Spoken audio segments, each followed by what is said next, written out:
Oh god, that's loud. Much better. And while I was offline, Omar, Jesse, and Phoenix the Mage followed. Thank you for the follows.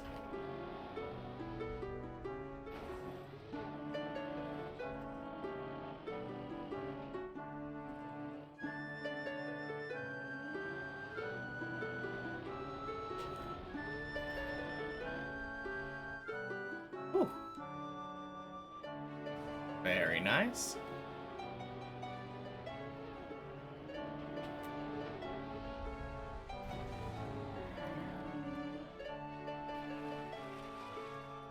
And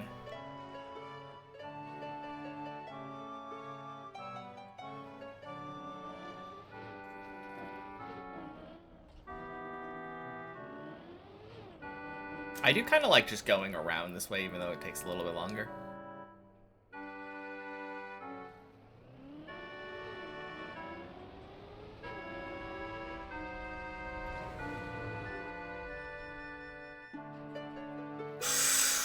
Ooh. I jumped out too late, ended up too far left at the beginning. There's a chance I could have saved that, though, by somehow doing like a right to left motion, had I realized earlier.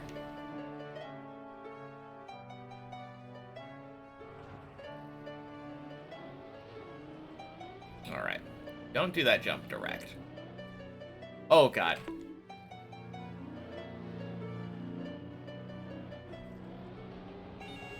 Perhaps I should play this the way that I should play it normally.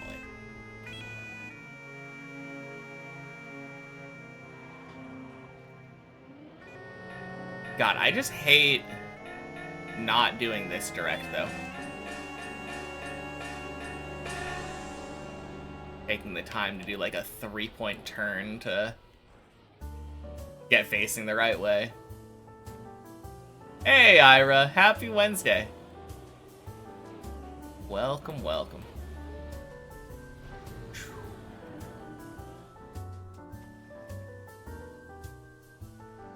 I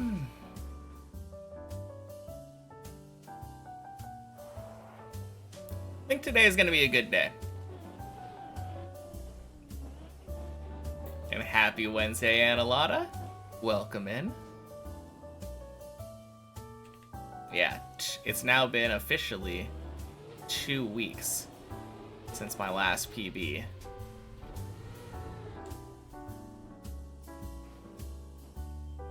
Rap. And not getting great jumps up there.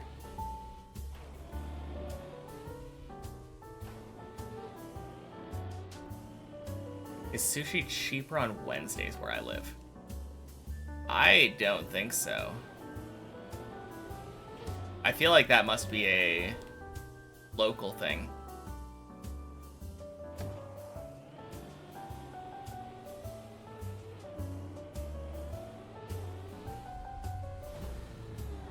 Honestly, kind of a sick marketing thing, though. If I feel like I would eat sushi more if there was like a sushi day.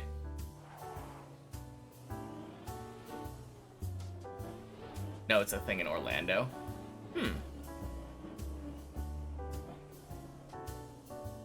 Yeah, no, I don't think there's enough, like...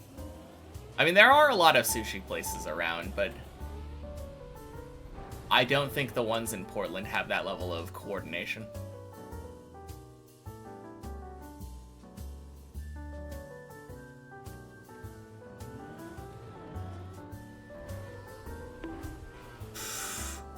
Damn it. Oh, rip.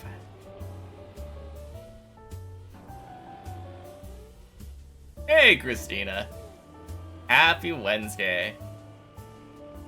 Got here in time for the warm-up today. Ooh.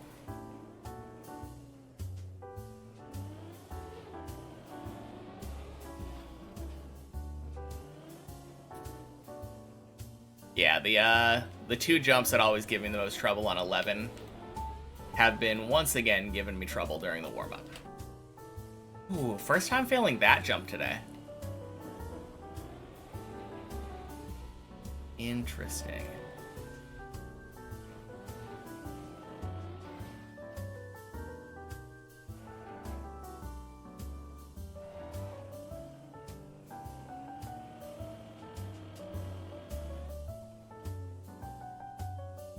Cool. That was a good save. Once again, proving why I should stop there. Ooh. 2 in a row on that one.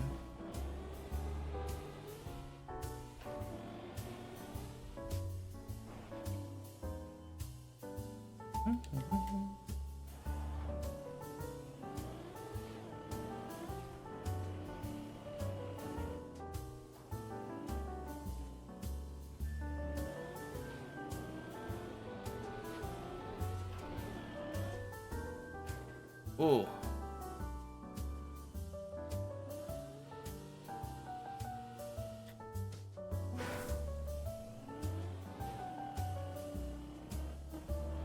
That's a mistake I don't make too often anymore. Jumping too far in and hitting the back wall.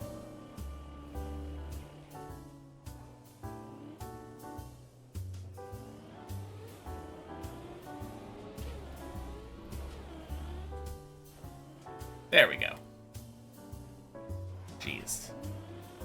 A lot of failing that jump in a row.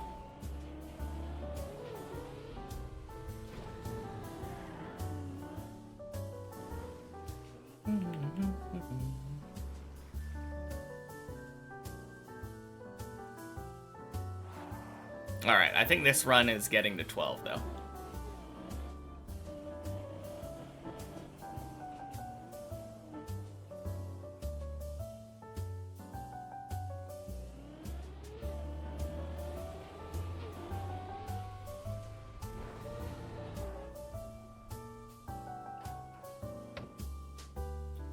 Lean.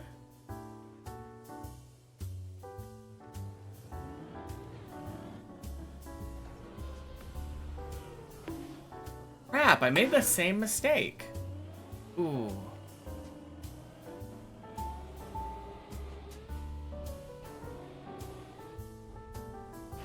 Now that roof slide is rough.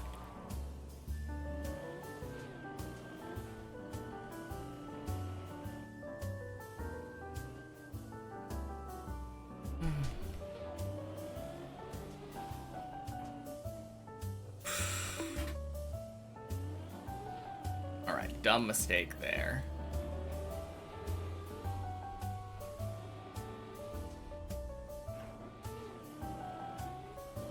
Hey, Bulge Master, happy Wednesday.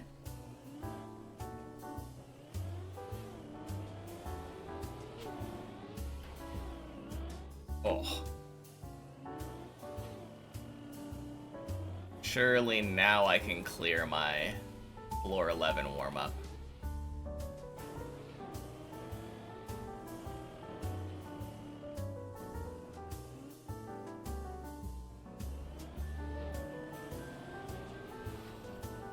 Ooh.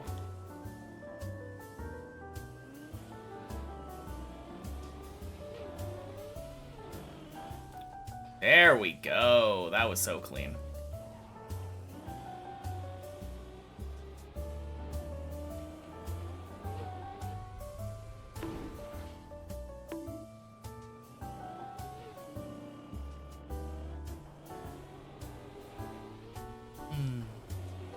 I mean, this is why we do warm-ups, though. Start of the day, I feel like I tend to play pretty poorly until I get all of the warm-up out of my system.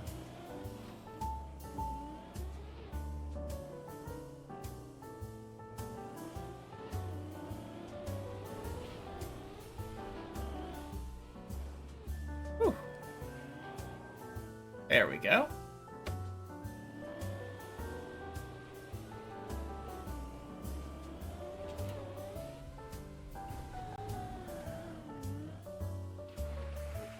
Holy. That might not have looked that impressive, but it definitely felt like it was gonna fail.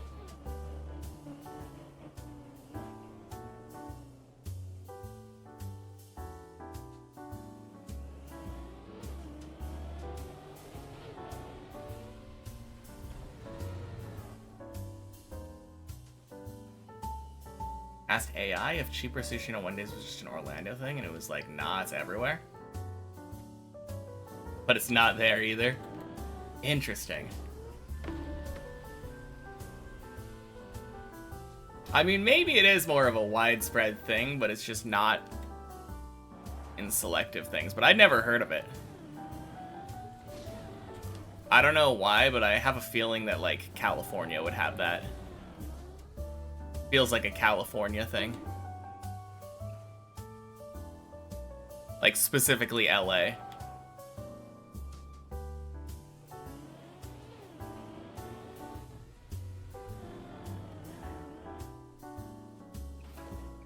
Nice.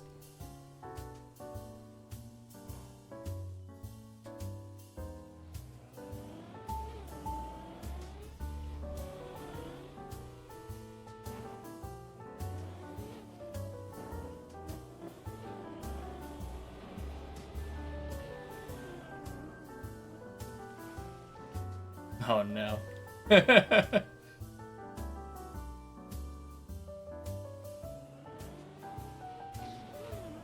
Alright. Honestly, for a warm-up, not too bad.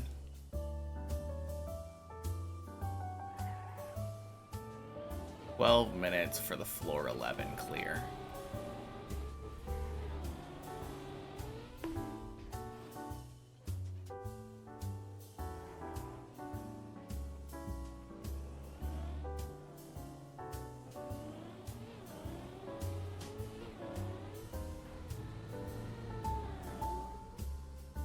I almost want to practice the roof slide some more. Never seen anyone catch one. I think it's guaranteed on the first pokey catch that you do. I've never seen anyone fail their first pokey catch.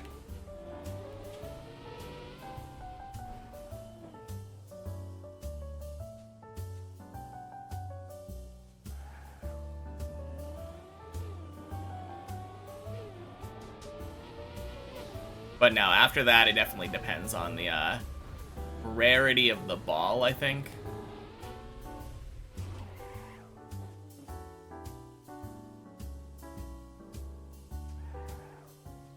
But people catch Pokemon all the time. Not that uncommon.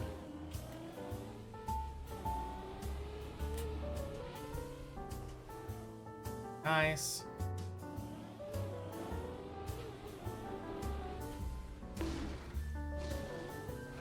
God damn it.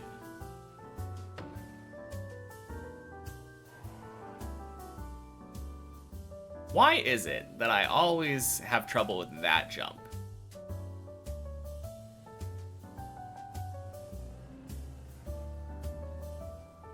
And then I fail that recovery like every time. Man. That recovery is so frustrating. I wish I could just get better at that jump.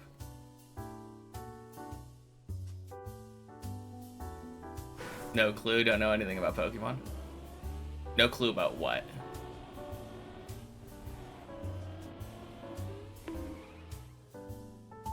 Why are you apologizing? Happy Wednesday, Alex. Hope your vacation went well. Oh, shit. That was big slowdown. Definitely would not have gone for that on the main map. Wicked. Now, as I have always said, real life takes priority over hanging out on a Twitch stream. Never need to apologize for living. Hey, Chi Chirps.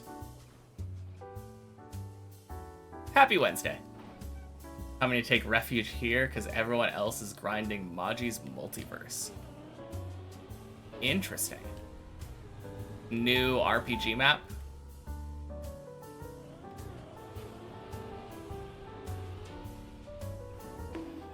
Anything Pokemon related? Oh, okay, fair enough. I mean, this one is not exactly the most accurate to, like, the normal games.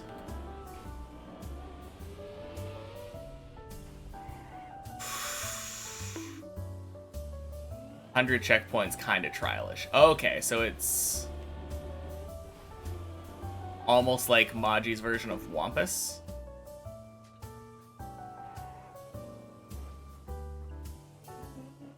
I guess 8 hours, so you'd prefer not to look at it anymore. Fair enough. Did you enjoy it in those 8 hours, though? For what it is, it sounds like it's probably pretty fun. That would hurt in a real run? Yeah. A lot of these fails would hurt a lot in a real run. Especially that one where I had too much speed and couldn't turn right in time.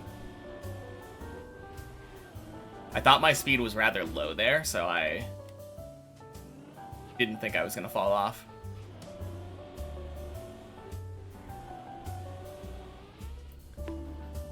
In your mind, it's Majipus. Never see anyone call it that. Enjoy the majority of the checkpoints. Okay. Was there an overall theme, or was it just like a bunch of stuff slapped together? Because that's kind of what it sounds like from a multiverse name. Despite how long you've watched Deep Dip 2, it's still fun to watch. It's just very varied, right? Like every floor is very different, and it's always tense. Oh, every checkpoint was a recommendation from someone in chat, so very random. Actually, I think I remember hearing about this when it was being made.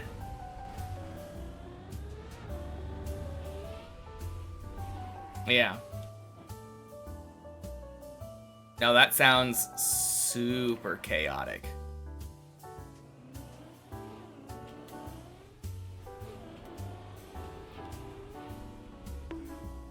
Alright, please don't fail. Nice. Second try's the charm.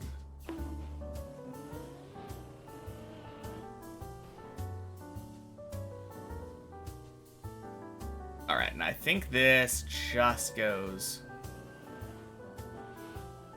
like that. I can try it once I beat Deep Dip 2 and Deep Dip 1 and Deep Slip. Oh yeah. I mean, I could try it before Deep Slip, because I do have a list of Deep Dip maps, but they are literally the Deep Dip team's maps. And Deep Slip is technically a different team of mappers. But now, I would be more than willing to try it afterward. It sounds like something. But for sure, this comes first. Absolutely.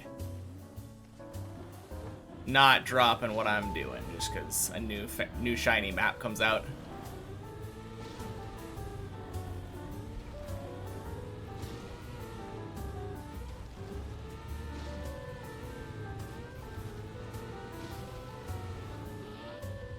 Boink. On the bright side, nothing will ever be harder than this. I think Deep Dip 3 will. I'm fairly confident that Deep Dip 3 will be harder than this somehow.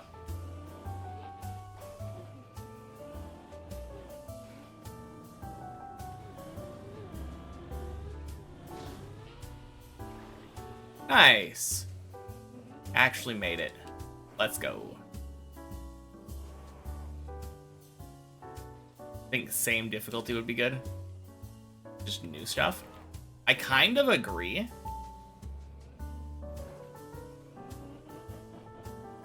But at the same time, I do feel like you have to top what came before.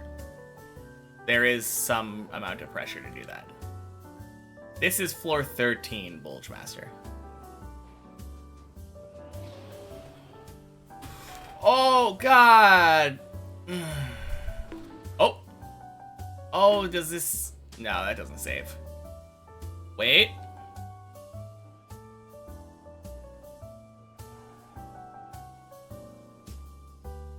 Okay. There's no shot this actually has a chance to save, does it? Like, could I somehow...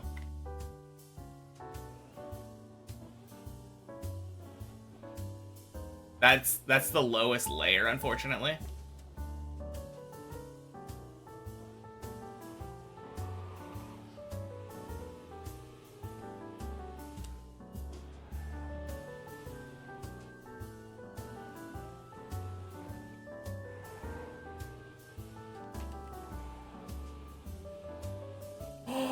Yes! Ain't no way.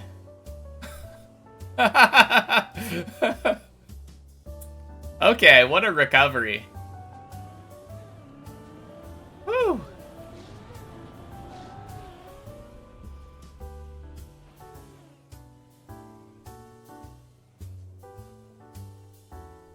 Alright. This is where my first PB made it to when I initially did floor 13. And this is way too fast, yeah? Yeah. Okay. Wait a minute.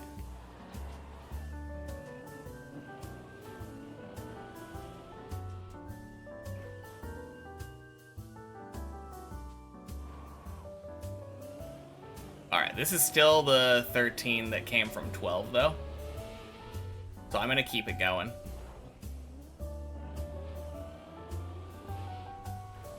All things considered, sick recovery. I am super happy with that.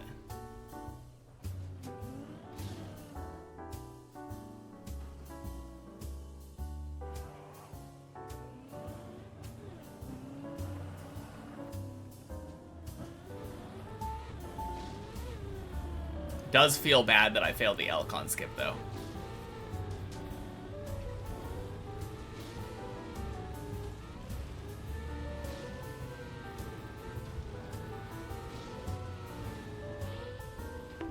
Whew.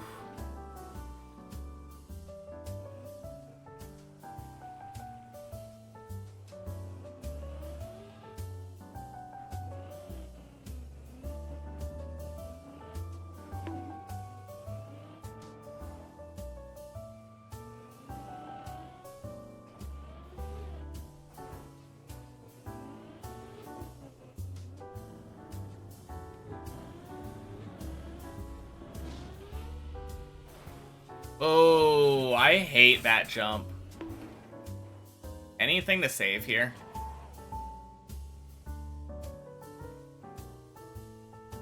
No, I don't think that saves.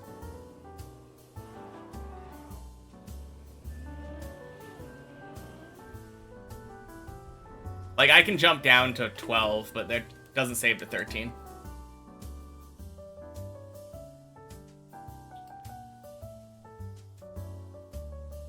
I should really save a version of the replay editor on 1 checkpoint per floor. That would definitely make these warm-ups a bit easier.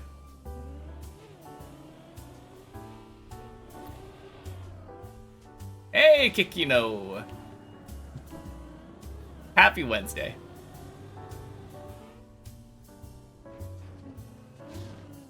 Caught me just before my warm-up.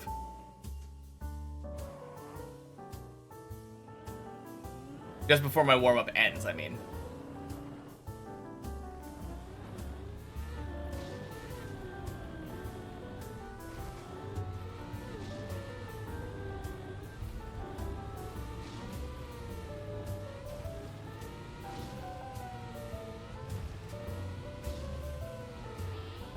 Boink.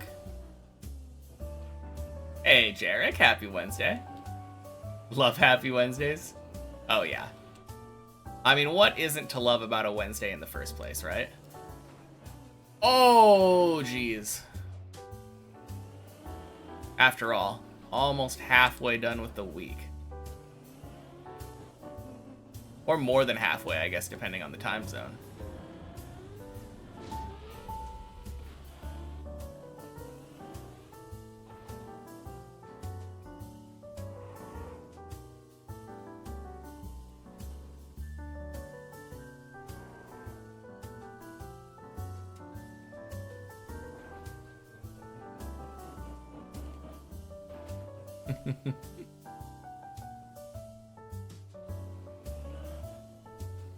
Oh, I think this is tied with the furthest I've made it on 13 today, right?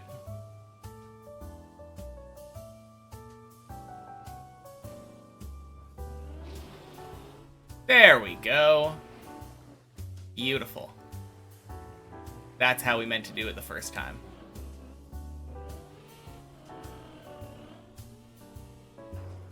Do I make predictions on myself finishing considering the pace and learning skill level that I'm going at? I mean, I have like a vague prediction, but there's really no telling. The upper floors are supposed to be like harder than anything I've ever done.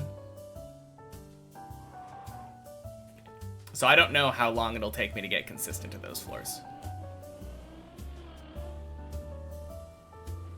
But generally it tends to take me about 1 to 200 hours to clear a floor. And since there's like 3.5 left, it's probably going to take about 700 hours, which puts me on pace with my prediction. My prediction was originally about 2,000 to 2,500 hours.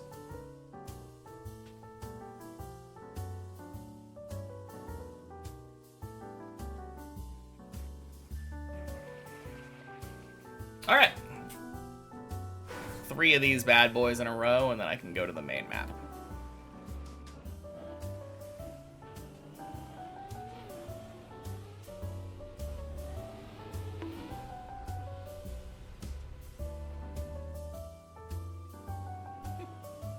Oh my god. Is that an Arcanine? Oh crap. That is so cute.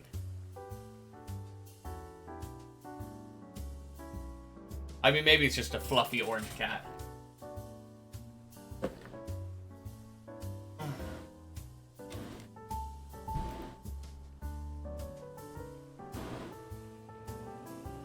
It is an Arcanine. Okay. Super cute.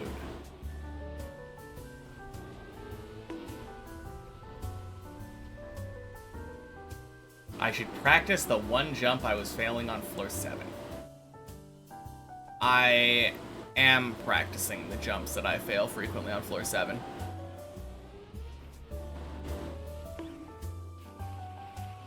But I'm not looking for advice.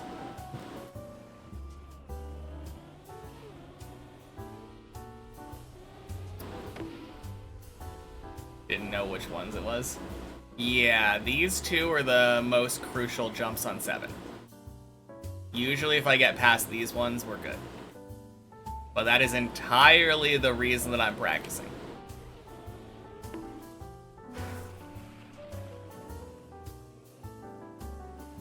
The funny thing, Chirps, I don't mind backseating if it's from someone who's also like a top level deep dipper.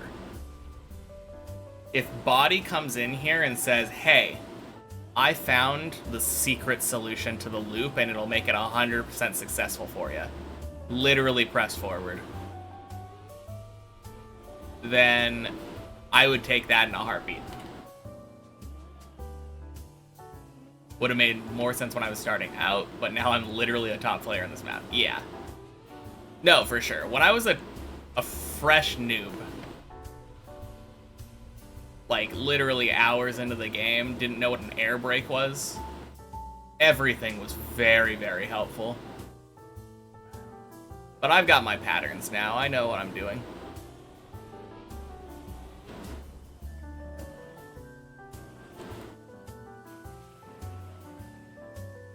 Insane to think about. Yeah.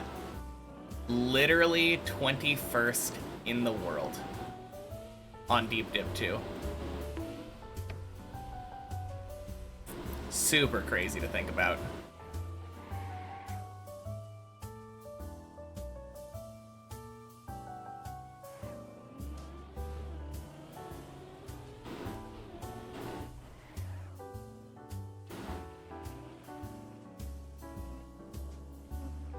I want to get 2 more places, though. 2 more places, having my number be in the tens digits. So crazy. Almost more surprised that 21 people haven't made it that high. I'm not. Like, getting past floor 11 is really, really hard. Least of which because you have to beat floor 11.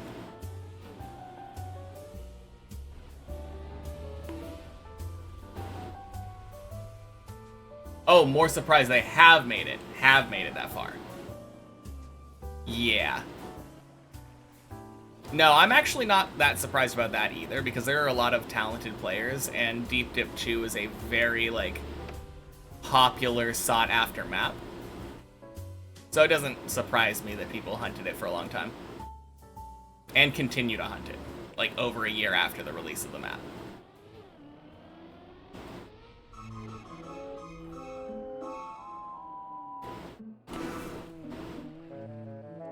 Alright, that's 1.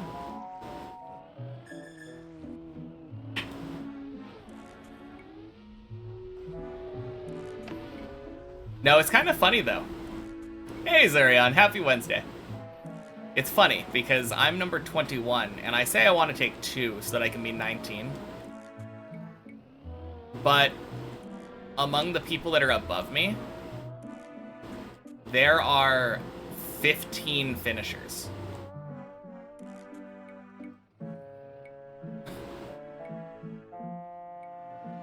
So, in order for me to get 1 more or 2 more spots, I have to be number 4 highest among anyone who hasn't finished.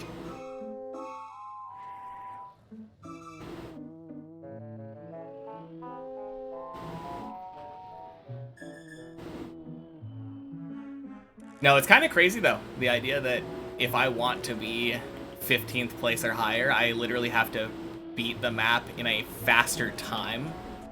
I'm getting into the point where I almost have to worry about time.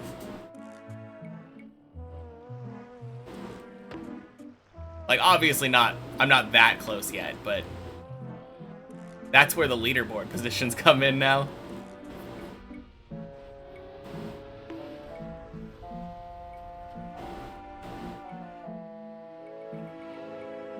I honestly kind of hope, though, that I am the next person to finish the map. I don't think I will be, but 16 is a kind of cool number. I would love to finish on a power of 2. Hey, Lysergium. Happy Wednesday. Beat Easy Trial 5. Nice. Big congrats. Nice PV. Thank you, Lysergium. Yeah, it's 2 weeks old now. So hopefully I can refresh that PB today. But I'm happy with that. I'm very happy with that PB. That PB puts me like 4 jumps from the end of 13, which is massive. There's 1. Pretty sure anything above 6 hours doesn't load and it won't be on the leaderboard. There's only 1 time that isn't on the leaderboard. And also, there's no chance it's taking me 6 hours. Yeah. Just to put it into perspective, my longest run ever took 2.5 hours. Or lasted for 2.5 hours.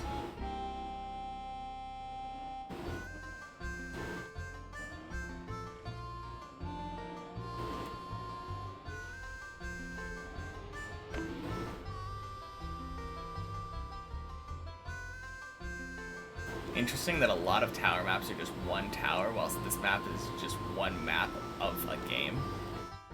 Tower games are just 1 tower. Yeah, unless there's like a modding scene or something. I know what you mean though, like something like Getting Over It or Jump King. Literally just climb up a mountain or climb up a tower. And this one is just like, yeah, we decided to make a getting over it in Deep Dip, or in Trackmania.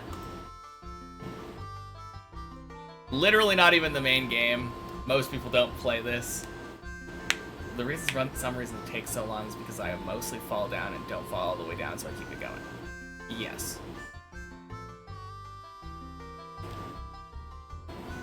But the likelihood of being able to save that many times is really low.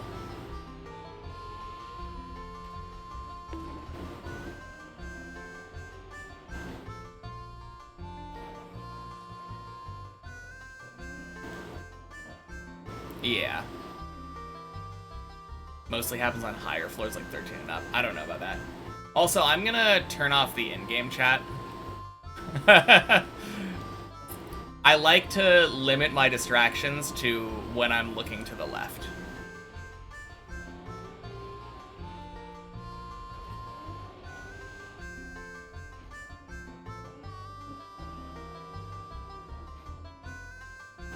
But no, you're a little bit wrong. Yes, when you're on higher floors, there are more places to fall. But once you reach, I would say, floor 8 or 9, especially, it doesn't really matter that much how much higher you get. There's a lot of places to land.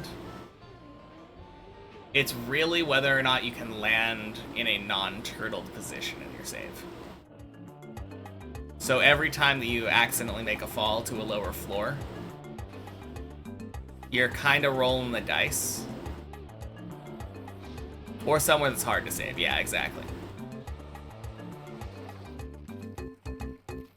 And the likelihood of rolling the dice and... or like flipping a coin and getting heads like multiple times in a row for 6 hours is really low. That's why even like a 2.5 hour run on this map is crazy.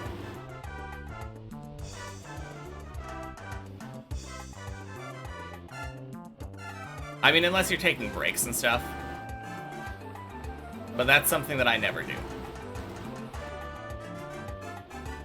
Aside from like going to the bathroom. Occasionally I take a bathroom break. But I know some people, like, when they get to a new floor or something, they'll just, like, stop playing for, like, 20 minutes. Let themselves, like, cool down. Not me. Same with falls. Sometimes someone recovers a crazy fall, they'll, like, let themselves calm down again. Go, go, go.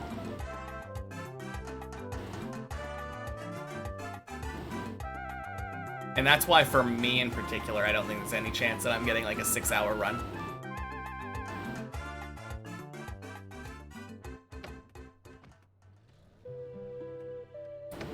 TLDR. Every save is a coin flip. You're not going to land heads enough times in a row to get a 6 hour run. And I don't take enough breaks to make up for, like, fluffing up the run, giving it padding. Imagine they make Deep Dip 3 with no places to stand, let go of the controller, and it's a guaranteed fall. Wait, you mean like everything is slanted? No walls or anything, just... like if I were to stop right there, right here, it would just fall off the cone. That sounds awful.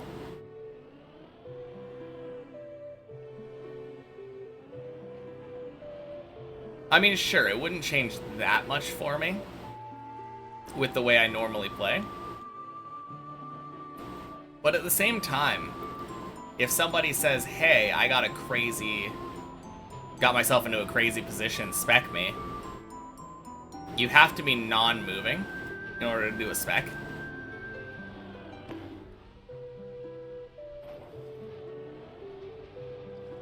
That would kind of suck. It would kind of prevent dead turtles, though.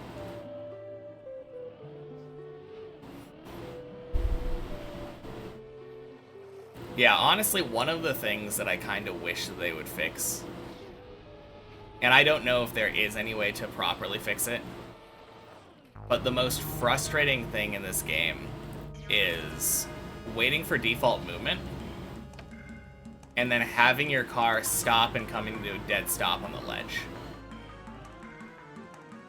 Completely dead movement, like no movement, just balancing on the edge.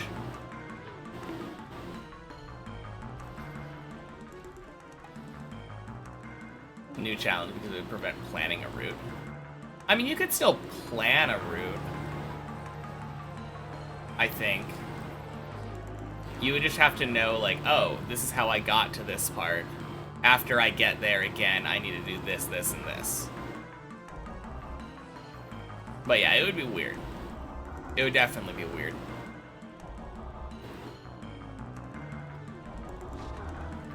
Again, I don't think it would be that different from how I normally play the map already. Because for me, I know where I'm going every time and I just go, go, go. So I think once, at least once you're good at it, it would essentially be the same. It would just mean you don't get to spec anymore.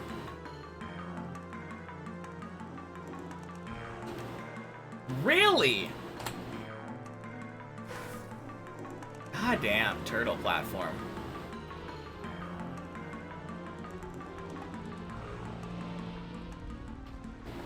So unlucky.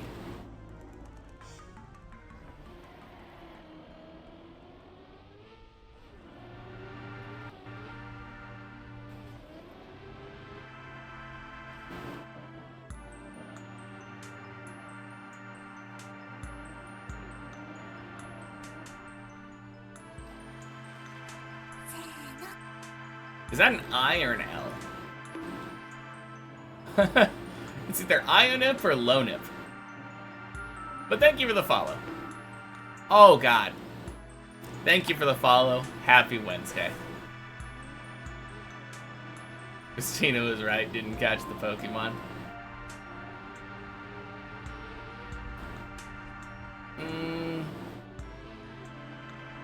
Low-nip. Okay. Well, thank you. Happy Wednesday. I kind of wish that it used the other capital I. Oh, God. Anyway, how am I doing? I've been better. This morning has been a little bit weird. Kind of a meh warm-up session. And then I think the furthest that I've gotten on the map so far is, dead turtling on the turtle cone on floor 2. On the bright side, only up from here. But how are you doing? Yeah, I can't really complain too much. Oof.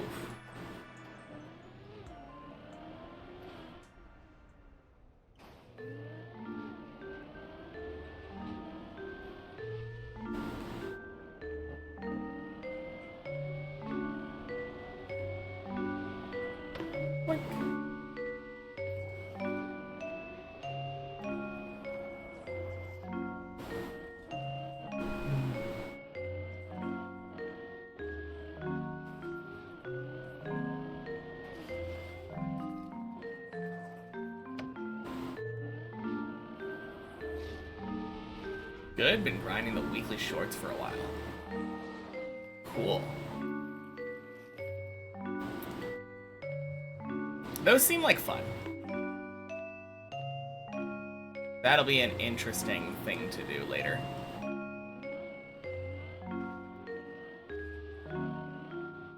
Although I feel like they're a little bit hit and miss. I really like the idea of non-obvious route puzzle type weekly shorts. I feel like those work really well with the hidden leaderboard format. But the ones where you just kind of like do clean driving, like a normal track, those from a spectator point of view anyway have always seemed a bit boring.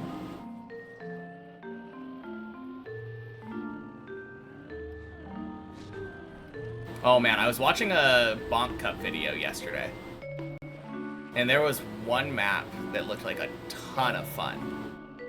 It was like a floating platform, like rally car climbing map. It reminded me of the end of Floor Zero.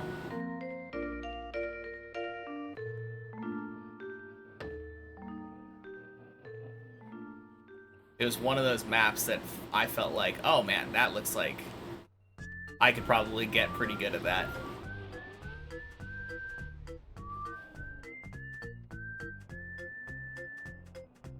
Not that I have a lot of rally car experience.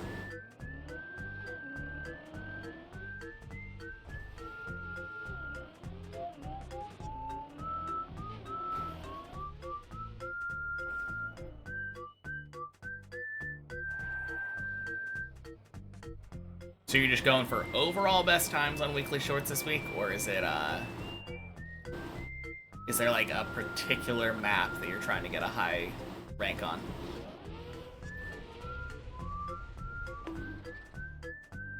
Ooh.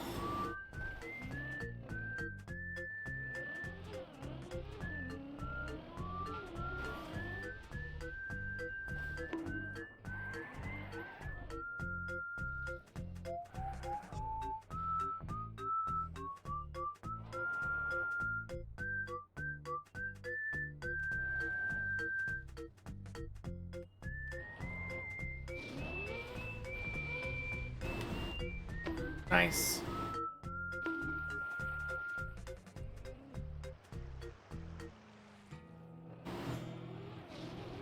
Oh yeah, this is the day's PV, isn't it?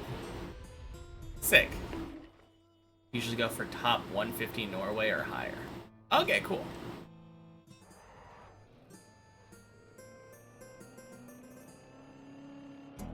No, that's a good goal.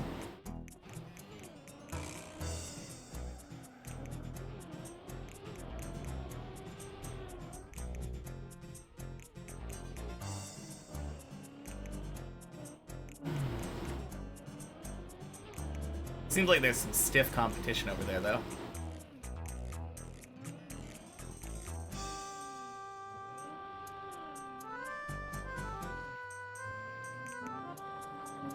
Probably makes it pretty tough.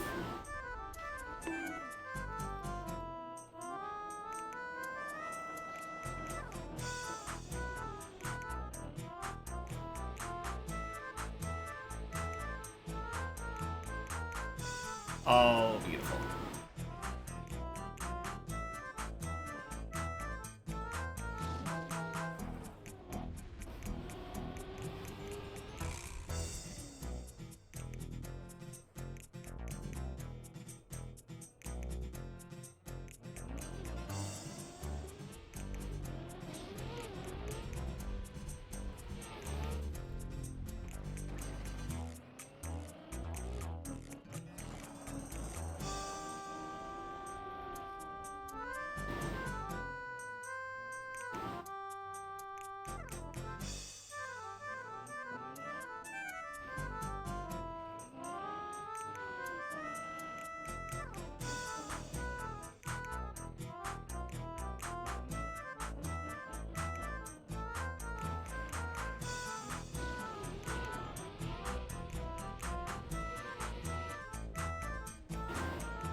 Nice.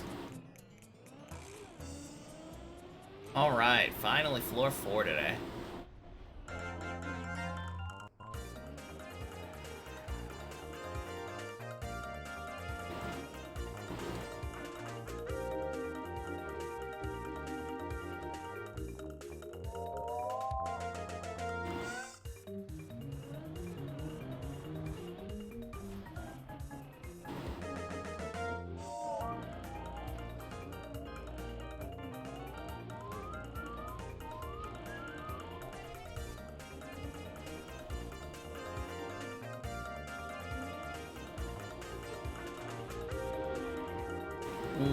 That was such a good Tony. Beautiful.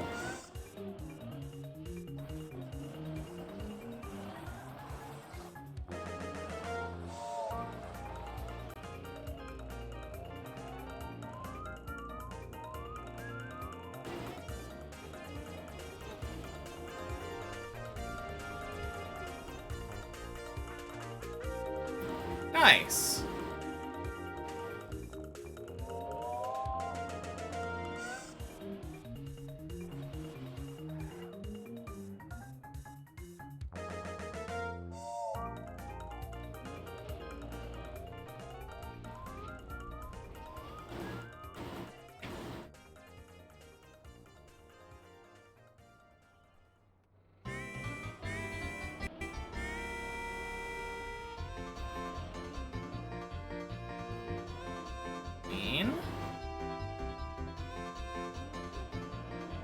This jump's been giving me a little bit of trouble the last couple days.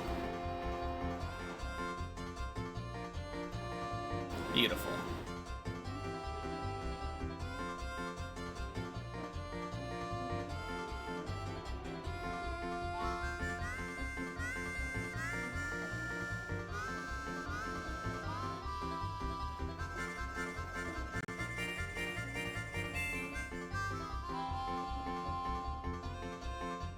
I need to fix something real quick.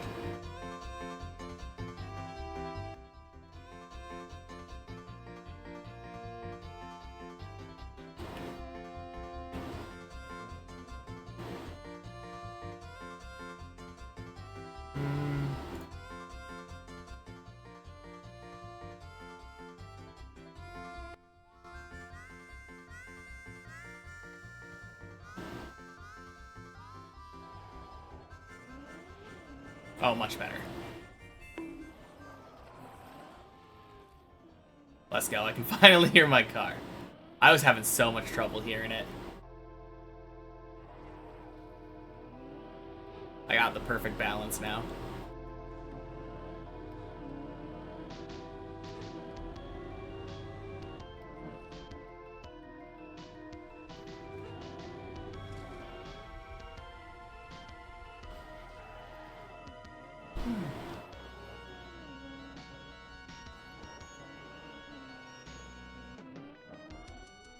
Boink.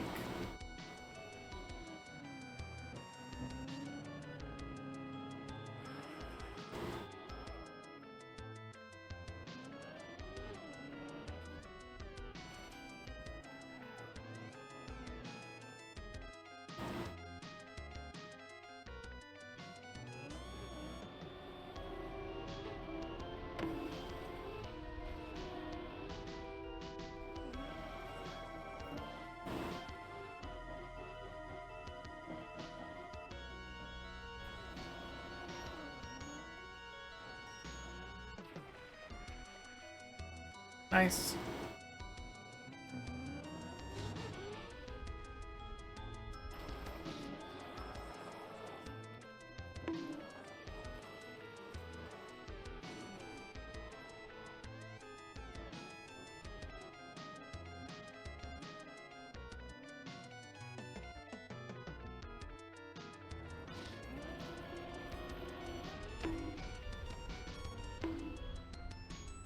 Swoosh. Good. Cars tires are dry.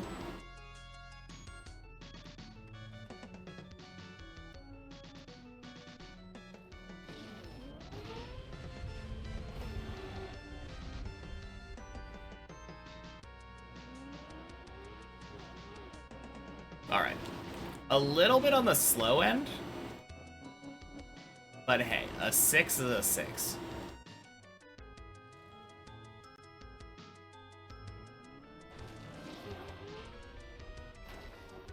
Definitely don't care about speed running right now.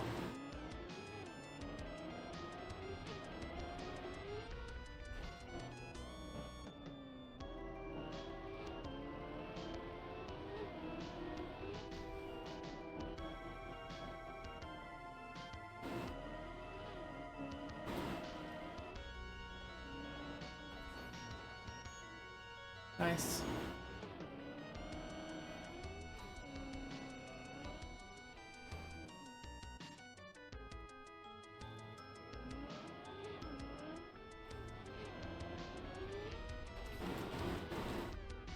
Alright, beautiful hole.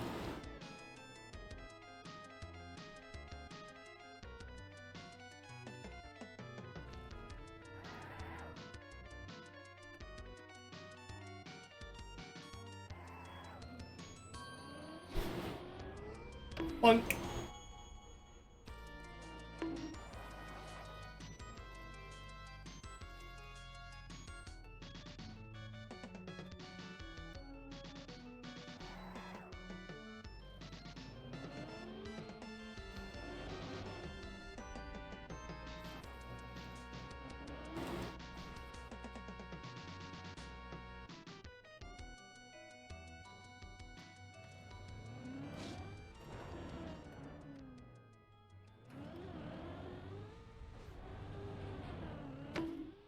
Beautiful.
Let's go.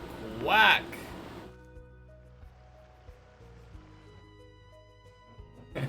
Happy Wednesday, Jand.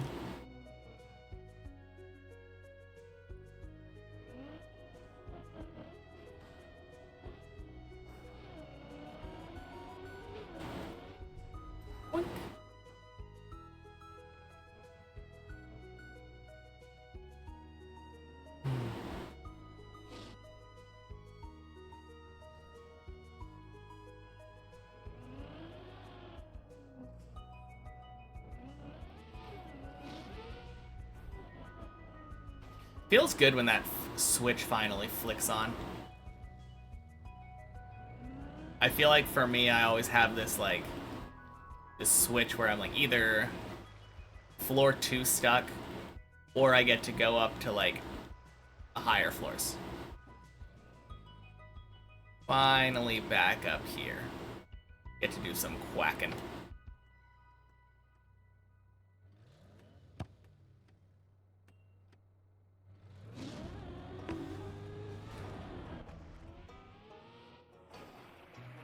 Same for you? Yeah. Not entirely sure what starts it.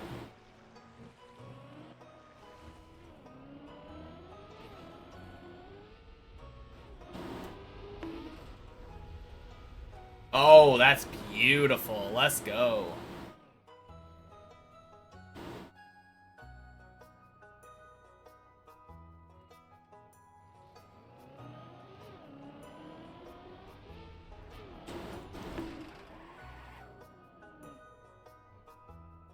And a good zigzag. So I realized I had been practicing pointing towards the pool before, and then I was like, oh, I never do this. I should practice it the other way. Why switch the way that I practice when I could just switch the way that I set up on the main map? Very silly.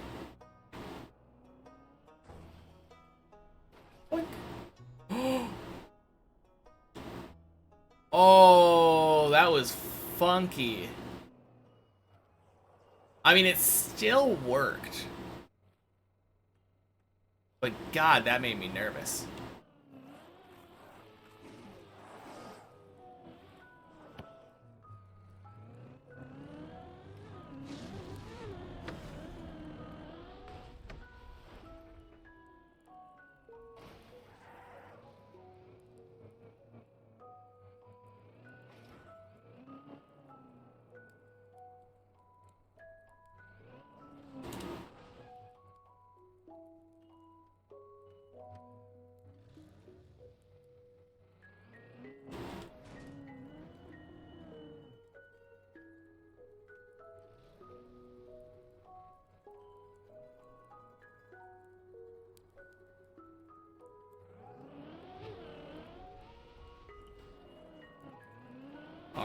floor 8.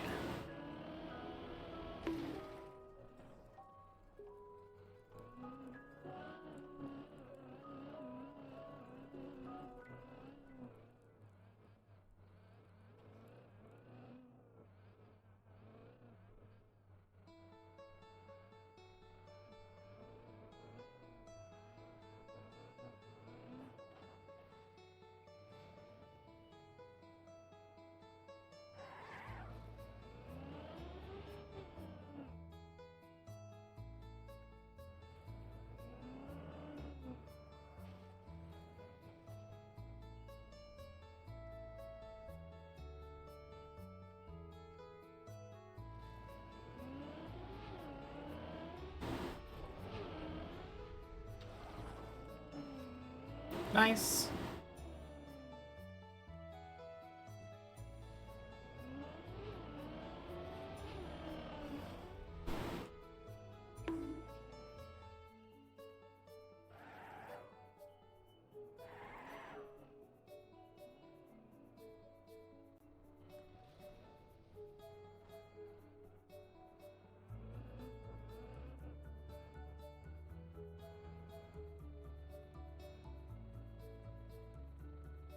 Nice.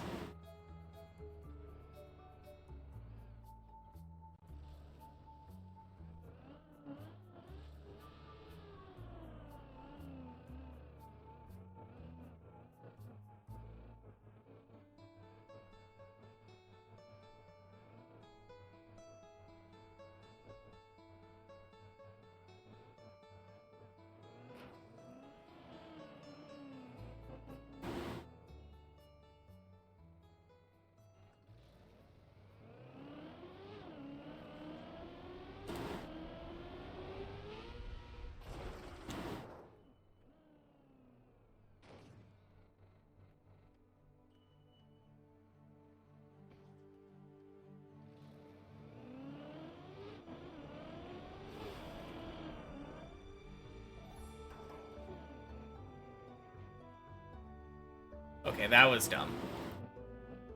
I kind of rushed onto that ledge. It worked out, but it was a mistake. What?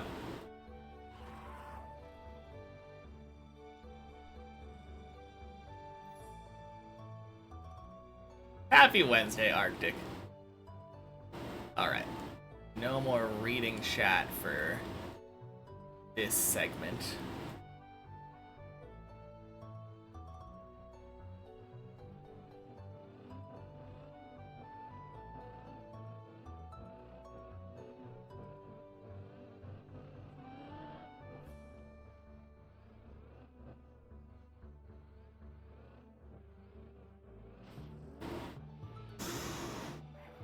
Oof.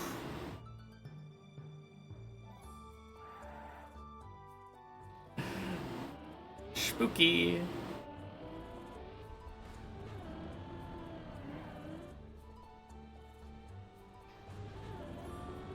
Oh yeah, welcome in. You came at a good time.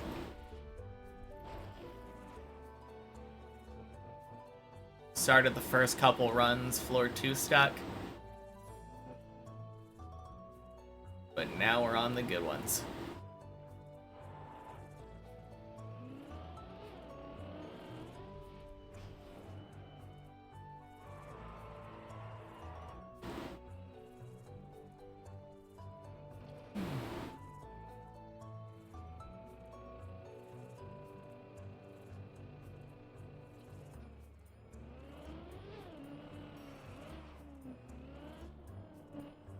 Very nice.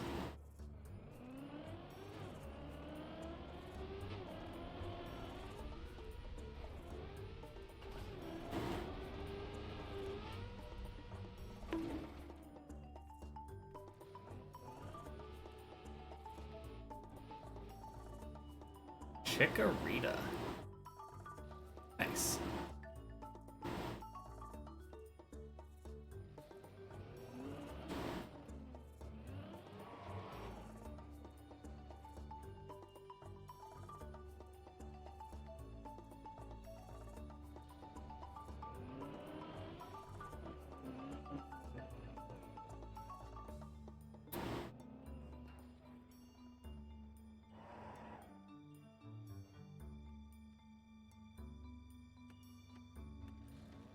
Whoops, looks like I accidentally baited Ira.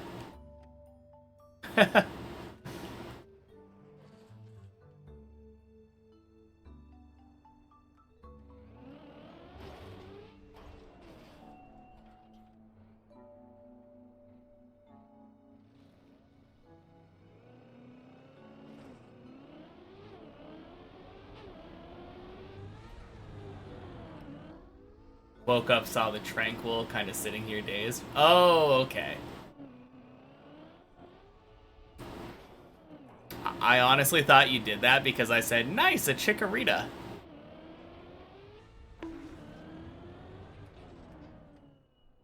I think it'd be really funny if they implemented the, there's a message if you try to throw a Pokeball at a trainer's Pokemon saying like, hey, what are you doing? You're not allowed to steal. I think it'd be funny if you got that message if you tried to Poke-catch after someone did a Poke-start.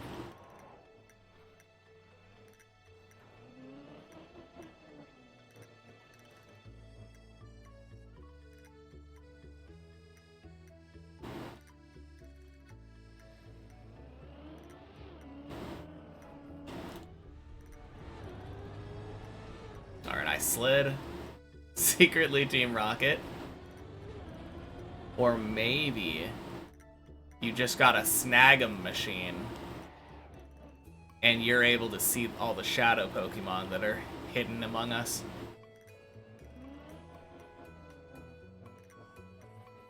God, I loved Pokemon Coliseum. Such a good game.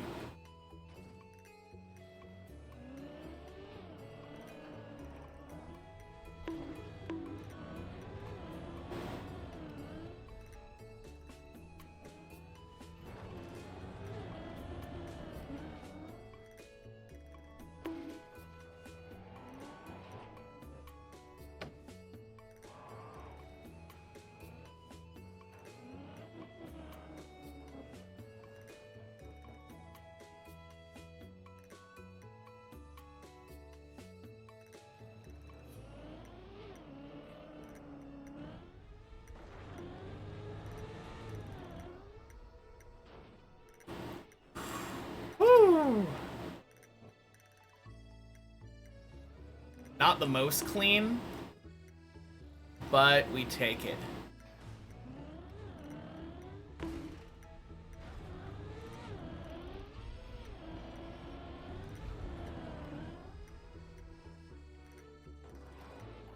Beanie, welcome in. Happy Wednesday. Till now, today was not the best day, but as soon as you join, here since like 30 minutes, it's just flowing. Just saying. Oh, you're saying till now, today wasn't the best day for climbing. Yes. True.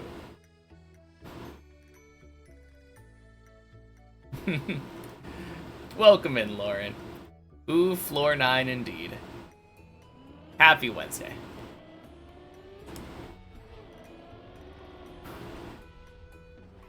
But more importantly, ooh, floor 10.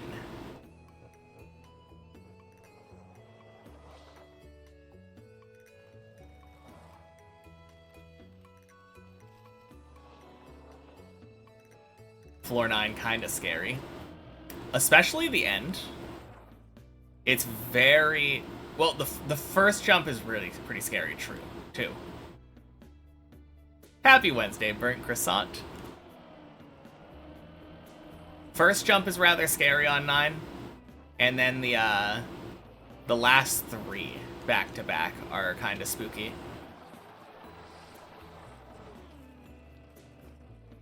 And happy Wednesday, Colty. From watching, you're always on edge, anything higher than floor 7. Yeah, floor 8 I feel like is pretty suspenseful if you're not familiar with it.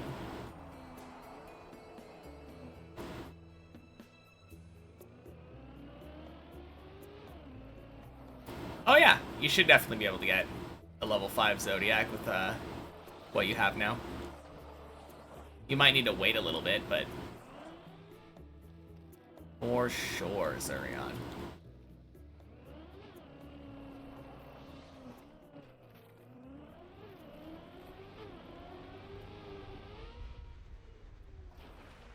And that'll get you another planet.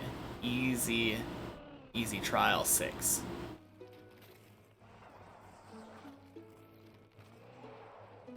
Nice. Not only is this up to this spot, it's like pretty quick. 30 seconds to a minute ahead of my normal runs.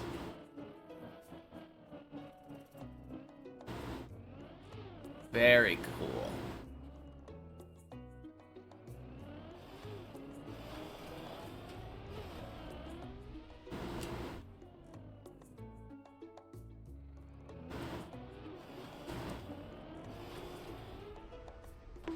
Oh, let's go!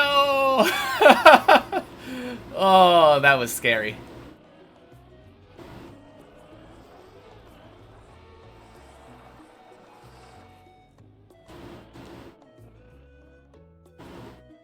God damn it.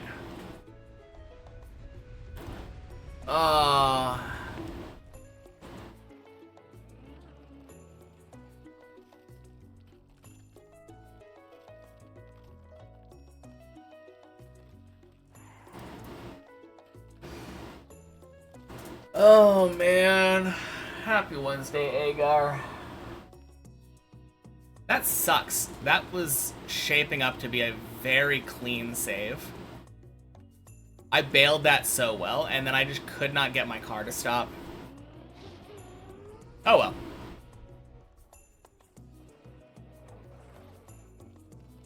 Nice try saving it. Looked like I almost had it, but good effort. Yeah. I mean, at the very least, it fell down to 6, right? Not a bad fall. Even after hole jump. We can get it back up there.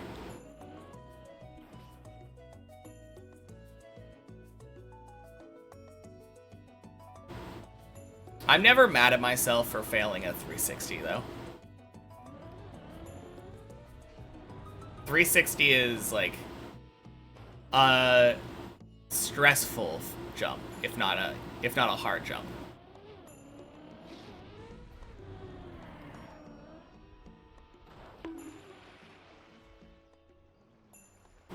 What the 360 lacks in difficulty, it makes up for in, like, lack of recoverability. It's very, very difficult to recover that jump because of the icy wet tires. I'm lucky that it landed unturtled and not falling off the platform on floor 6.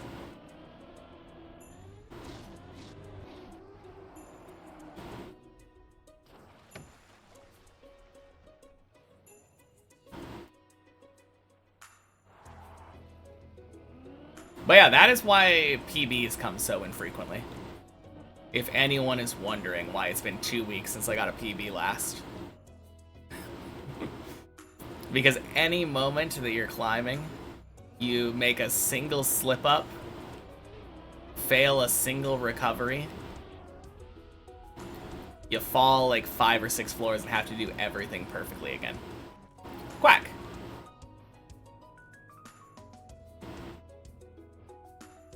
Do I have an angle I try to enter the 360 jump in? It's not actually really about angle. Decent question, though. I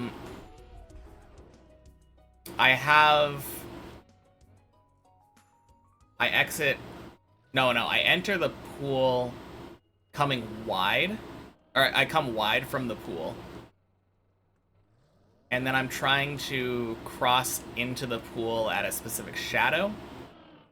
And once I get gear 2, I think it's gear 2, that's when I start my ice slide. And then there's a certain pattern of like brake taps that tends to work well there. But then it's a matter of knowing how much you need to brake tap to get your car into the ice on the other side of the 360 platform. And then knowing the rhythm of, like, steering switches.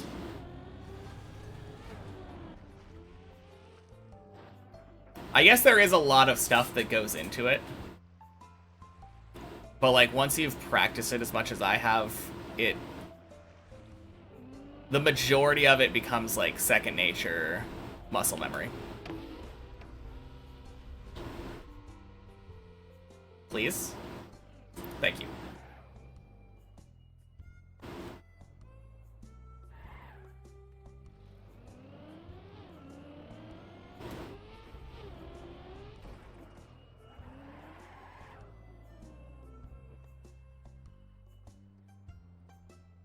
I think that kind of answered your question, though.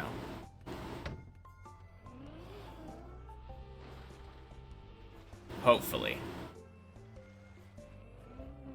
Unless you're actually, like, legitimately asking the way that you want to exit the jump, like, going into the jump. Because I think you usually want to be pointed left. You literally start the ice slide going left, and then you spin all the way around, and that's how you get the perfect ice slide.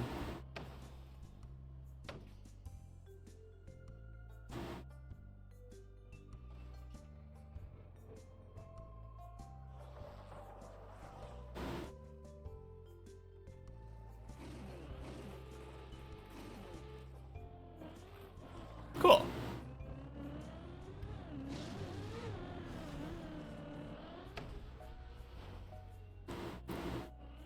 But yeah, I think for the most part, though, the short answer is that I don't really think about the angle.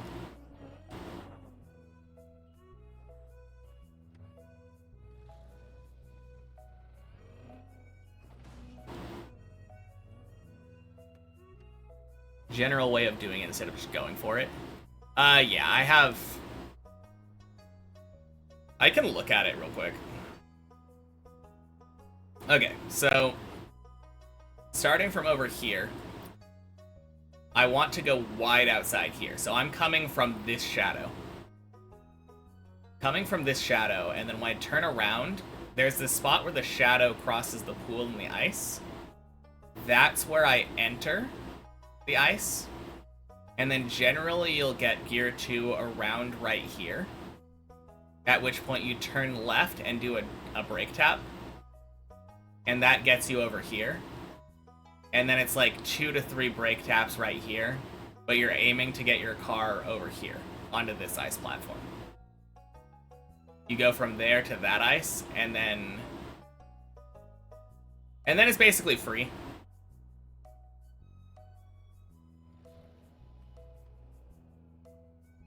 Like once you get that turn onto the ice good, you're golden. Okay. Little scary.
Yeah, that is kind of an interesting question, though, regarding the Ice 360.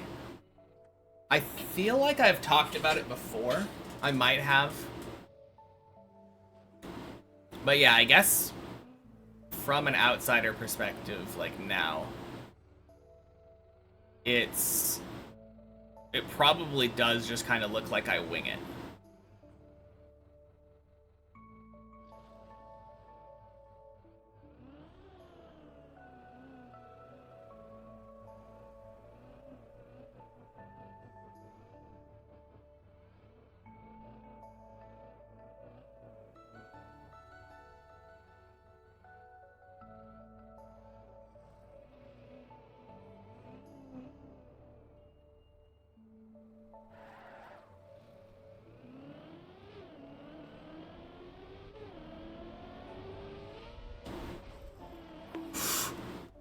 Son of a bitch.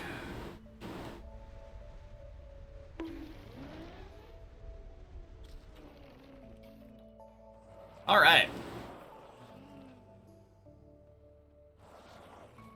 Definitely on the last attempt looked like I winged it. Yeah, no. Last attempt was very similar to all my attempts.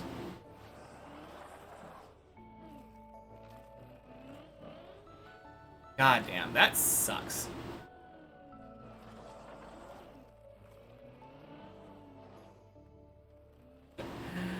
Oh, I hate failing floor 8. It is the most frustrating floor to fail.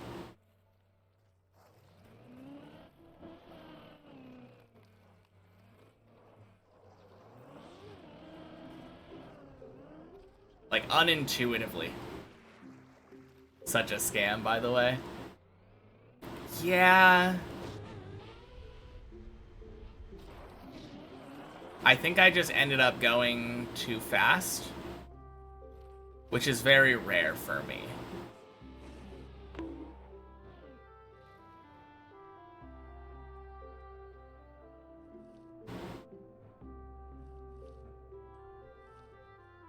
And even rarer for me, I would say, that I, like, full fly out like that.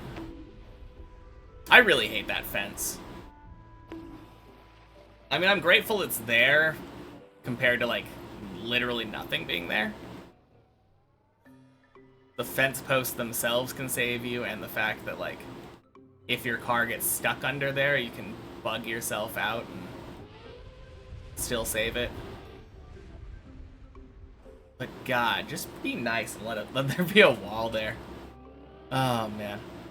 Actually, scratch that. If I did that jump exactly the way I did it just now and there was a wall there, I think I probably would have dead turtled on grass. So honestly, fence is probably the right move. As much as I gripe about that one, I think fence is probably the least likely thing to screw you over there.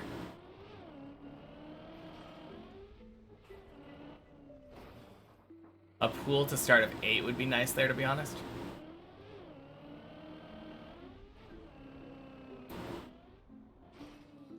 Doesn't happen often and feels scammy.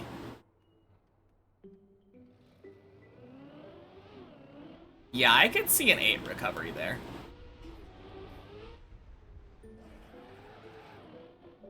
That would be kind of nice. But this is deep dip. They didn't exactly design it to have nice recoveries.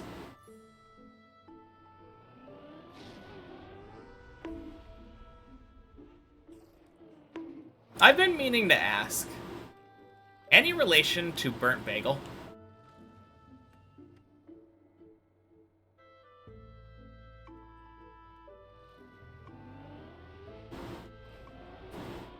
The catch is that it's deep dip 2 indeed, yeah. Haha, no, okay. I wouldn't have normally thought anything of it, aside from the fact that, I think I saw you on the Deep Slip server. I think I said that before. During one of the streams I was watching. And having a person playing ice named Burnt Croissant and a pretty well-known ice player named Burnt Bagel. It is funny that it is a coincidence. Coincidence or inspiration, I suppose.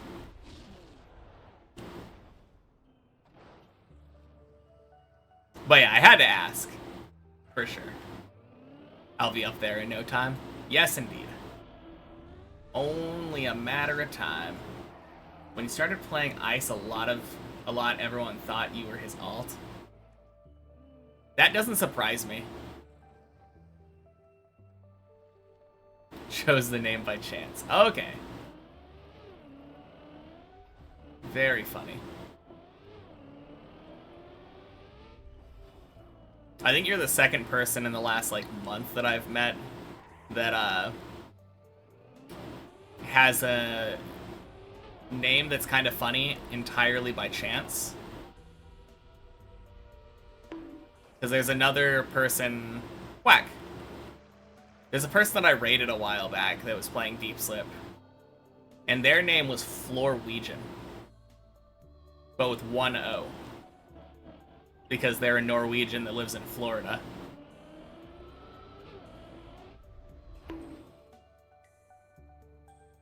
But he had no idea about the meme when he chose the name.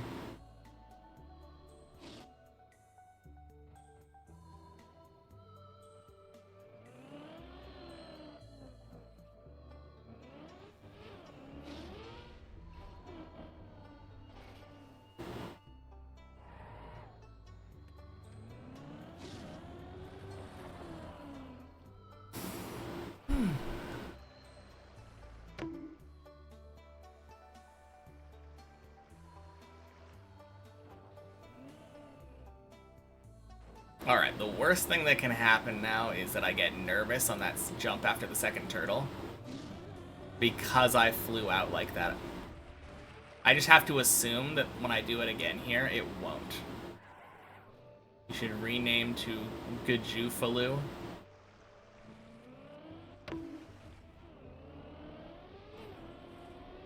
And then play Deep Div 2. Oh yeah, totally a coincidence. I had no idea that there was someone named Fajugalu.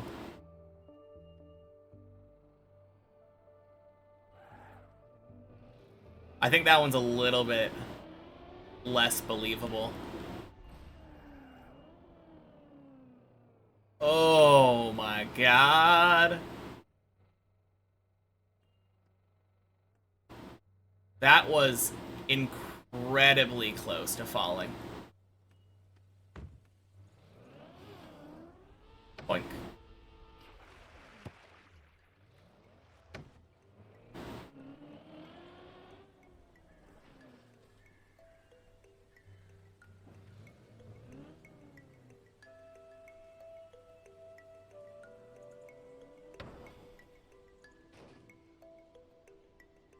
I like the release right there to slow the speed before the bonk. Because I think the speed after the bonk is pretty much constant. But after nearly having my car bounce out, seems like a good play. Just watch me get screwed over by it one of these times.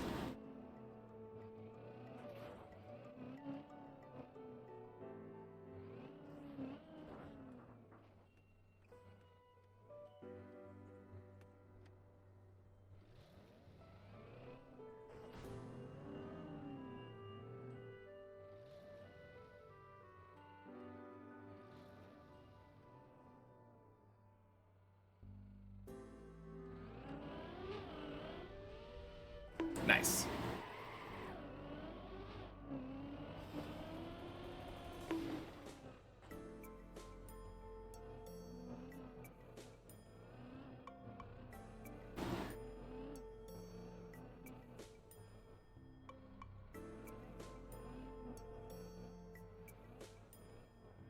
Well, today's the day you believe. It's definitely a day, and that day is Wednesday. Christina was right.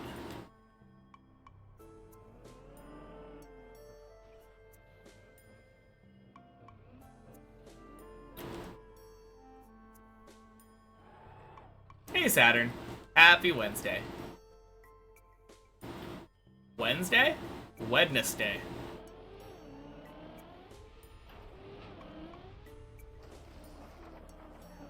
And a happy one at that. True.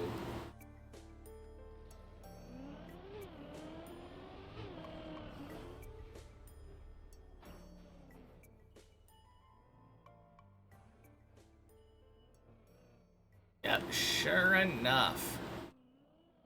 Back to where we were before the floor 8 fail.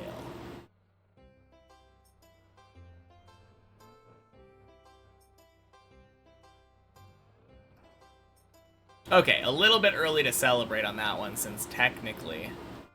Nice. Technically, I haven't finished this second turtle part. But after Gunna showed me this setup, I haven't... No, I did fail an unturtle at some point in Dead Turtle. So it's like, I guess it's not impossible for me to fail this part.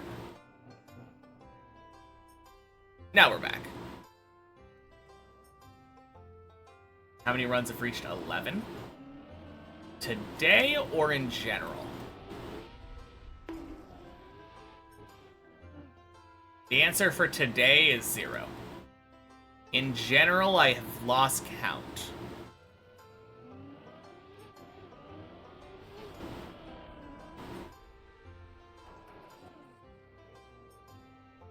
But yeah, that is how it's supposed to go. You're supposed to slow down and get that saved.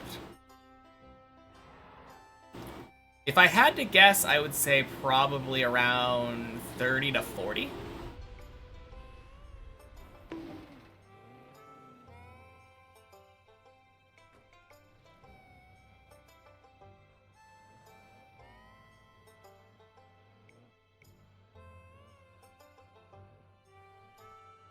But yeah, I have not been keeping track of my total number of 11s.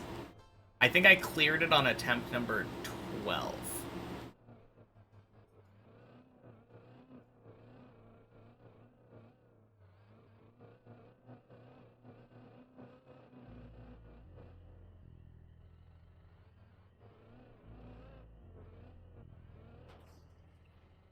I think it's more than that. Maybe.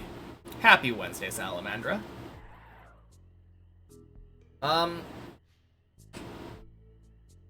One second, let me check something. I got floor 11 for the first time on day 196. So it's been about 130 days since I got that. And probably about halfway between then and now, I set a goal of getting like 111 per day. So never mind. I've probably been to 11 about 100 times.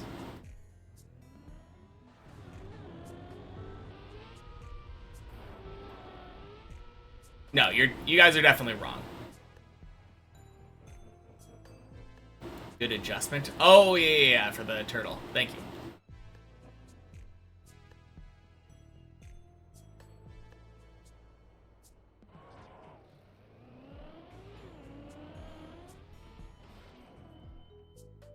Yeah, I was definitely super underestimating myself. Dang.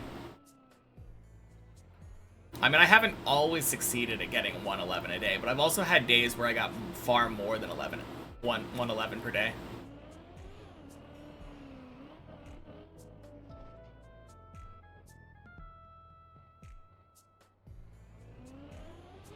Yeah. I think I said basically the same thing as you, Salamandra. If it's not 100, it's at least closer to that than 30. Yeah, definitely.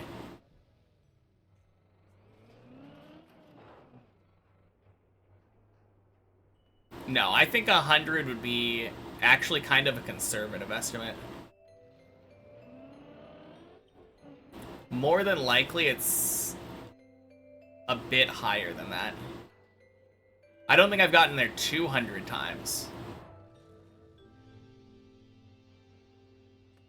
But I think 100 is on the low end of the estimates. Which is funny, having my no thoughts guess placing it at like 30.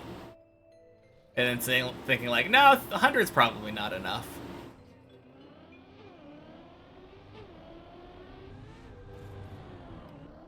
I just kind of didn't really think about how many days I have been above 11.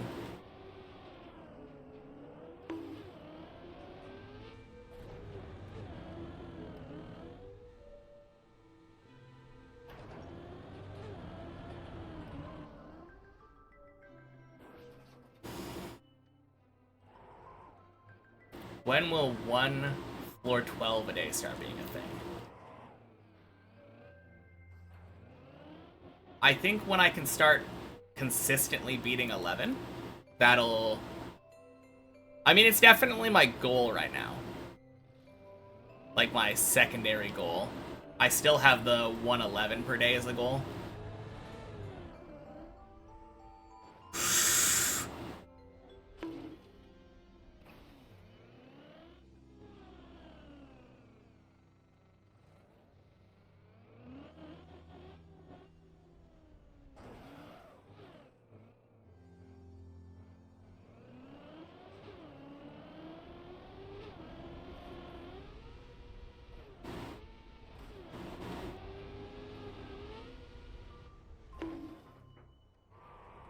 Yeah, 11 is a really hard floor, though, so it's definitely a bigger step than it sounds, for sure. You're not wrong. But I am getting far, far more consistent at 11 every day. I'm getting more comfortable with it, more consistent, and I feel like I've been getting better at getting up to higher floors.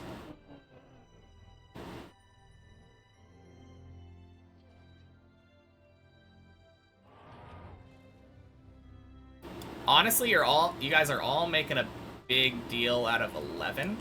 I am still convinced that 7 is actually the thing holding me back from getting a 12 a day.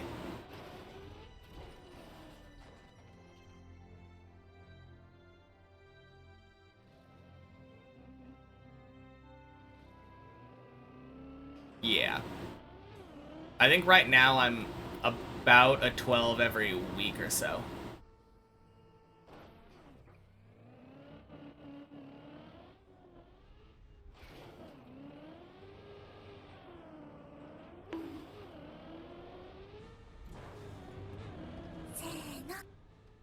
The Moon Moth.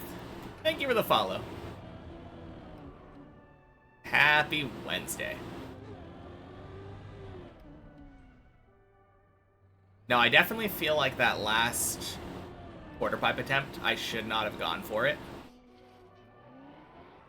It wasn't a great setup, but I kind of wanted to test it, which is really dumb. Came in yesterday from Lars' stream and had to return. How's progress? Not bad. You came in at a good time.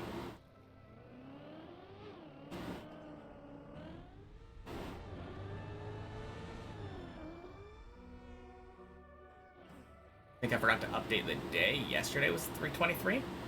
Did I? Shit, let me double check.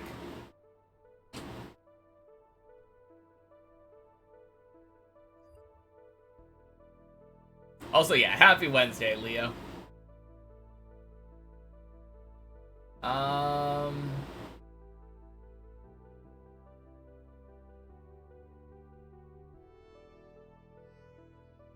Shit, you're right.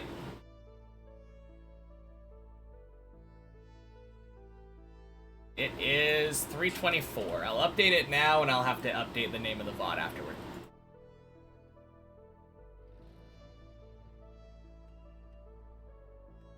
Yeah, thanks for pointing it out. Every once in a while that happens, but...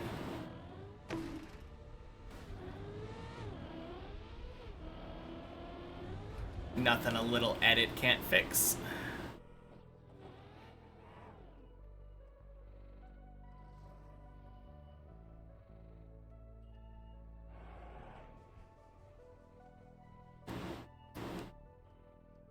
Truth is, I was just unsatisfied with the number of 11s yesterday, so I was trying to see if we could sneak a couple more 11s onto 323.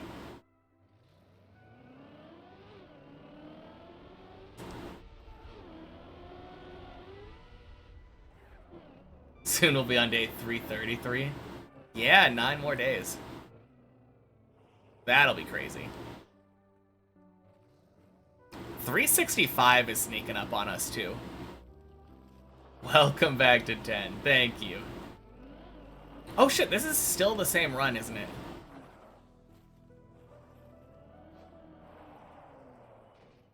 I didn't even think about that.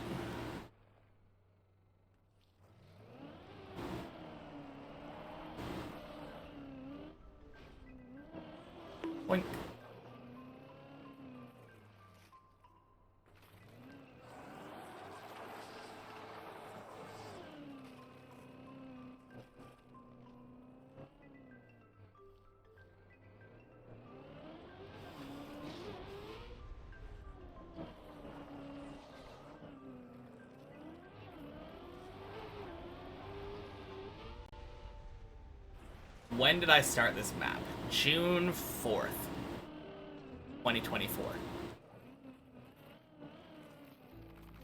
But the day number only increments on days where I actually play.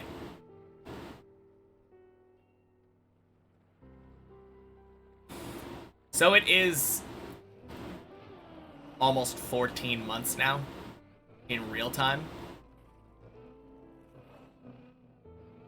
with almost a year's worth of days playing.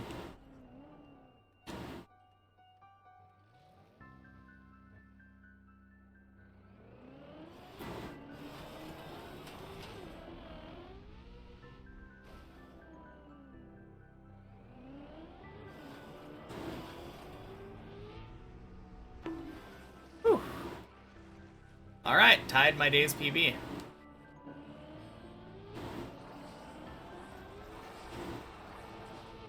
Oh, I geared, I think, or slid. That was what happened last time. Hey, buddy. Happy Wednesday. And now we beat today's PB. True.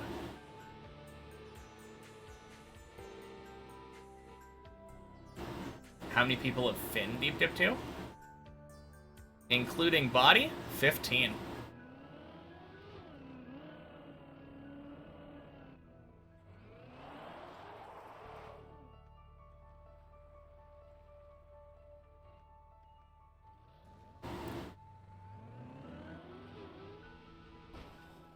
'15th finish is the best? Oh, yeah. Honestly, probably the most deserved of all the fins.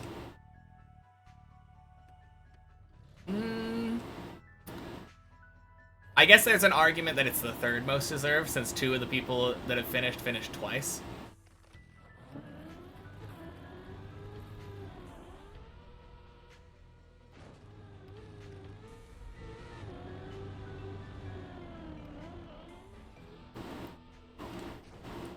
Good correction. Holy. Whew. Such a wild time in your life. Really cool to see someone still streaming. It brings back memories. Yeah, absolutely.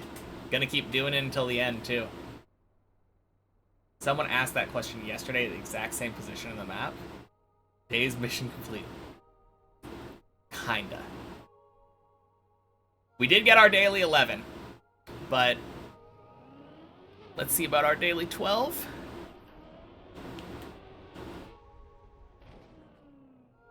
Oh, that's dead.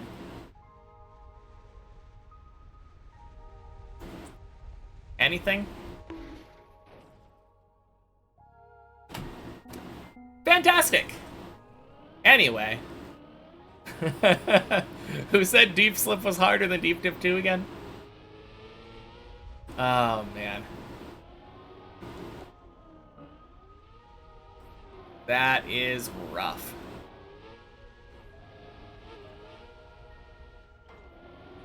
How about the daily 12?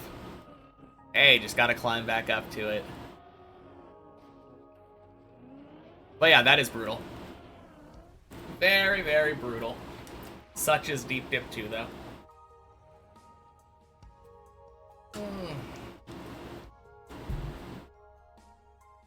Yeah, absolutely, Roy. Happy Wednesday.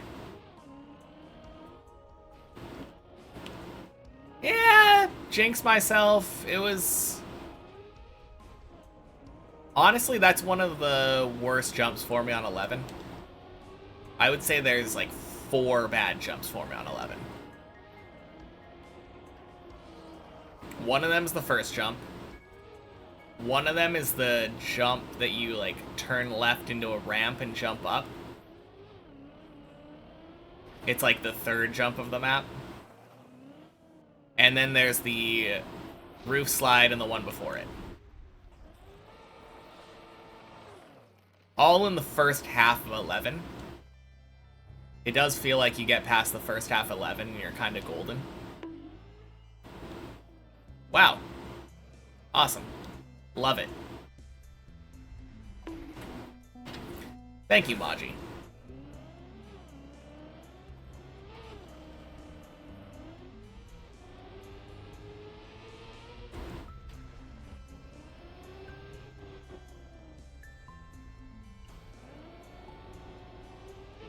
God, you know what we needed? We needed tiny plastic blocks on the side of the entrance there. Luckily, that isn't floor 16. Yeah, that would be garbage. I don't know. Floor 16 has its own problems. But nothing quite like that, I think.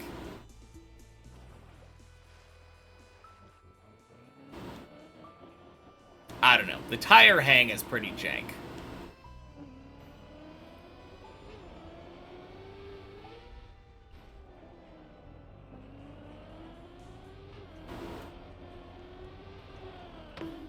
At the same time, it would make the map easier, you think? Would it make the map easier? Oh, are you saying if floor 1 was floor 16? Yes, 100%. If you just, like, swapped around those two floors, obviously the map would be easier. I thought you just meant that one trick being on 16. No, if something like this was on 16, I would have words.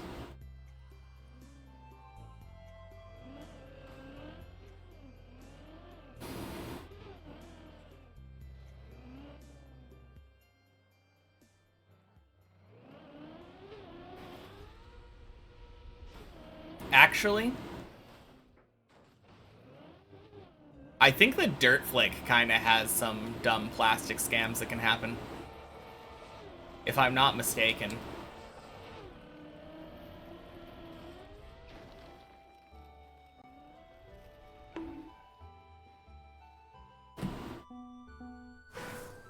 Man.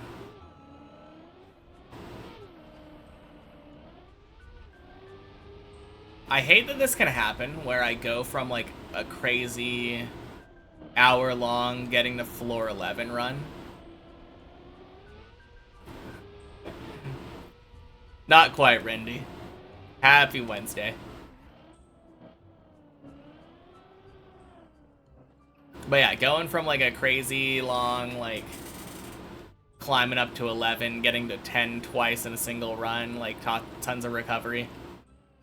And then just flopping on 1. Repeatedly.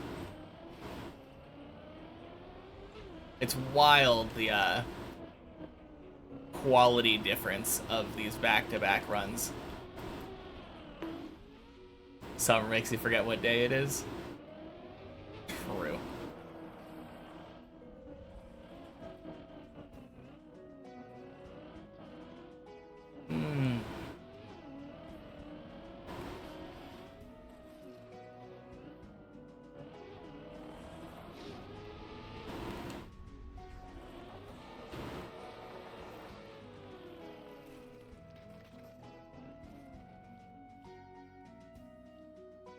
Alright, let's make sure we don't fail this, goddamn.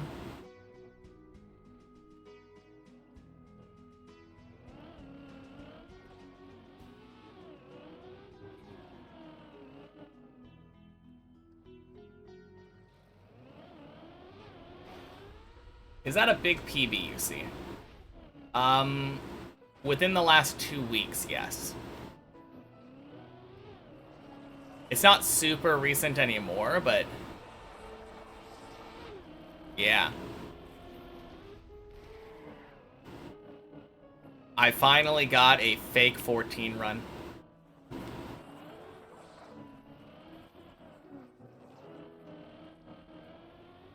Because everyone knows that's what I was asking for. Boink.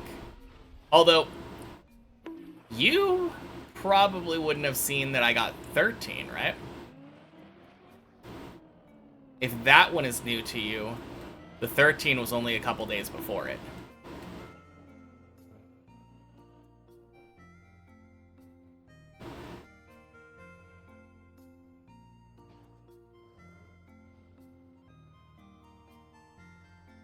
Next up, we get a fake 15. Please, no. If I could ask for one thing, I would just love it if I could not get a fake PB for the rest of the map.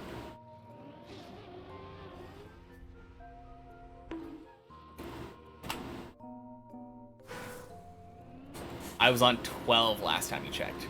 Yep. 12 was a very, very, very long-lasting PB.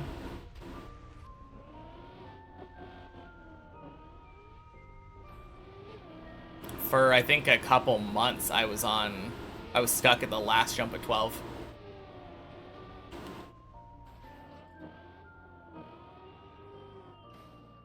But yeah, then I got to 13, like 2.5 weeks ago.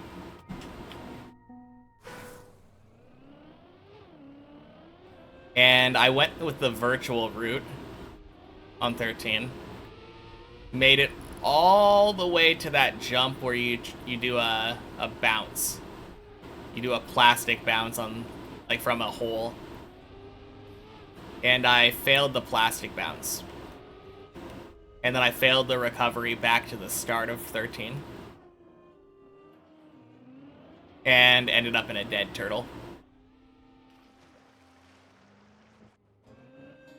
And then I did my normal, like, floor 13 practice arc.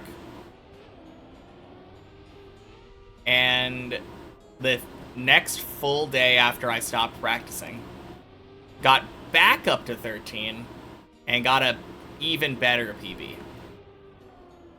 During the practice arc, I switched to starting to use the Elcon route, and I nailed the Elcon skip in a real run, making it all the way to the wall ride. And the wall ride's like 4 jumps away from 14. But that's where my PB stands now. But yeah, it turns out that when you flick out of that wall ride, you get a pretty big height boost. And it makes it look like you're on 14.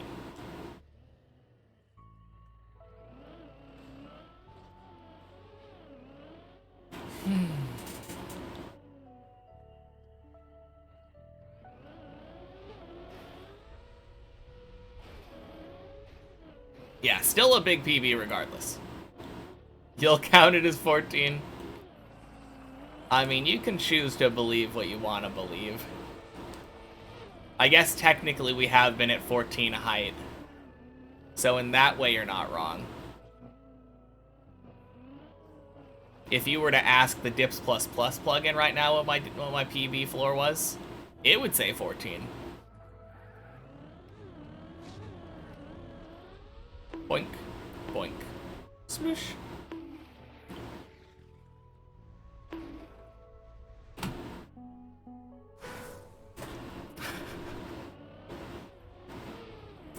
Johnny Drumcat, Ninjatsi, happy Wednesday.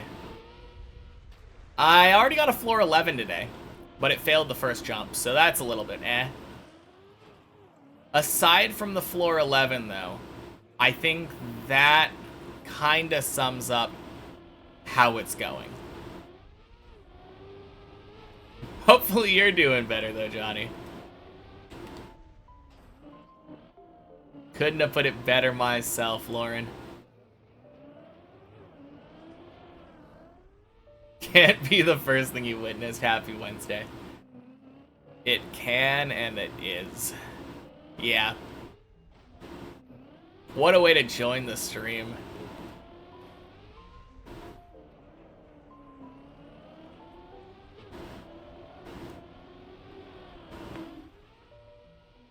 Happy Wednesday, Tack.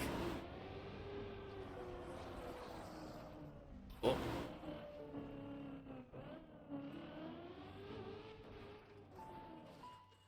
But yeah.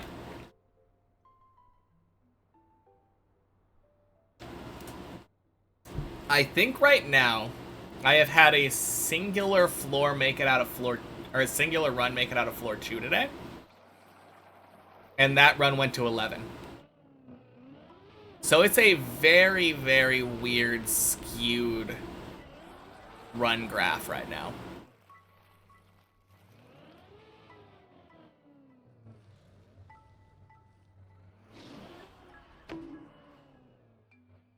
Yeah, I'm pretty sure that that's true. Because prior to that floor 11 run, my day's PB was failing the fish jump, I think? No, was it? No, it wasn't failing the fish jump. It was, dead turtling on the turtle cone. Yeah, so I went from a day's PB of dead turtling on the turtle cone to failing the ice 360, and then climbed all the way back up from floor 6 to the first jump of 11. But yeah, I've had one run. One run out of 2, and that one went to 11. I guess hopefully that's a pattern we can rely on today. Boink.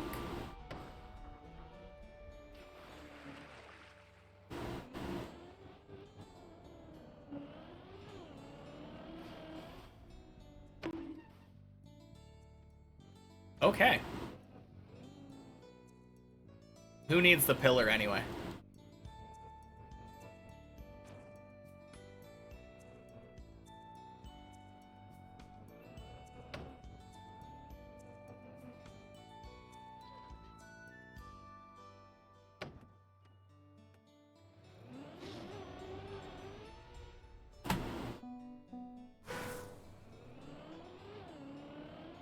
Alright, please remember to ask before posting links. Don't like the look of them on the on-screen chat.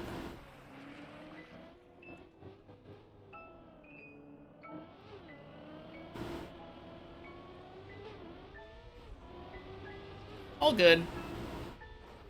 Just a reminder.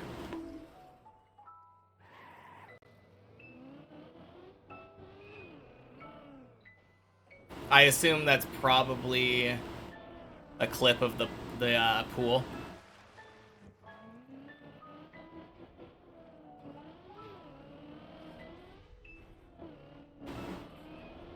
Yeah. What's that bounce? Probably about a 1 in 1,000 fail. I think that's like the 3rd or the 4th time that's happened to me. But I've been to... Oh no, probably not 1 in 1,000. It's probably closer to... like 1 in 3 or 4,000. It's very rare though. I think that that fail is about the same same chances as catching a shiny Pokemon with full odds.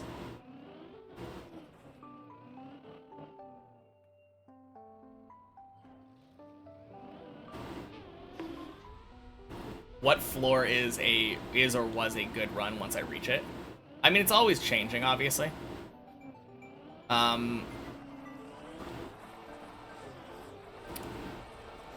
It's kind of 10, but to a lesser extent, the second half of 7.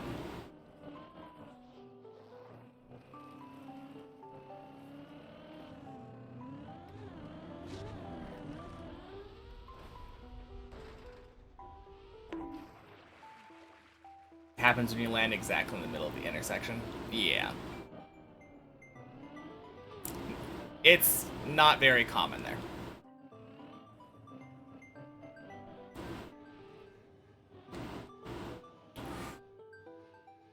Well, shit.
examples of people getting it on this map. Yeah. Well, crap. Honestly, I probably went for more time saving that than I would have been just restarting. Feel me on those parts. Always feels like a milestone getting past zigzag and reaching 10. Yeah. I don't necessarily think a lot of the jumps at the end of 9 are hard. Like, even the quarter pipe now is kind of getting to be relatively easy. But they all gave me trouble at some point.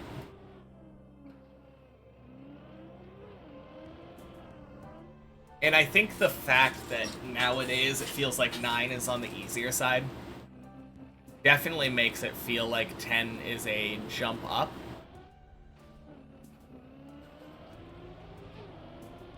So yeah, I guess I would say, like, getting past zigzag is like, oh, damn. This run actually is going somewhere. Getting past 9 is nice. I got to 10 now. But then getting to 11 is like, okay. Now we're starting somewhere. Like, I don't know. It's kind of hard to describe. Getting to 11, I feel like I've accomplished something. Whereas getting to 10, it feels like all of the easier stuff is behind me. I think that's the way I would put it.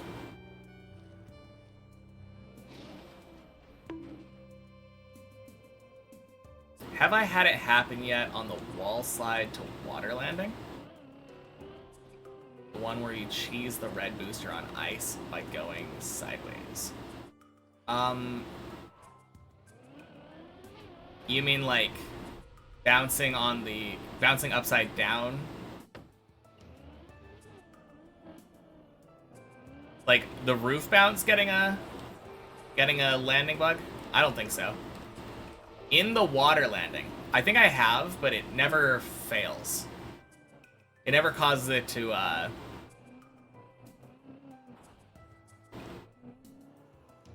it usually bounces far up and then just stays in the pool.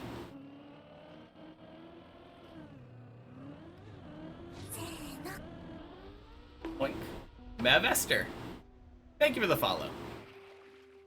You've seen one clip where someone bounces out because of it? Okay. Yeah, I mean, that is incredibly uncommon, and I haven't had that happen to me yet. Well, life goals.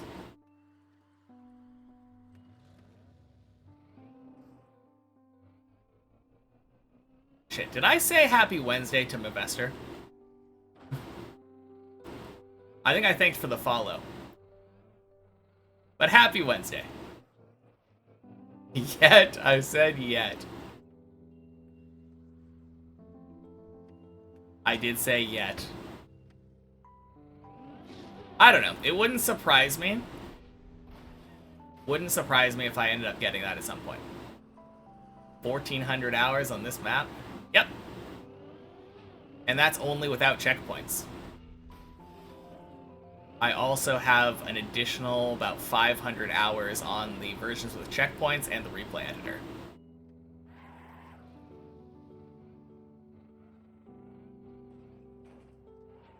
Slightly more. Yeah.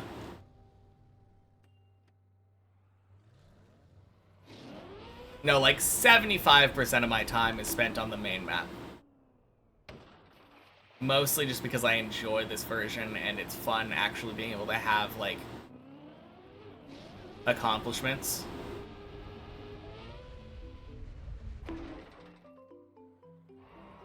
$500 hours is slightly more in the grand scheme of things.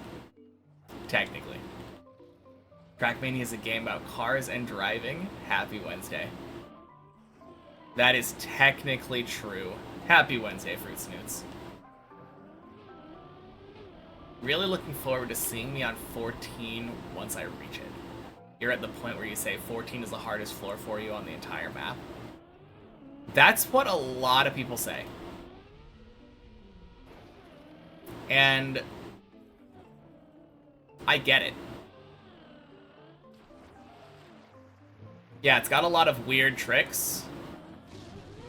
I can see the possibility of getting scammed on a lot of them. But more importantly, it's really long. 14... I feel like the normal length of a floor, 14 would probably end around where that jump into the pool is. With that weird bounce, that weird booster jump. But then it just keeps going.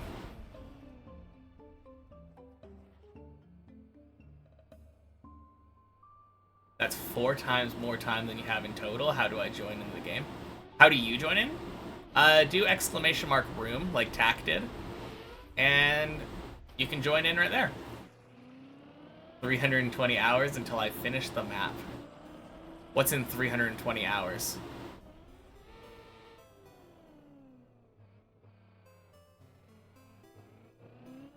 $17.49? 1750?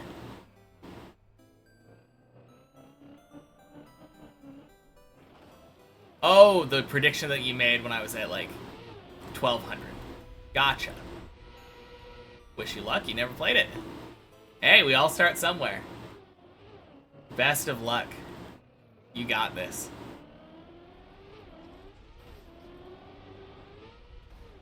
I mean, the worst that can happen is you're wrong.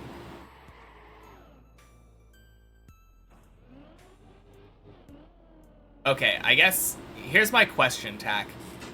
When you make a prediction like that, what is the, what's the plus or minus there?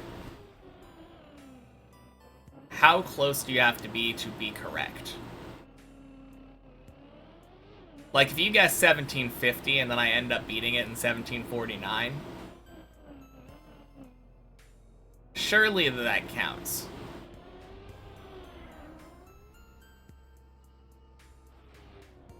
Is it like reverse Price is Right rules? Instead of going over, you're just not allowed to go under the amount of time? So if I beat it in 1749, you're the closest, you win, but son of a bitch.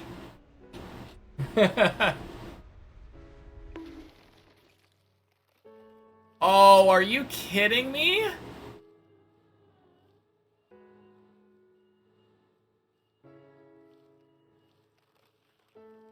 Okay, fuck that. If rounded to the nearest 10 hours, you'll be happy. If nearest 1 hour, you'd be super happy. Because I feel like there's a difference between 1749 and 1751. As funny as that sounds. Length of 14 is one part, then it's like almost every trick you dislike and just don't feel good while doing them. I think that, yeah, that's kind of why I like 14 on many checkpoints. All of the tricks on 14 feel really weird and unconventional. Where do you go in the start? You go across the bridge, jump across the platforms on the right, drive up the cone, and then jump into the pool.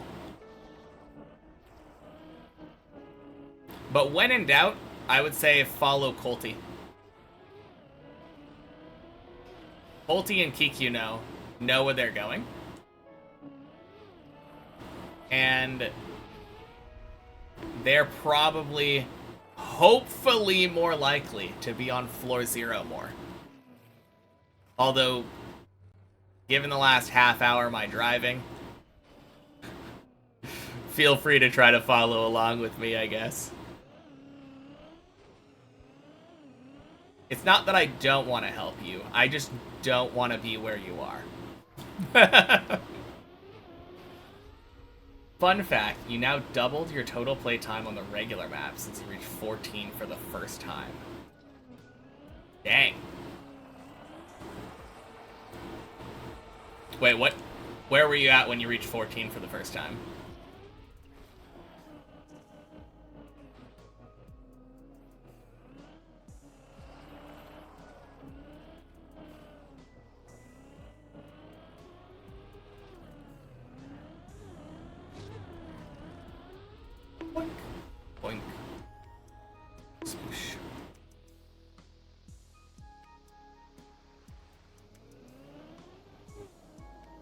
90 hours. Man. You practice a lot in editor before you even went for runs, like, for all floors. Yeah. Honestly, that's the way to go if you want to efficiently beat the map. You're doing it right.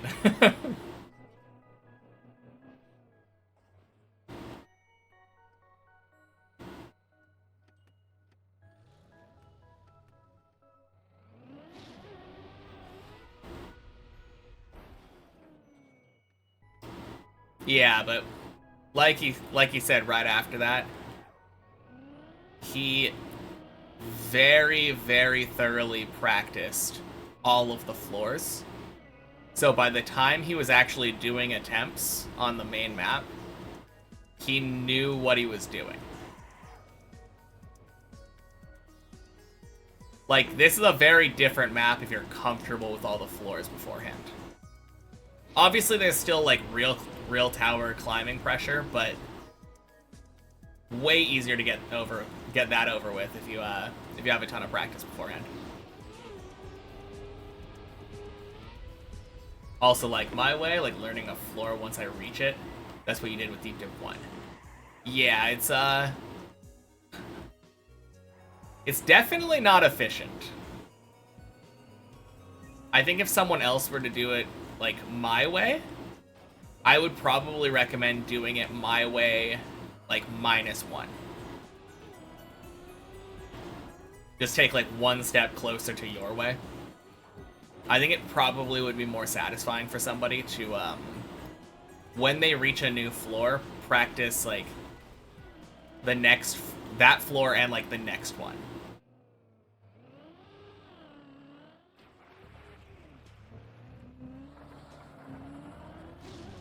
That way, like, massive PBs usually at that point.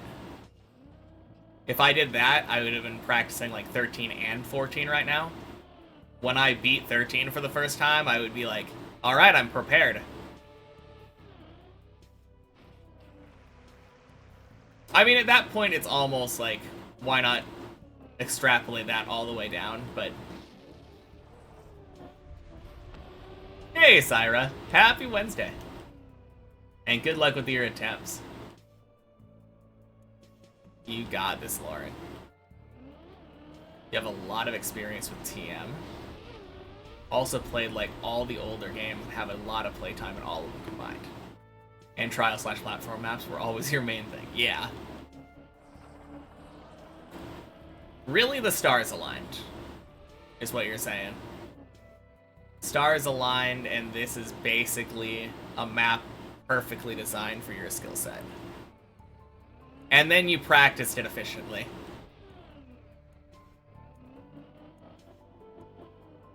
Really makes sense.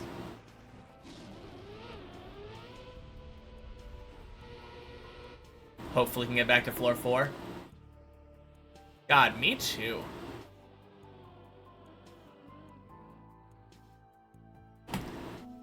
Ah, fuck.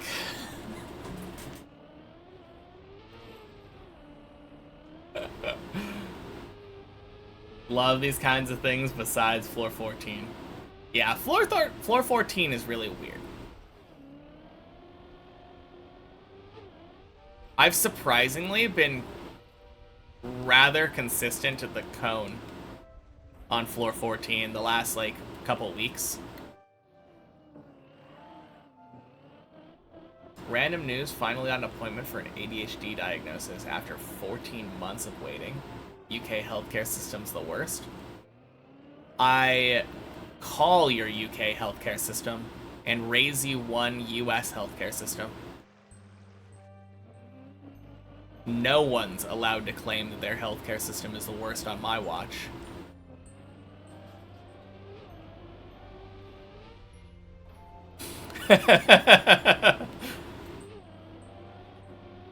But no, as far as people that are actually allowed to, like, go to a doctor without going bankrupt, I could see that maybe being the worst. People avoiding the wee-woo because it costs thousands. Yeah, exactly. When you are in literally like a life-threatening situation, or like your limb got broken and you're in great pain, and you're like, no, don't call the ambulance. I can drive myself. That's when you know there's something wrong. Hoochas and Hasan. Happy Wednesday, guys. In the US, you would have to pay like $1 billion for your diagnosis. Pretty much.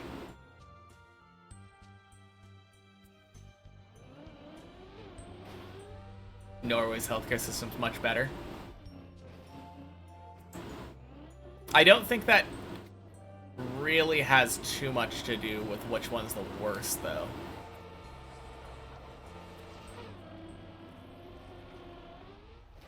When looking for what the worst of something is, you generally don't look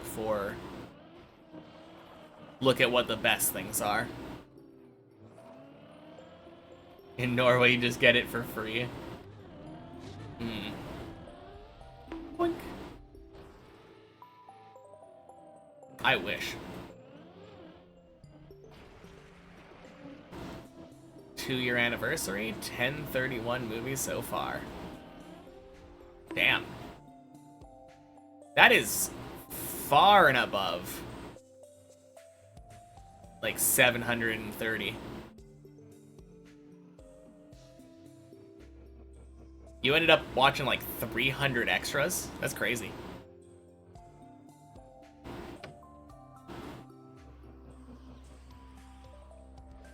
Healthcare is just one of the few things that should be free based on moral standards. Yeah, but why make it free when instead you can make money off of it?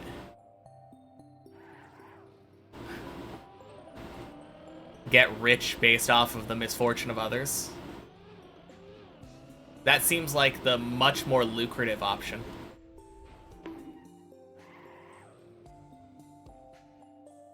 Watch 600 in 2024 as a challenge within your challenge. Okay. I mean, that's still 70 movies above the average then.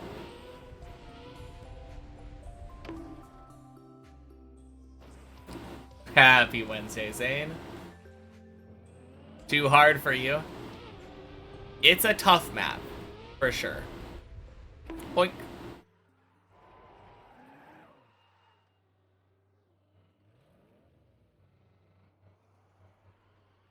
Good mental math. Thank you.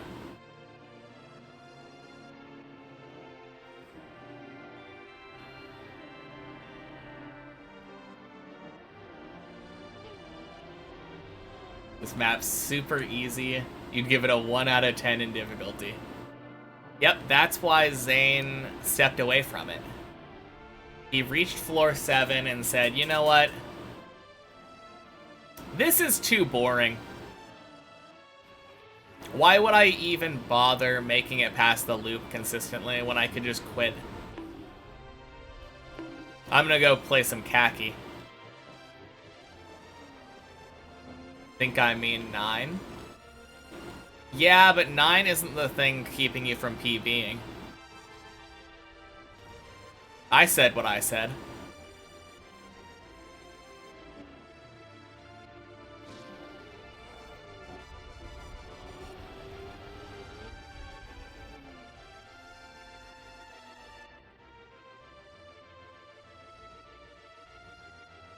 Nadeo plastic programming did. Don't I know it. I got another pool scam today.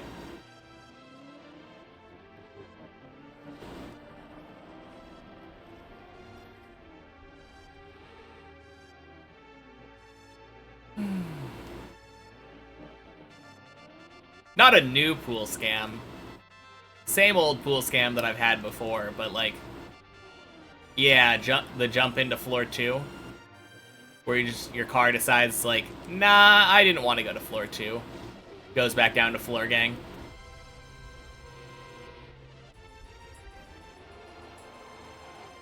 Yeah. Probably like the 4th or 5th time that I've had that happen. This comment is a great opener for a group math debate. Proper math debater, though.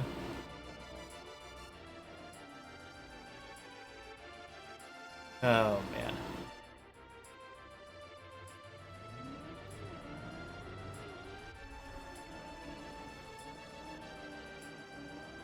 You love it?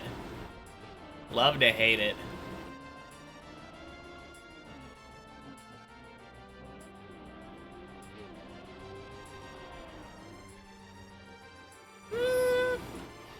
Son of a bitch.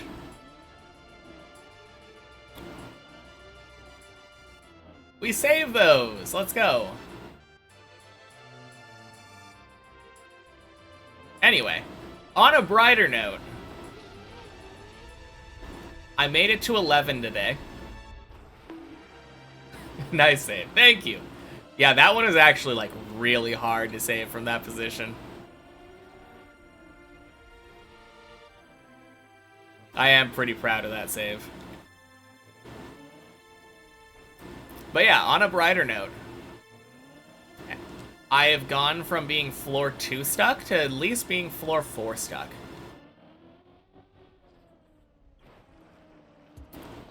Good stuff.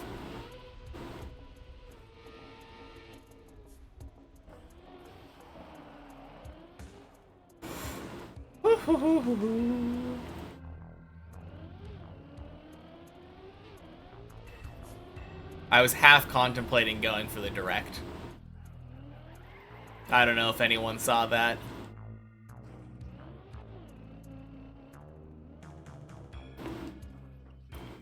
Yeah, so that's something I'm actually really scared of learning.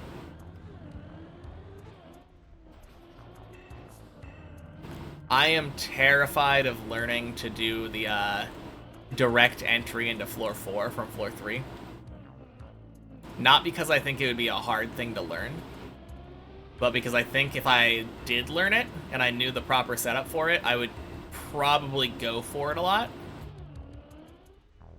And then I would start throwing away floor 4s for no reason. Nice rest of the stream, gotta go.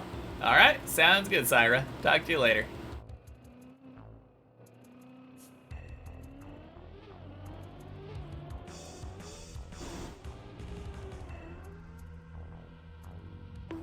One of the top in the nation, competitive science and math. Nice.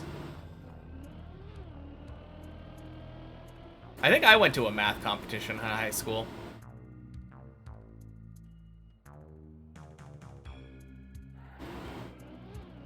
I don't really remember anything about it, though. I think I only did it once.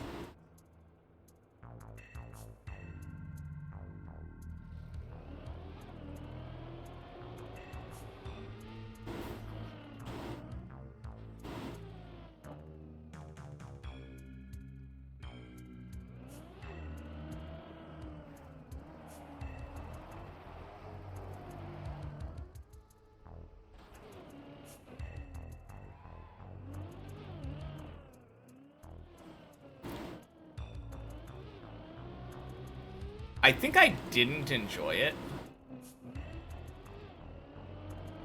Or maybe, like... maybe I had to, like, do prep for the competition or something.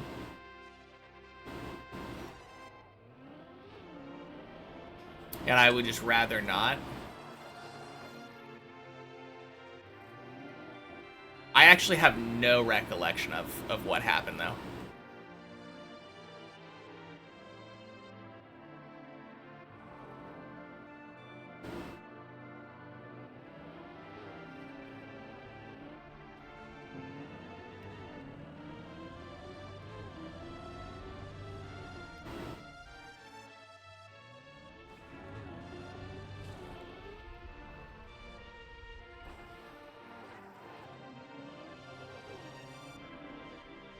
Hey, we're not floor 4 stuck anymore. Feels good.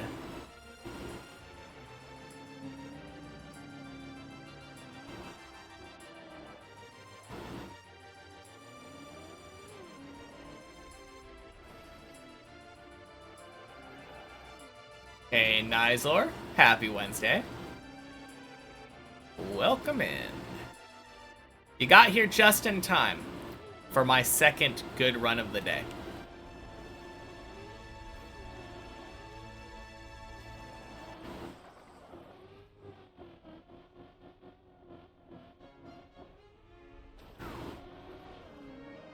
Quite unhappy Wednesday? Why? That doesn't sound good. Wednesday is great. Halfway through the week already. Almost the weekend.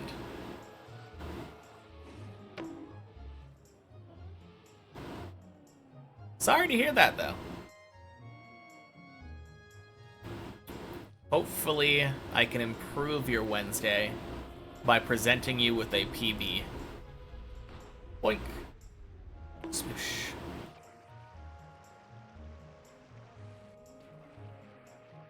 Nice, tires are dry.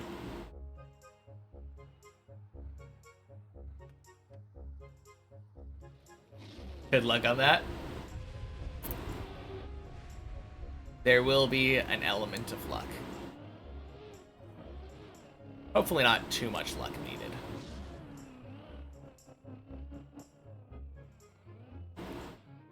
Concentration, skill, and the sheer willpower to overcome nerves. I think those are the main ingredients. Dash of luck never hurt anybody, though.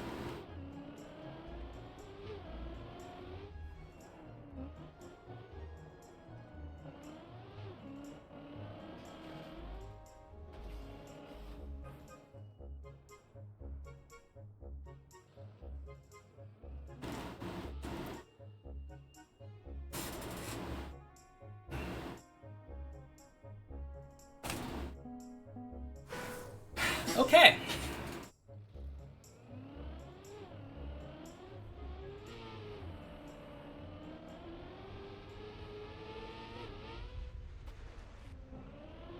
Still vacation.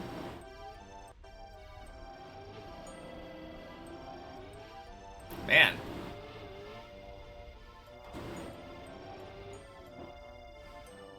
Don't know why vacation would not be a good time, though.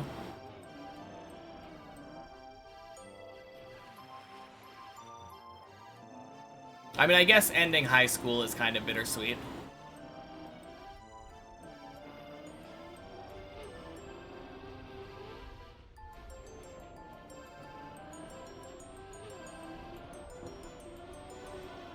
Boink.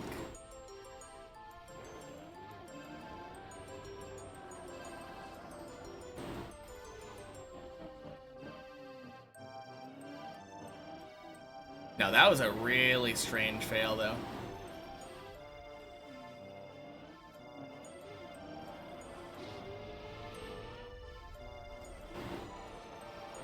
Never go over that platform, or that little, blocker.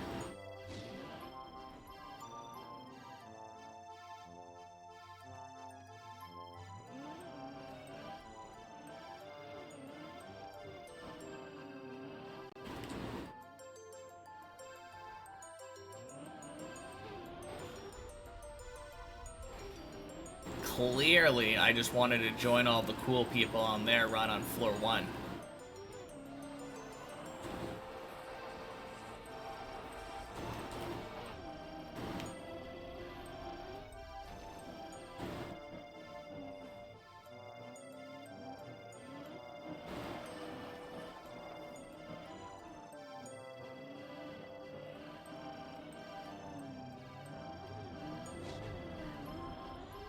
Boink.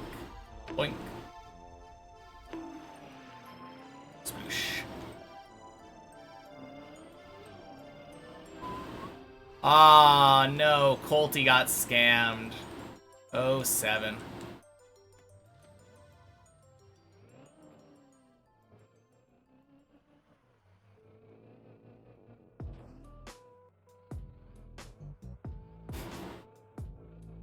Although part of that could have definitely been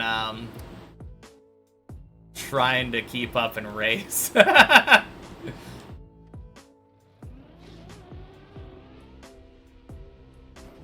back into the habit of racing me, not that you got scammed. Yeah. Does not surprise.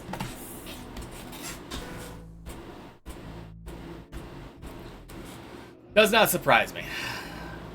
God damn it.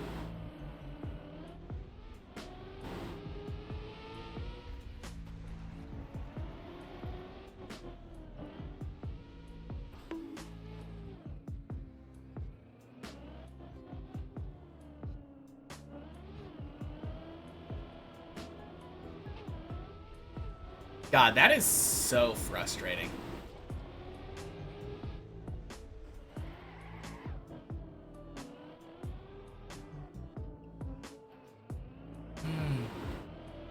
Good runs, good vibes, good runs.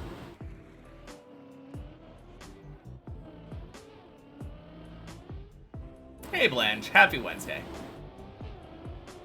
Nothing to the school, absolutely a horrible social situation. I don't know how to deal with it, don't really want to talk about it, so maybe it'll be good to stop writing before someone gets appetite for some sad story time. Fair enough. Well, hope things get better soon. They will get better eventually, but hope they get better soon. But for now, hopefully my floor 2 stuck despair can help distract a little bit.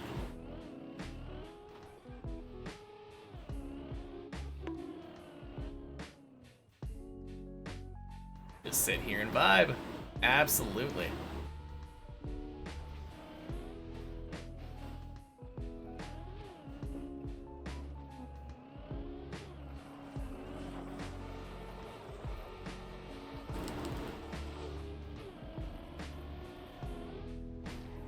Nice.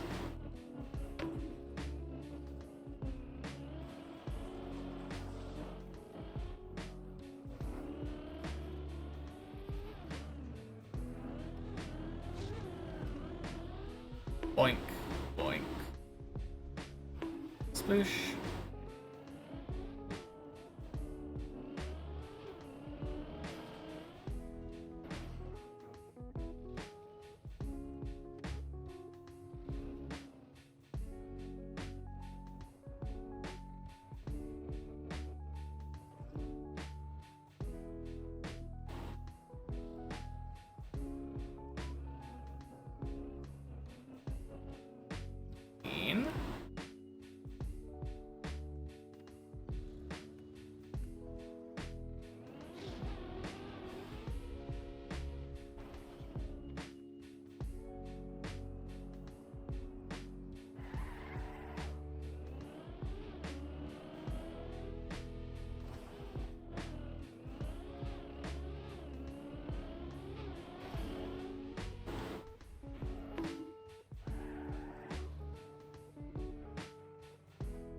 Oof.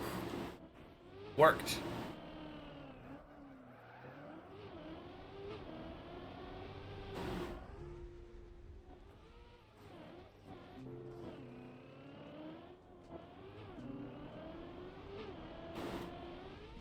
All right.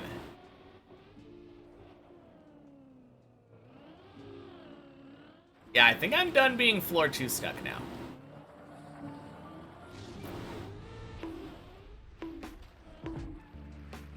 Feels like a decent amount recently that I've at least gotten out of 2.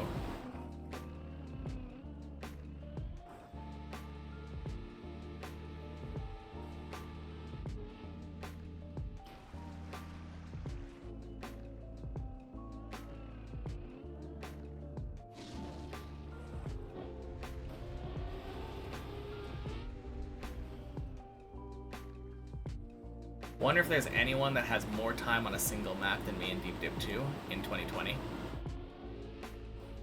Yeah, I was gonna say there was that... What were they, a Korean person or something that did the Hefis map? But that's TMNF.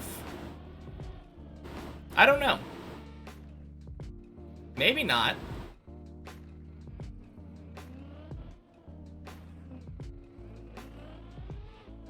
There definitely isn't anyone who's spent this amount of time without finishing a map before.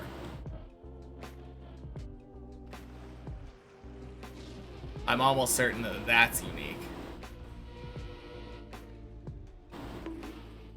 I'm probably the only person in Trackmania history to get club access and then have to renew the club access before finishing their first map.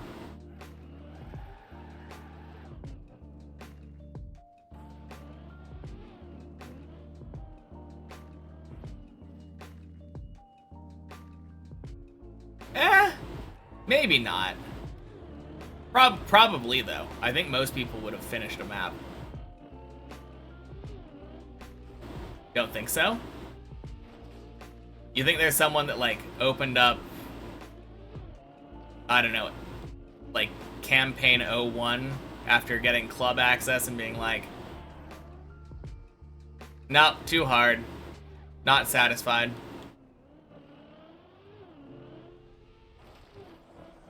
Quite a lot of titles in this game. Yeah.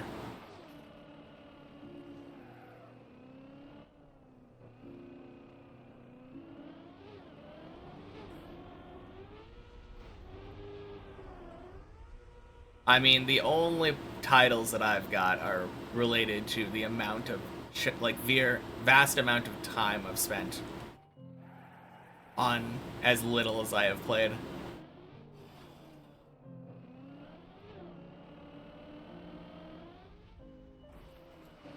Although I am top 21 in general on this map. So that's not something to be downplayed.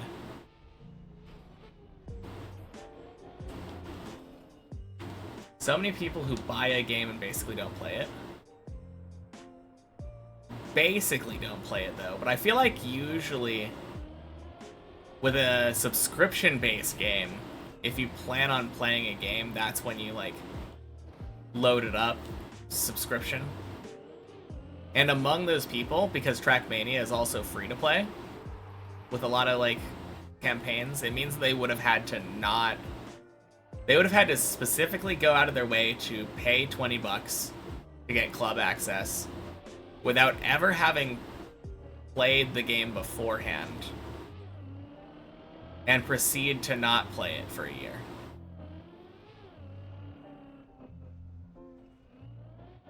But I guess that I could see someone being like, I want to learn how to play Trackmania this year.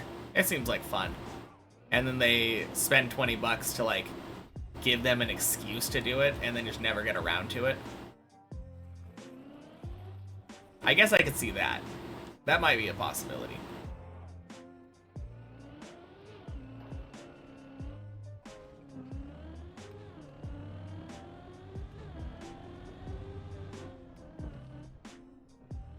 I don't know. Never finishing a map, though, is just such a rarity. Some goofball that bought it somehow never played a map. You know, maybe you're not wrong.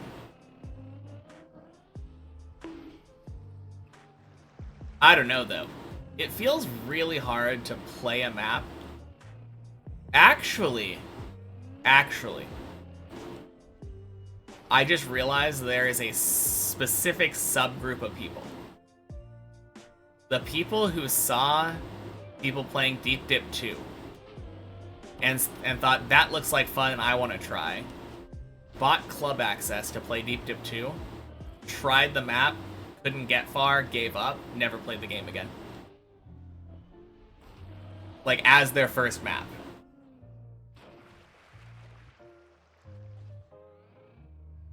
I bet there are some people like that.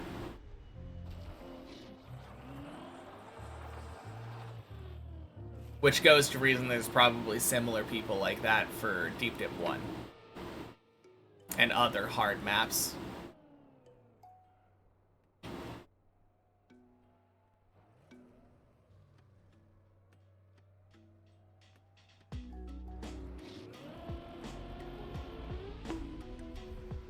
Boink. Yeesh.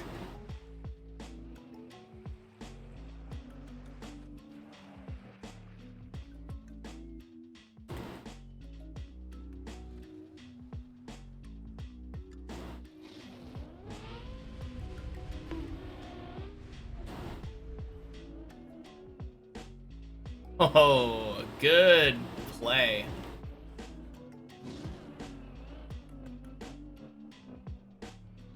I don't know what that was. I got like a landing bug or something. But I adjusted it on the fly and that was really sick.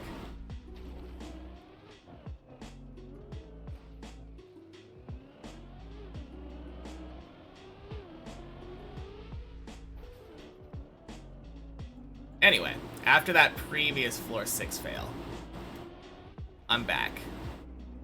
Feels good.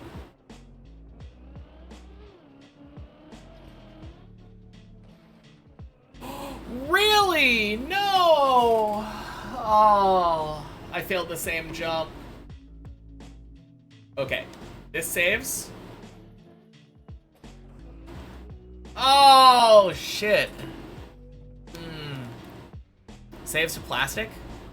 Literally saves nowhere. Oh. What a terrible fall. That is so unlucky.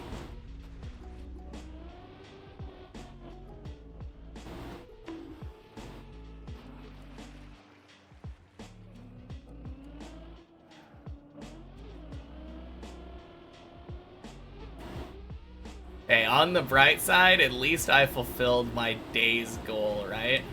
Got my daily quota of floor 11s. Ugh. I need to shoot higher, though. Oh, man. Really cold.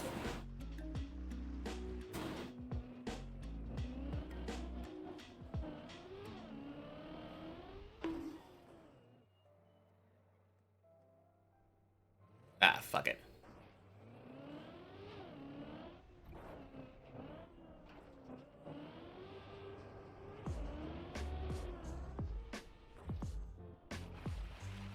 Is today's PB still 360? No. No, it's not, Zurion. That run that made it to the 360 ended up climbing back up to floor 10, beating it, and failing the first jump of 11. So that's where our PB is now.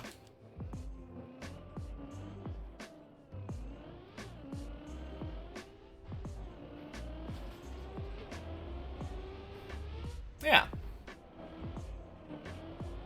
And then since then, I have been floor 6 stuck. I have had a single run today make it to Quack. One.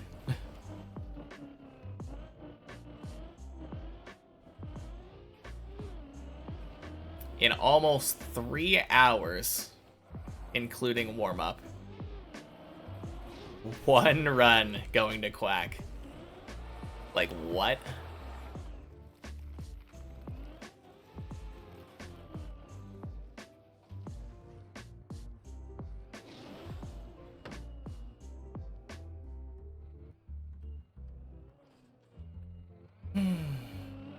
Finishing another Unity. Nice. What's your Zodiac level looking like there? Getting that level 5 like you were hoping? Score factor still didn't move.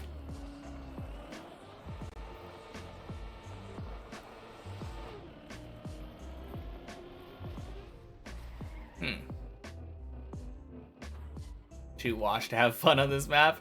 No. Rip, Lauren. Just remember that attempting chill slip might be a seriously nice challenge. Yeah, that'd be cool. Ah. Ice. Yeah, good luck with that. I mean, what zodiacs are you using now, Zurion?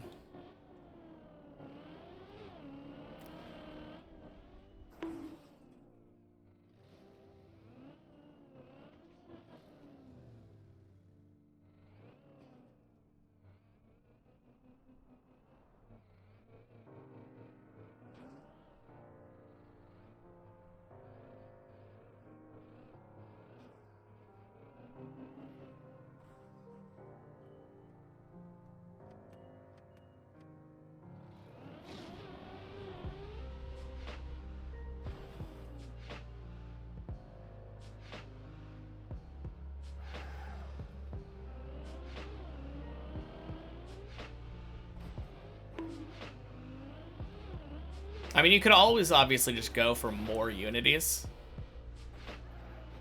That's an easier way. 2 Aquarius, 2 Leo, and a Taurus. You don't have a Moltke Aries.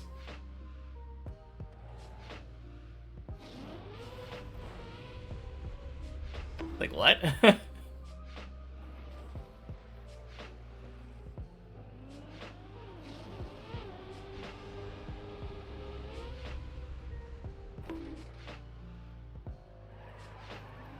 That kind of feels like a misplay.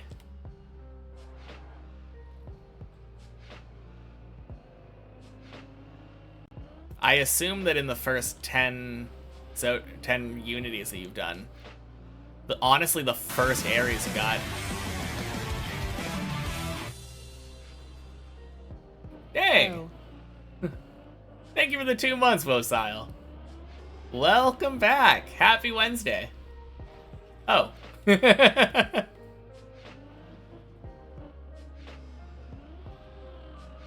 think I got a PB since the last time you were here. We are now 4 jumps from 14.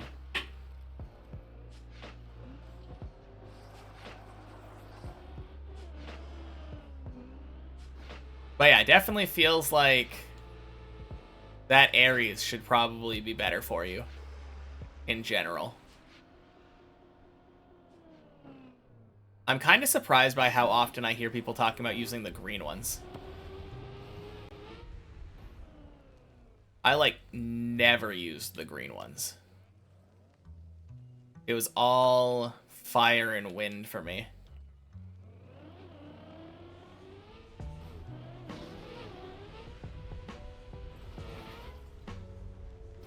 But thank God Wosile's here. Now I can finally go up to floor 11 again.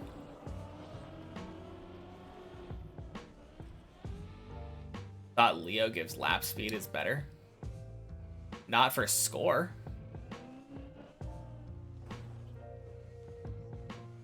Why would it be better for score? Let's go cheering for me. Thank you. You keep throwing floor 3s. Yeah, I got this turtle earlier. Super uncommon. My max score factor isn't moving. It's also Zurion like 5 minutes later. I didn't think about score. Oh, man.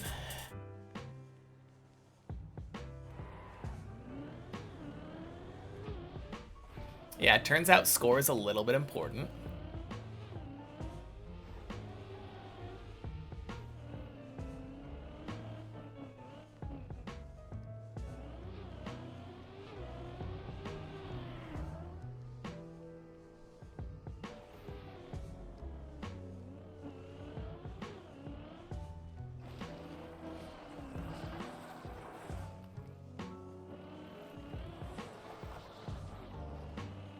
Don't know how much score do you need to go factor up. I don't know, but I doubt Taurus is better than an Aries right now. Like, generally, I would say, like, your best Aquarius, a Libra, and, like, maybe a Leo and some Aries. probably what I would be running.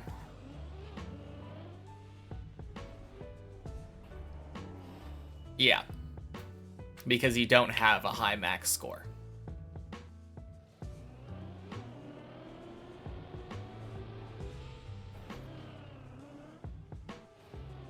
No, Libra is really good though, because it just lets you reach Unity much quicker. Obviously the free lab levels are pretty good for the having like at least one of them. Speeds that up a lot.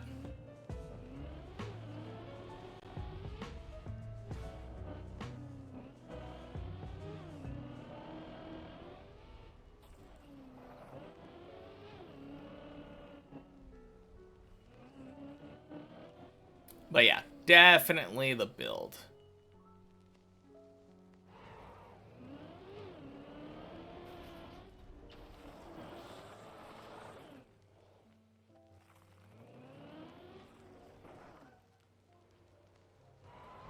Now, one thing. You can take uncommon Leo or common Libra.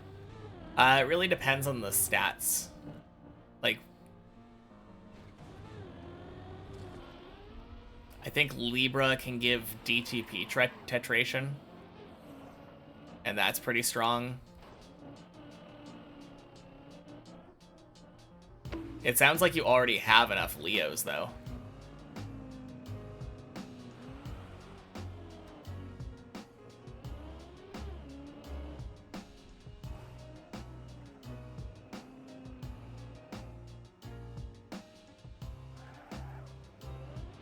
BP and Supernova Tetration. Supernova Tetration's really good.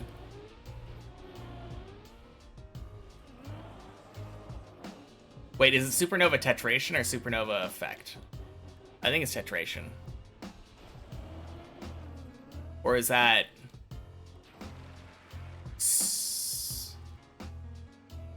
Yeah.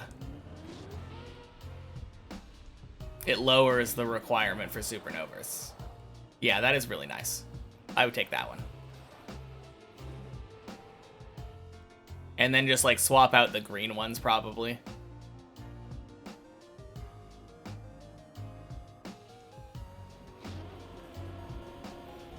I don't know why people seem to like the green ones so much. Since, like, the goal of the green ones is literally just helping with Eternities. Red ones kind of work universally, since almost everything cares about scores. And then the wind just lets you get more Unities.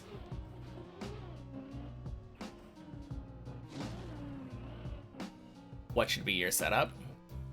I would say like 1 or 2 of your Aquariuses, but definitely the better one. Probably that Libra you just got. And then, like, as much Aries as you can get, maybe a Leo. What I was saying before.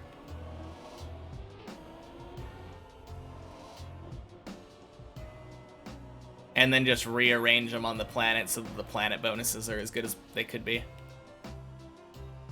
You want stuff like Unity Reward and Eternity Reward.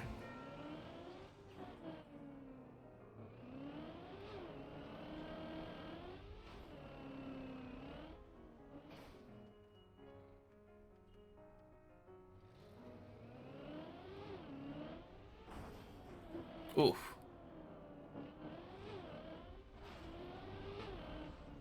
But yeah, it shouldn't be too hard.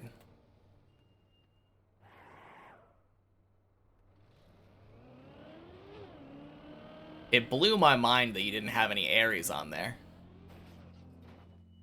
Like, Aries is so good for these builds. Having, like, at least one good Aries on them, usually.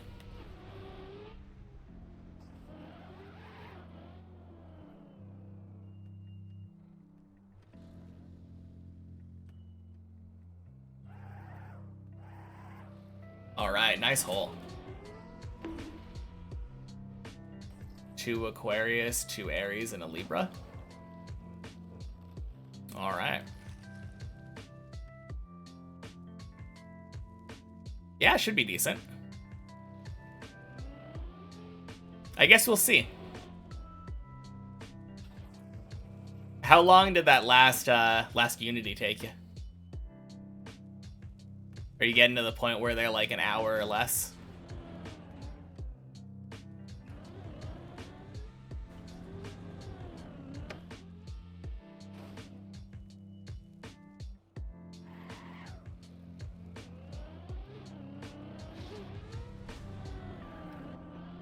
Not yet. Probably pretty close though, right?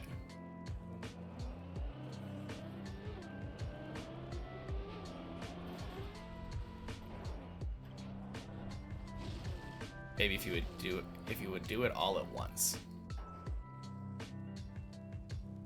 Have breaks sometimes. Oh, okay.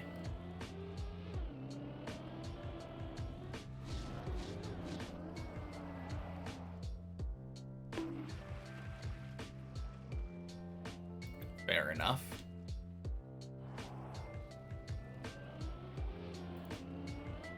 Fastest is 3 hours. Okay.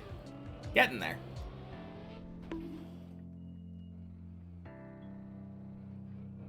Hello, tree.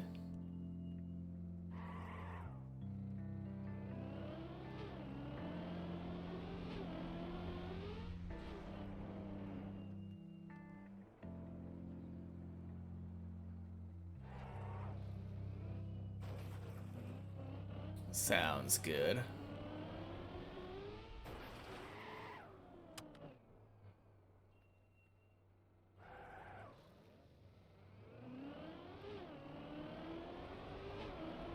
Now, the other thing that can help you with levels is just quantity of unities. Quack! Oh, thank God, another quack. It had been too long. But yeah, I believe you should have a unity factor already that increases your XP based on the number of unities.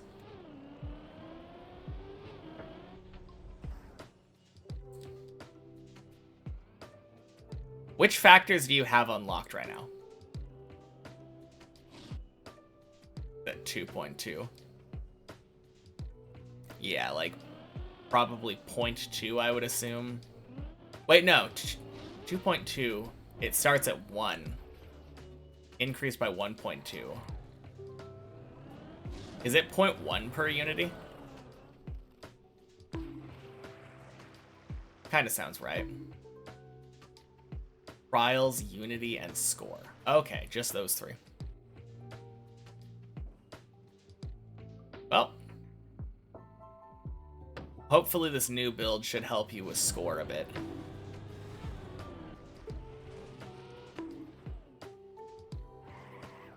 Because if you're able to get a level 5, that should get you the final trial anyway.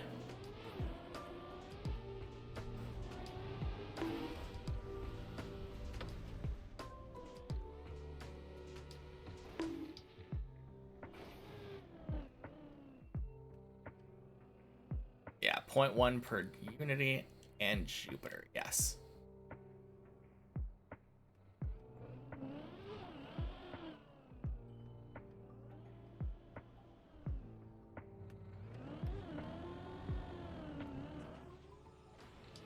Now, that'll be nice.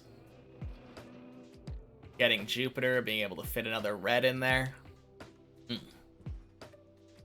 And then I bet you'll be able to finish some of the medium trials pretty quickly too, actually.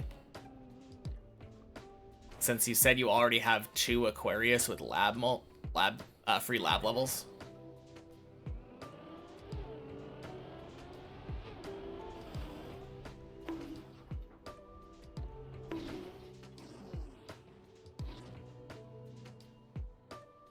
Wow! Fucking lights! What? Ah. That is such garbage.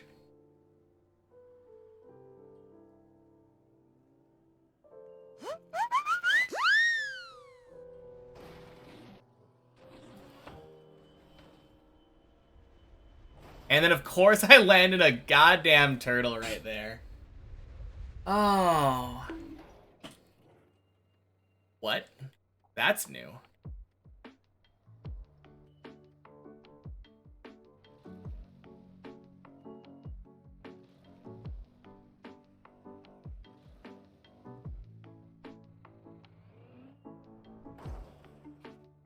Huh.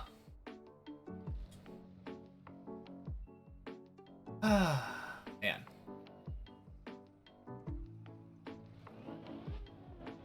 Supernova with 0 eternities? Never mind, you just did that.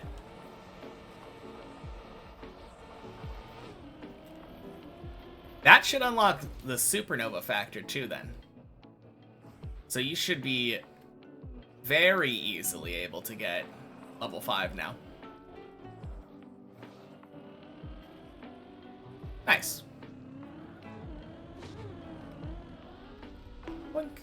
Boink. Sploosh.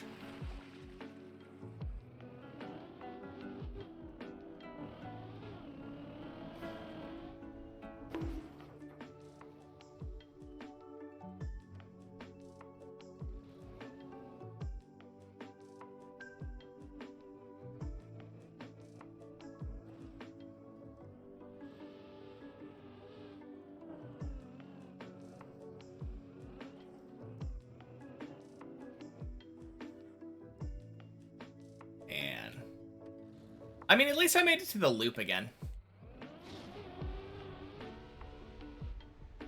Sucks it didn't save on Quack again, but... Loop's a loop, it's a loop. Tried to install Revolution Idol, don't think it's for you. Fair enough. It is definitely a game where it feels like you know pretty quickly.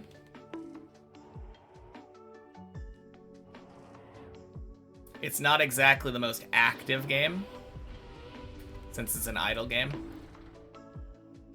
Though it is actually relatively active when compared to some idle games.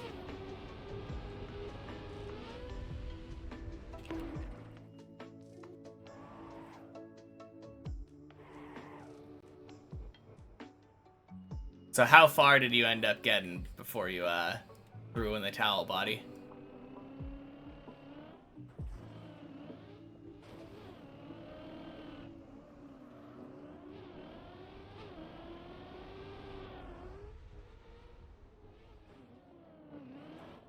Thought reading some achievements will spoil you something.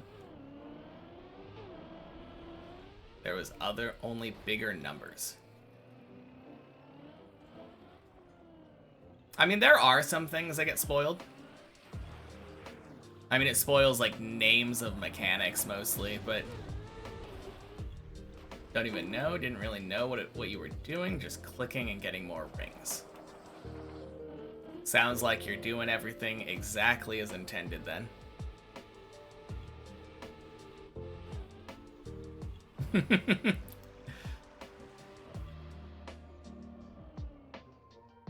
Yeah, basically, when the ring goes around and makes a full revolution, you get points.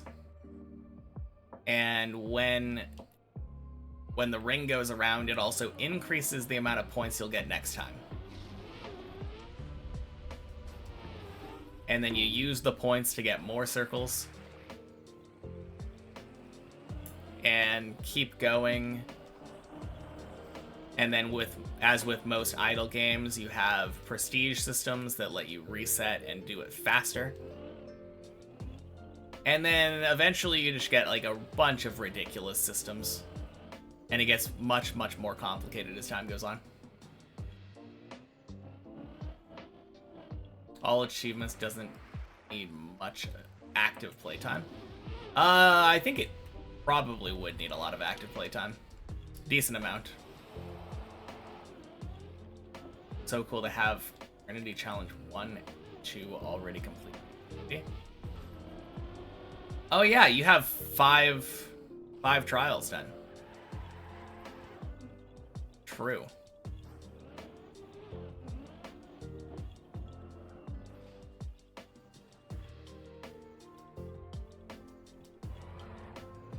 Yeah, very nice. Close to 600 hours. I think I'm around 700. But I probably just play more actively.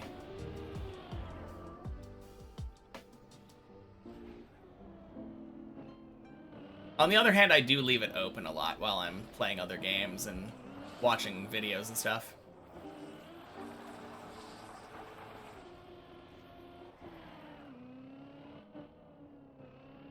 No, there are definitely some things that, like, you can make a lot of progress offline, especially during some phases of the game.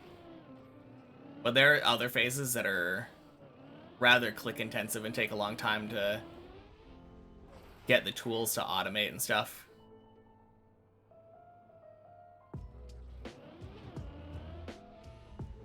That tends to be the pattern, though. Usually unlock something new, have to do that something new for a while, make it much, much faster, and then unlock a way to make it automatic.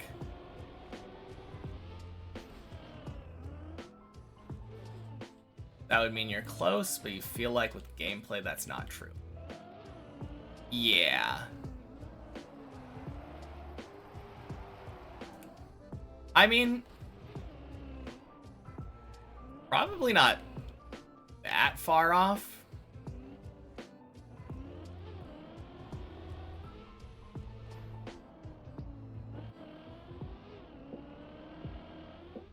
I think like I said, I think once you get Jupiter unlocked, you'll see a massive jump in progress.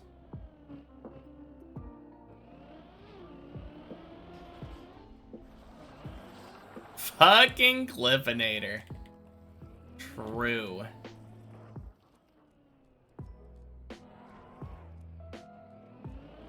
Funny thing, Colty, I literally don't remember doing it just now. But I did just start floor 5, so I must have. But couldn't agree more.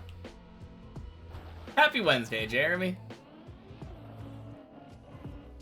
Wonder what would be the next big step, but don't want to know, actually.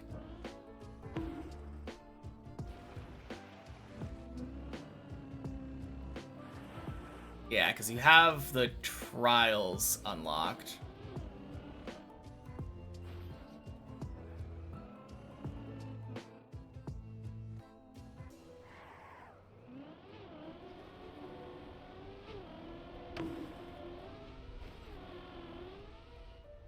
No, there is something that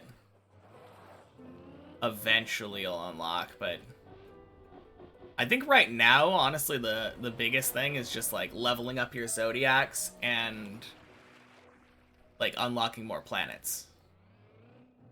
It's not really like a spoiler, it's just like that's your current goal. And I think by doing that, you'll naturally end up coming across the next big thing.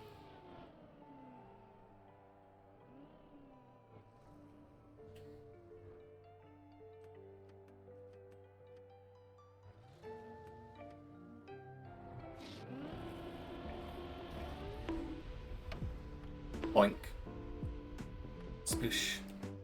Know there's some weapon stuff because you and Syra talk about it. Saw some screenshots on the on Oni Discord. Thank you for the second good luck, Jeremy. Appreciate it. Well, now that I have double good luck, either that means that I'm gonna get an insane run right now, or 2 good lucks cancel each other out, like a double negative, and I'll have neutral luck.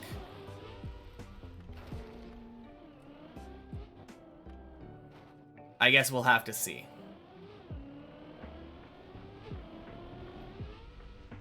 Make it triple good luck. There we go. Now, no matter how you look at it, my luck has to be good.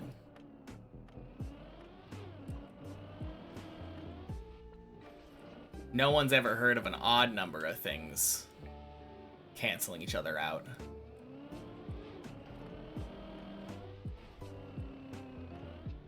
It was a double positive, so it doesn't cancel out.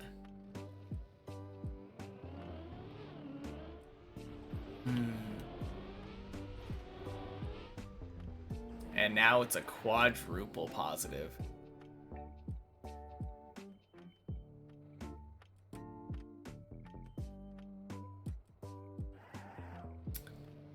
On the other hand, double bad luck wouldn't cancel out.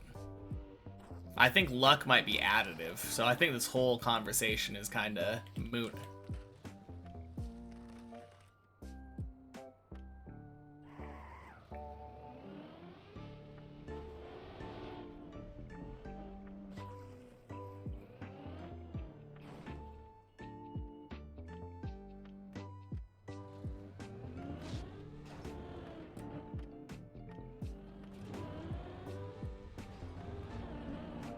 Boink.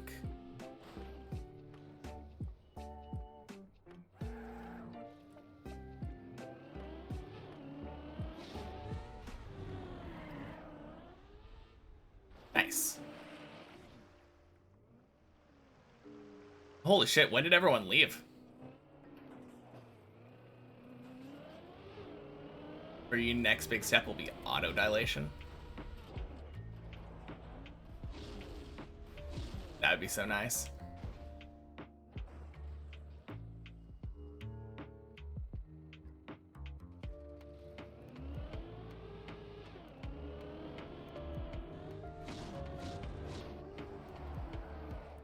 I forget, do you already have an upgrade that automatically buys all the dilation upgrades? Or is that what you're talking about?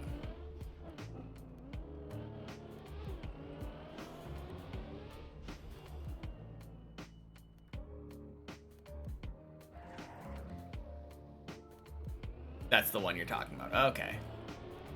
Yeah, that would be super nice.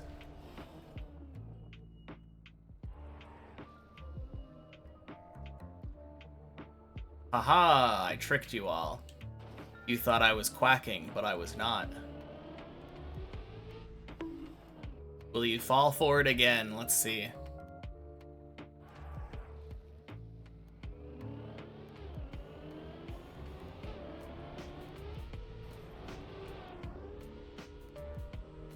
Aha! That one was real. Quack.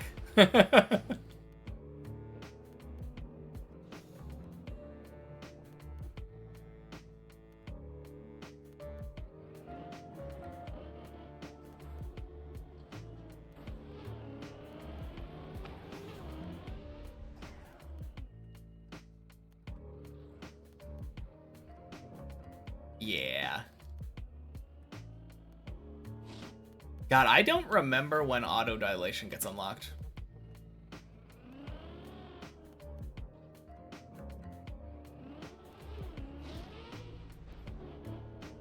I kind of think it might be one of the trials.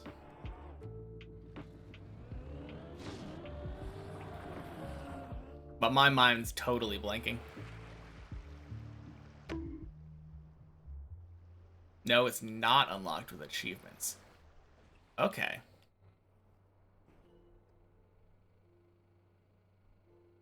Probably one of the trials, then. God, who knows?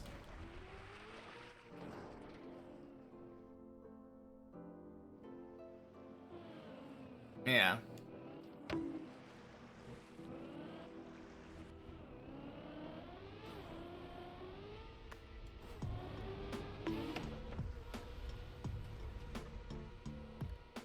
Whew. Nothing else left that you know of.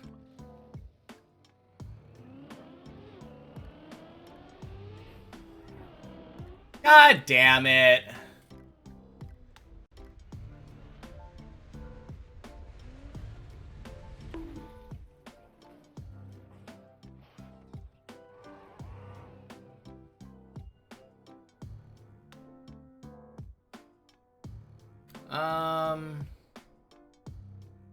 Okay.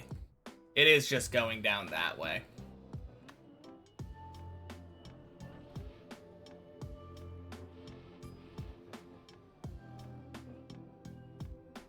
I mean, you say there's nothing left, but I'm saying that you're wrong, and that there are other places that you could unlock things such as auto dilation.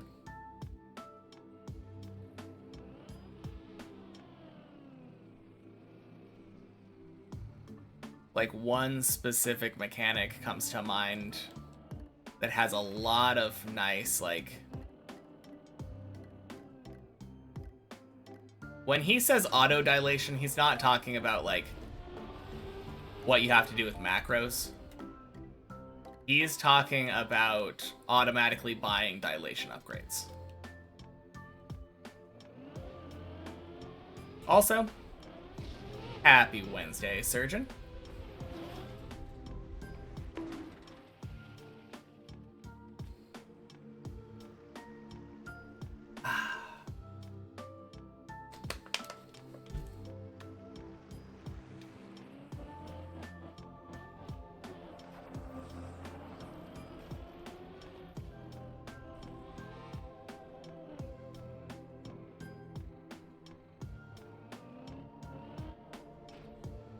Oh yeah, I think I got node 24 yesterday. Also, I finished Insane Trial 4. And got the upgrades related to that. Quite a bit of progress yesterday. Thank you.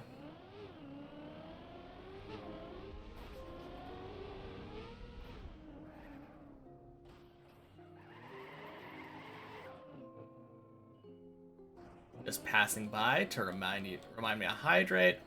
Back to studying. Last exam on Friday. Sounds good. Good luck with your studying and on your exam.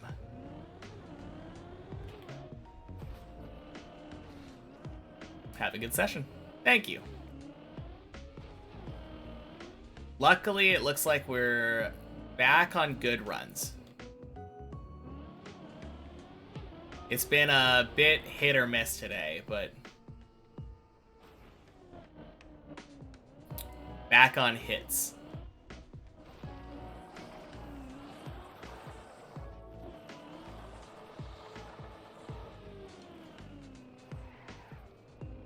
At least I'm getting back to 7 anyway.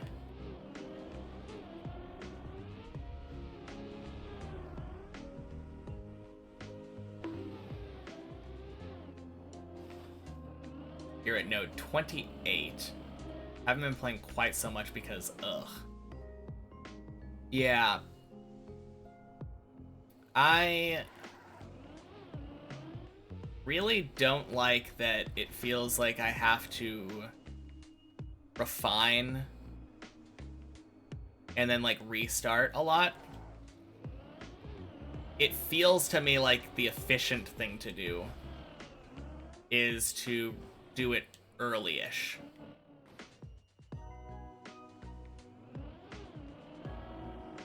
Jeez, that's a way to spell it. Happy Wednesday, Mace. Refinement tree is way too tedious and repetitive. Yeah, it's very tedious. Oh god.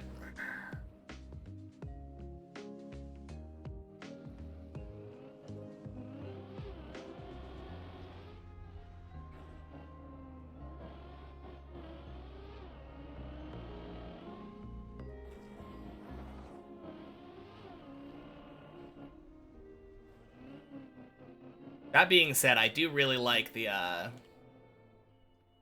24 upgrade, I think.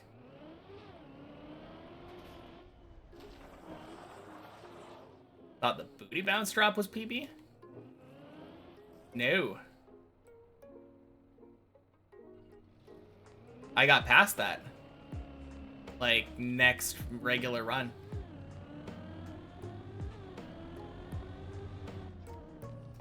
That PB was 2.5 weeks ago on Sunday. And then this PB was 2 weeks ago on Wednesday.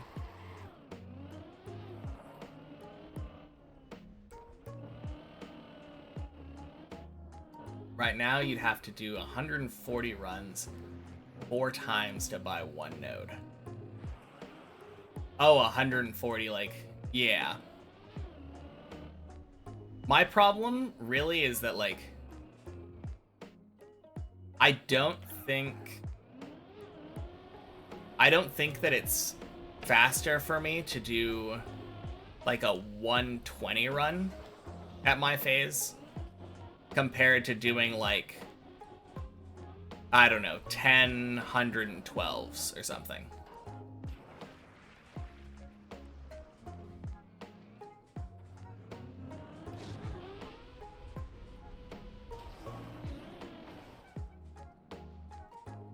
By past, you mean completely skipping it?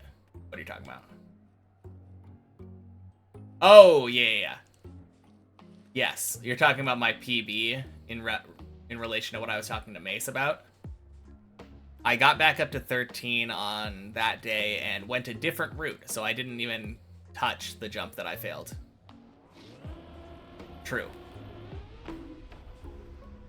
Booty bounce isn't part of the route anymore.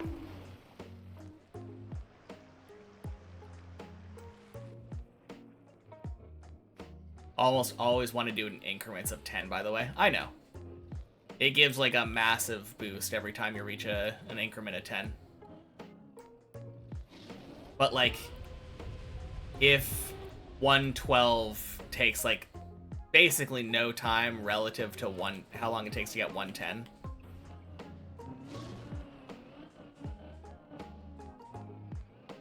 I figure you might as well. Finish the meeting tomorrow, so good night and good luck. Alright, talk to you later, Zurion.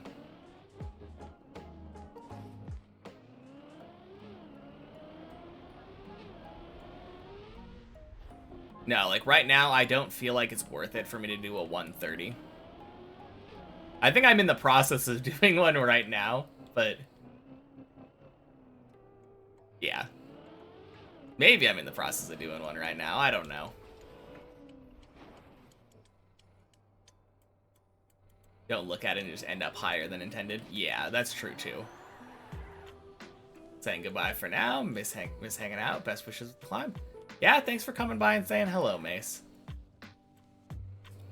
Hope you come back again soon and we can talk more. But I'll talk to you later.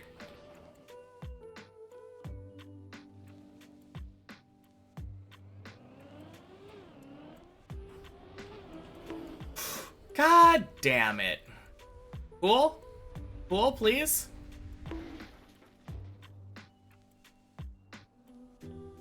Thank you.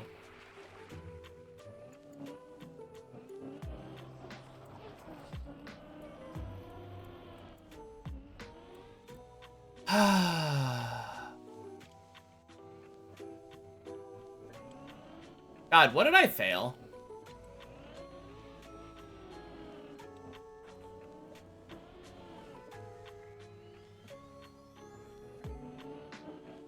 Floor 5? Or floor 6, I mean?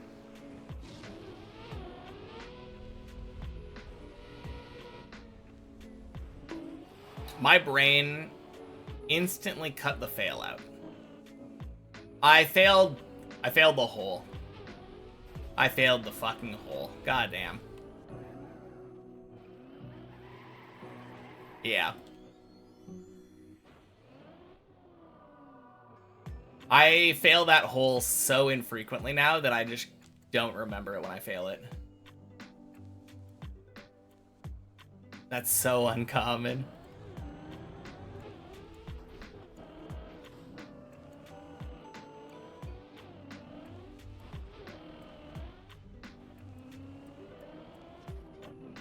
But yeah, I don't know.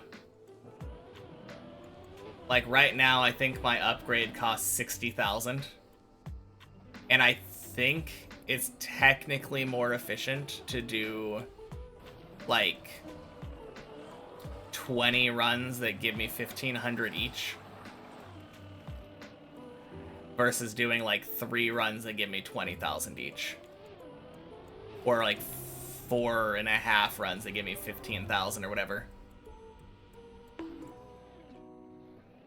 But doing 10 small runs is more efficient than doing one big run. Just adds to the tedium because it's not really very automated. No, not really. Well, it kinda is. Kinda. I don't know. There's not a lot of waiting time, though. Because, yeah, usually my process is literally just like start of refine. Buy. Actually, I know exactly what would make it a million times better. A setting to have your spawn number always be the max. If it updated automatically when you bought the upgrade, that would solve literally everything.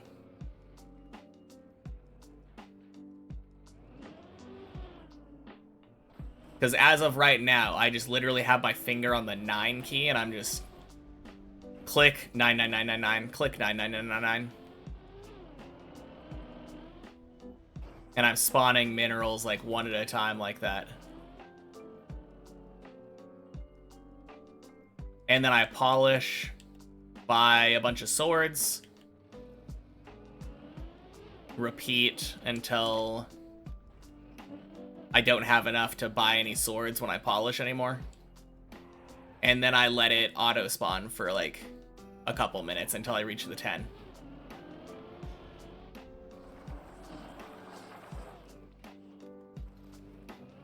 Oh, and I buy all the other weapons at that point when I'm waiting for the auto spawn. Obviously.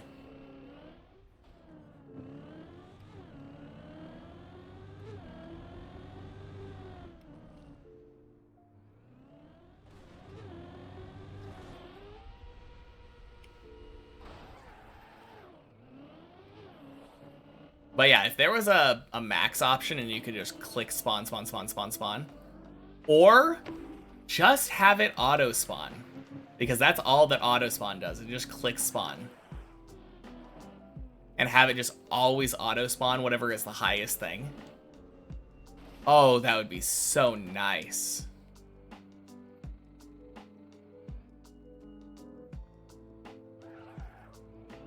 I hate coming back from an AFK session where I have it auto spawning and then just notice that it's been auto spawning like something half as efficiently now for who knows how long.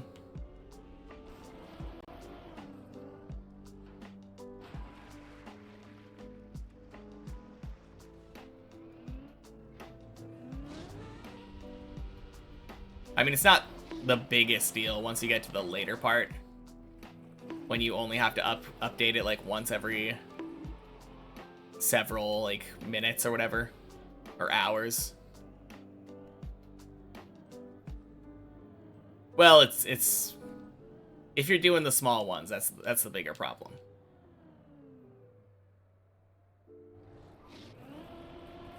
Do think it should be a separate tick box to be max before spawning level 50s is optimal for magnets, but the box should absolutely be there.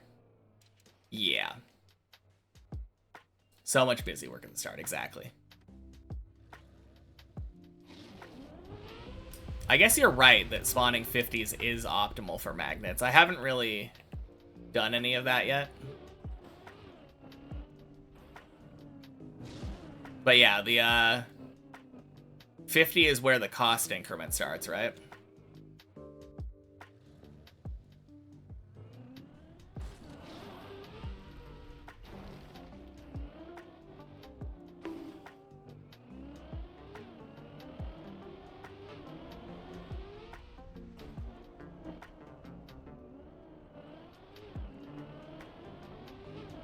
What is your magnet strategy? Do you sit there and wait for a while? Because I've just been getting them passively. I've never really thought about farming them at 50.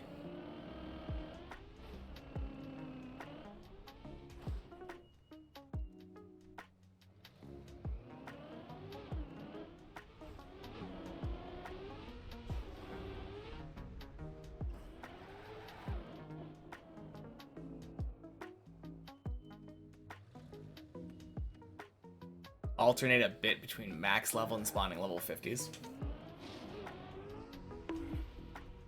Okay.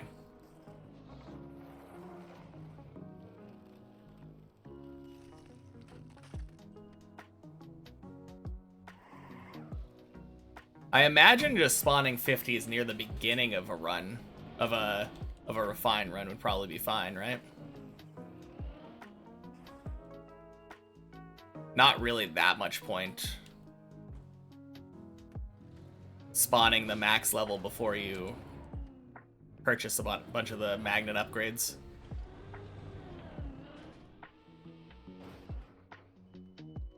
Yeah. That's kind of what I was thinking. Because I've just been doing it passively, I've literally never bought the bottom magnet upgrade. So I'm almost certainly doing it very inefficiently. But I've never actually manually gone through and like farmed 50s. So magnets are kind of slow in general for me. I think I'm gonna try that after yeah, I'm gonna try it later.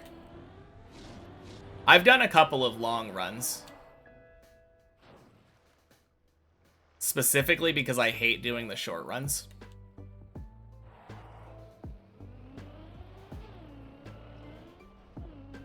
I nearly have the next relic unlocked, too.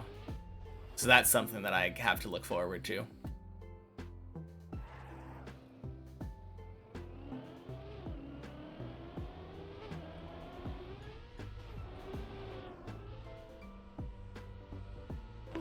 Quack!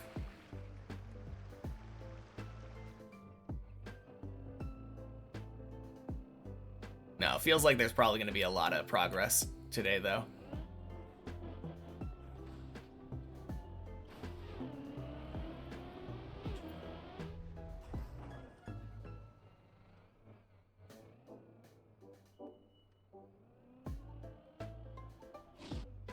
Yeah, the funny thing is, I think you probably want to, like, move way past first, right? And get, like, a bunch of the VP upgrades before necessarily farming the magnets.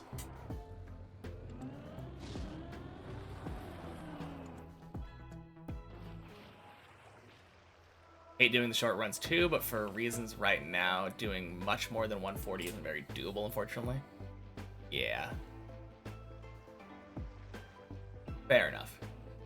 What should I focus on? What should you focus on after breaking Eternity? Or breaking Infinity? Because you feel like your progress is slow right now.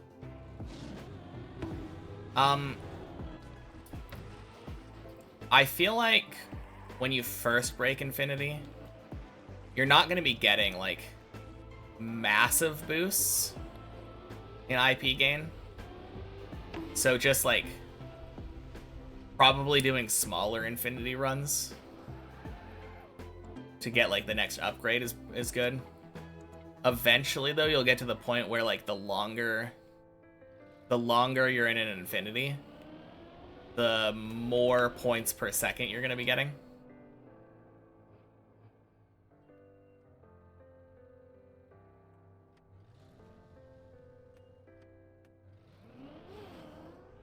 Boink. Psh.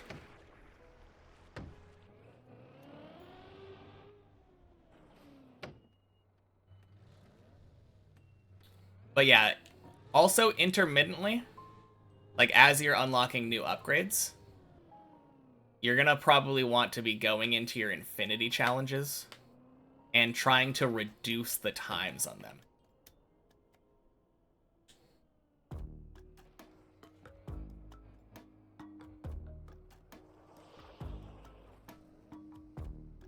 Your Infinity challenges are 54 some. Well, if you haven't done that recently, you might want to give it a shot. Because you can probably get it lower. And there are bonuses in the tree that specifically benefit from that. But yeah, I would say every once in a while, just disable auto Infinity and see if you're making more points, like, quickly. And then just determine... set it based on that.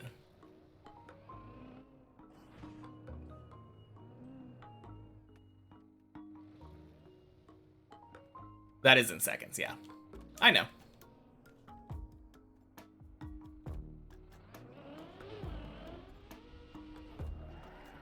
And I was saying that 54 is actually rather slow.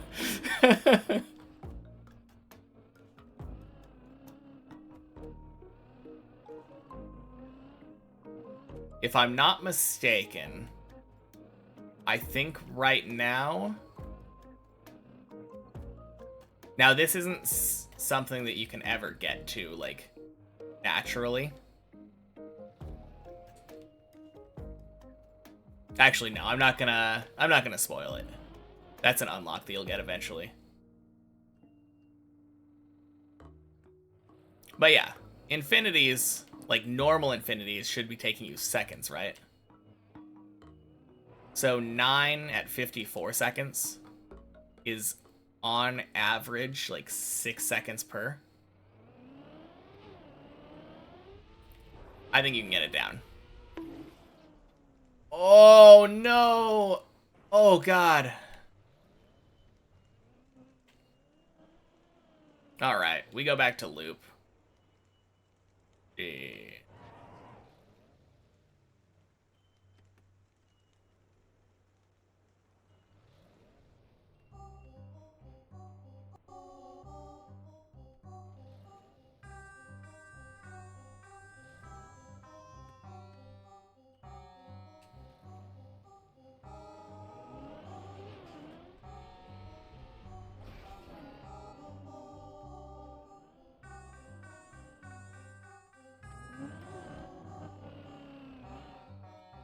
IP button stays stuck around 11 to 12k for like 5 seconds, then shoots up to 30k minimum. Yeah, that's what I'm saying. Every once in a while, as you're playing and as you're unlocking upgrades, you gotta test that.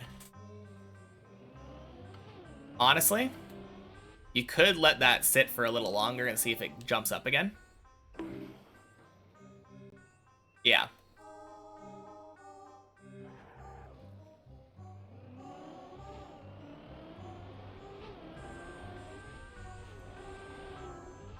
At some point, I feel like I remember just quack going in, buying like... I would look at what my next upgrade was, and I would just wait until I had enough to buy that. Or maybe like have double the amount to buy that, so I still have enough, like, have a ton of IP left over. I think you're already at the phase of the game where waiting gets you better IP per second. Which is nice.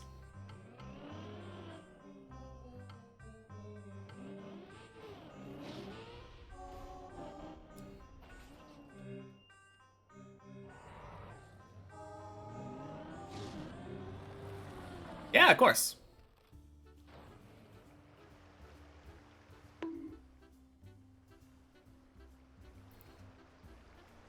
Speaking of which, what's the... You just got 10 times what you've ever gotten in the entire game. That sounds about right. What's the last upgrade that you've unlocked so far?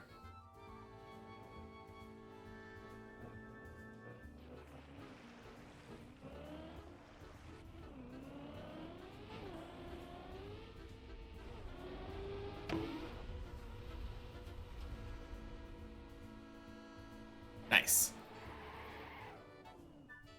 All the ones in row 17. Is that like the triple lap speed one? Oh, no. 1 or 2 mil.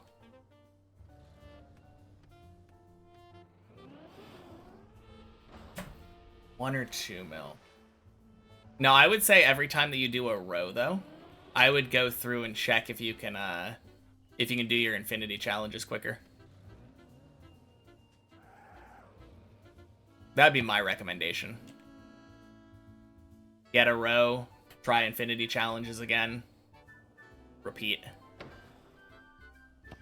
That'll probably put you in a really good position.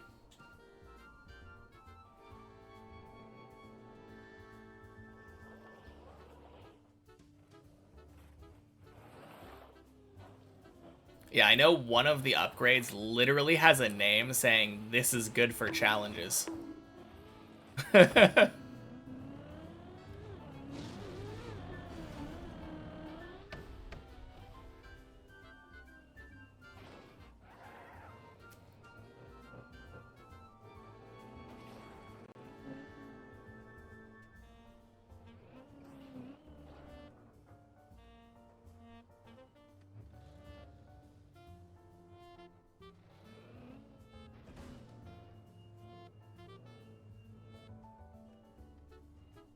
Like your auto prestige doesn't work?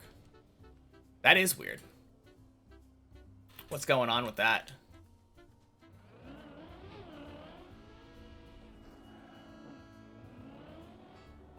Like, what do you mean it doesn't work? Like, it's not prestiging?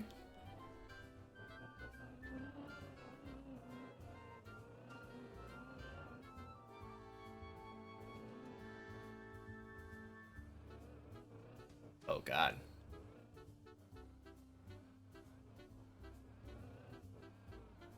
Playing that a little bit risky. It'll auto prestige for the first time, but when it's set like 1 to 150 to 1 to 350, it won't prestige. Huh.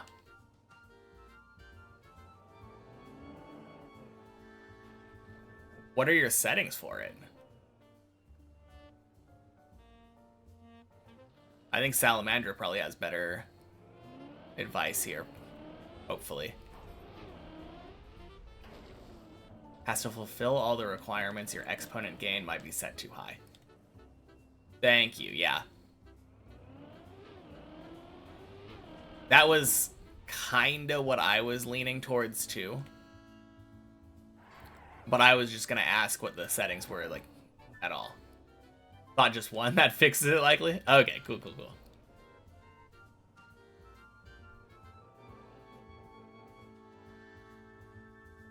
Yeah, good call, Salamandra. Don't have to set them all, though. Yeah, I think if you clear them, they just, like, change to 1 or whatever, right? I think a lot of people choose seconds. I always chose multiples. Like, I like having my multiplier increase by 1,000,000 or 1,000,000,000 or something.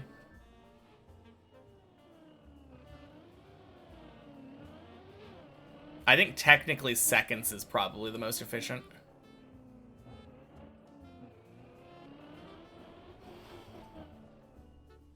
Yeah. That's why people were saying, like, that they liked running seconds. Because with mine, I could have it, like, especially at the start, have a really high startup time.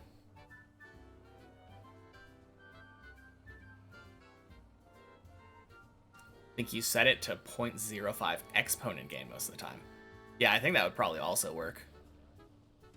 I think near the end, I like to have it reset a little bit more than that.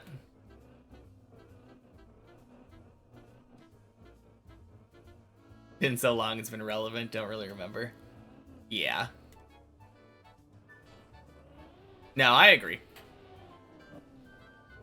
But the key is, you only need one. And it doesn't really matter that much which one you pick. And like Salamander was saying, if whichever one you choose is too fast, it won't be efficient because there is a certain amount of startup when your build is like picking up and buying the first couple circles that like isn't going to be faster. And you want to be more in that like end game part of it where it's actually gaining mult.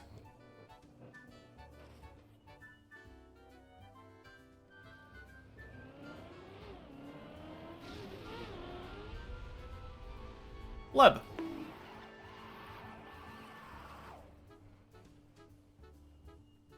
Hey, Raptor. Happy Wednesday.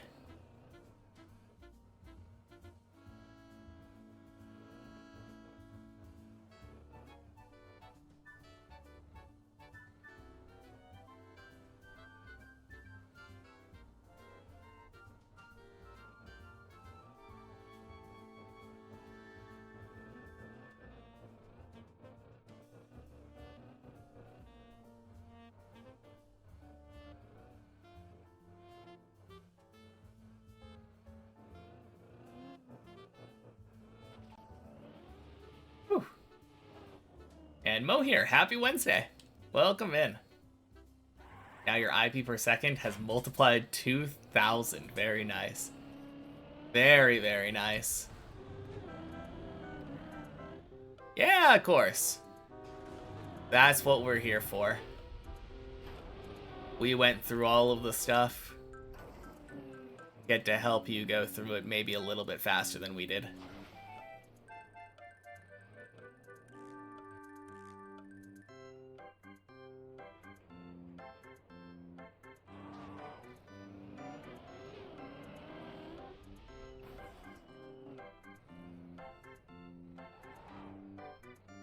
Never seen that route. It is very forgiving and very easy. Love, love, love that route.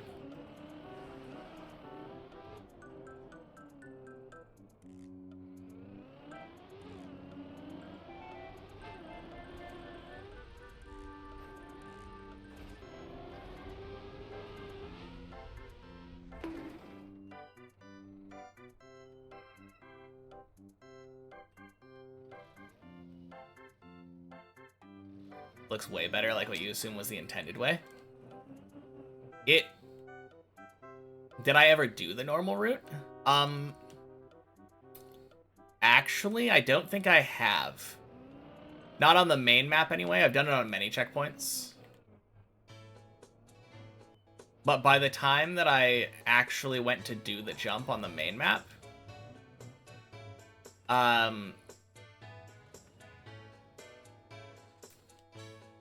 Zesh ended up finding that setup.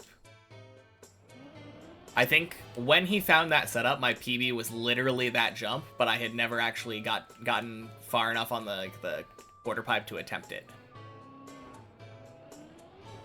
Because I failed jumping into the ramp once, and then I failed jumping out from there. Like with the quarter pipe turnaround.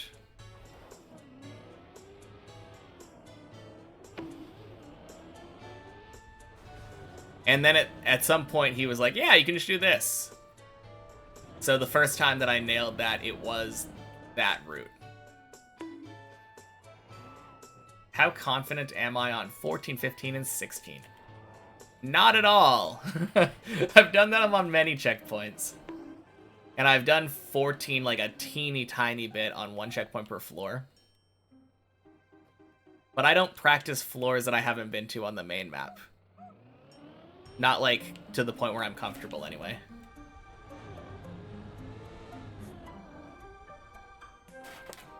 Ooh.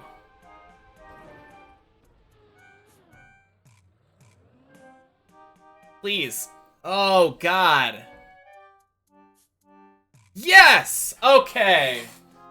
Oh, fucking hell. That was so scary.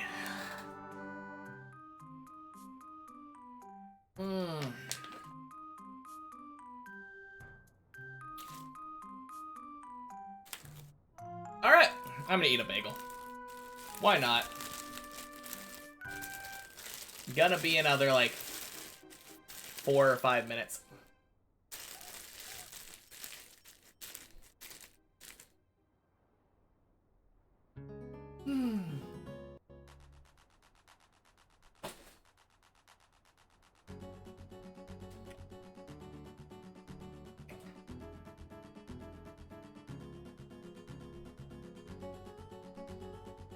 I think this will save, too. It's at an angle.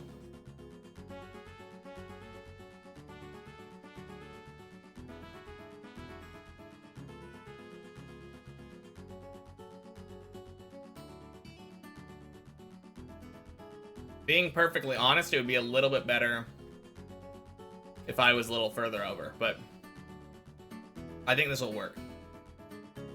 Hi, what game do I stream? Persona 5. No, it's over there, yeah.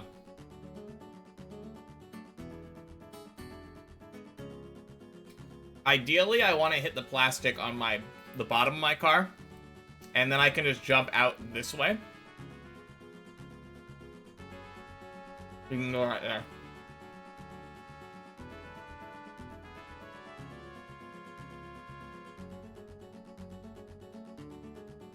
Otherwise, I have to try to bounce all the way over there, which is kind of hard.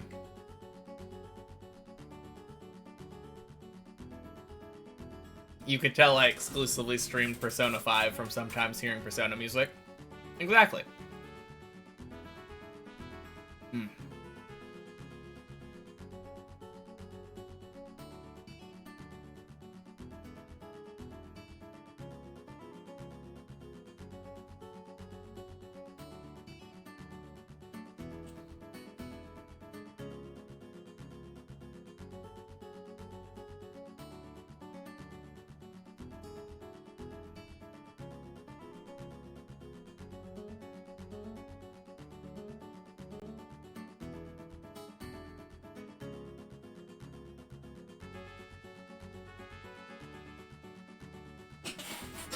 You were just running around tracking down a delivery that got marked refused. Was on its way back to the sender. Dang.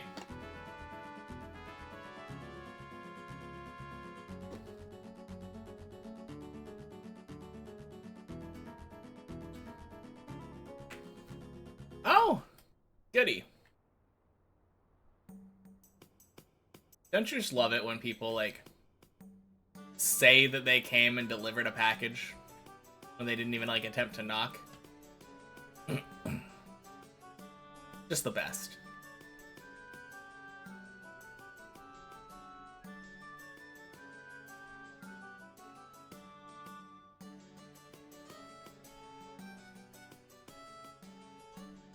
Okay, I am a little bit scared here.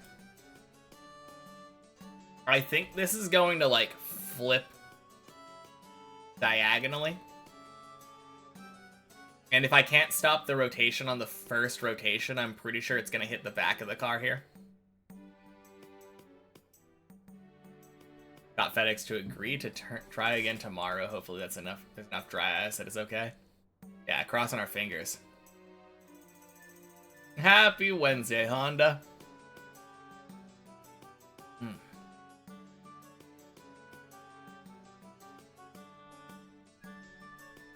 You got here just in time for classic Deep Dip 2 gameplay.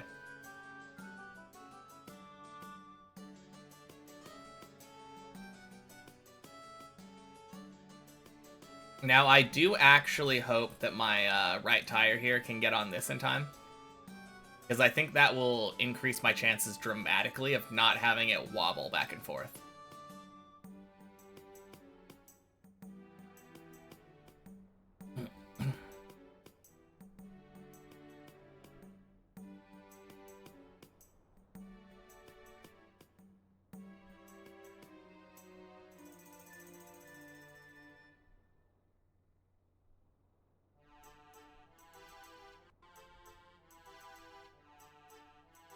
Okay, both my tires are off.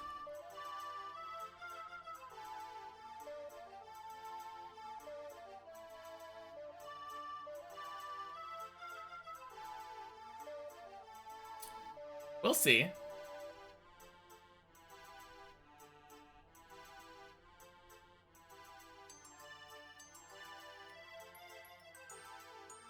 Oh, dang. I'm not gonna get on top of it. I think, right? Tire does look like it's above. No, it's going. It's going. Let's go. That's so good. The tire is above that. That is very good for us.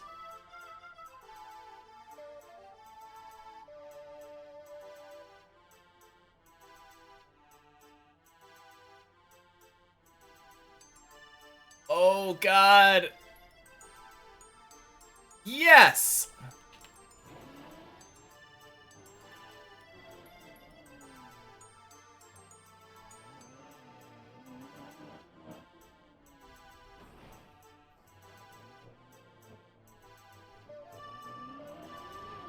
He even got landing on red.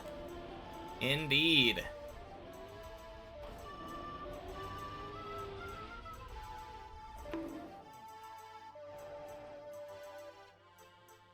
Anyway, I would say that was worth the wait.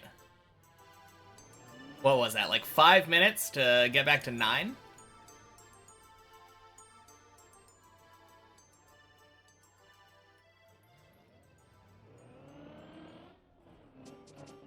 $100% worth, yeah. Thank you, buddy.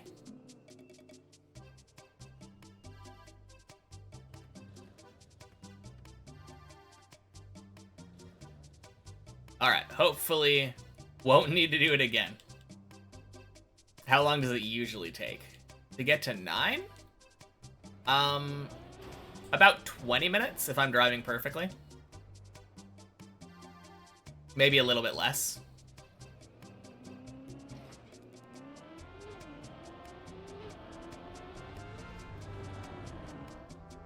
Could have speedrun up here quicker from the floor.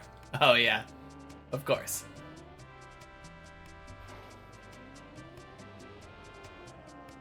Maybe Javi could have. I don't know, I think that amount of time would have given Javi a run for his money.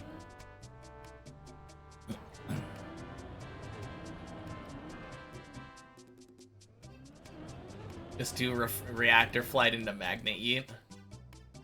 Yeah, I'm gonna skip so hard at the beginning of the map that I'm gonna have my car sent straight from Deep Dip 1 into floor 9.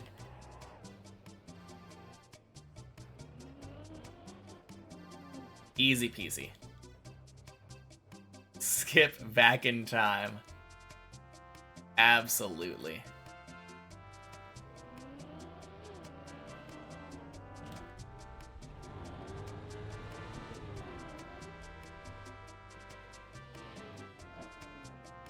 Nice.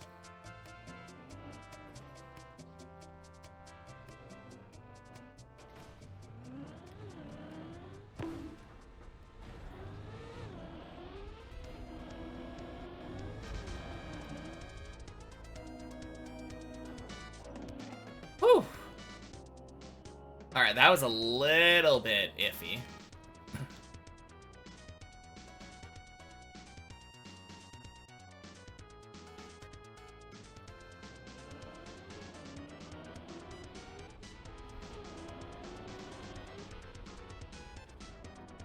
Not even close. This song is called Bullbox, Unnatural Threat. It is the final boss theme from the game Evo Search for Eden for the Super Nintendo.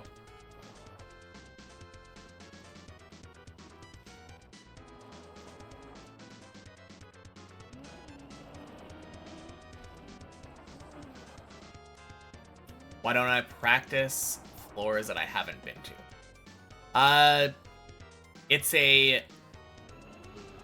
It's a version of the way that Bren and the others that climbed Deep Dip when it first came out did it.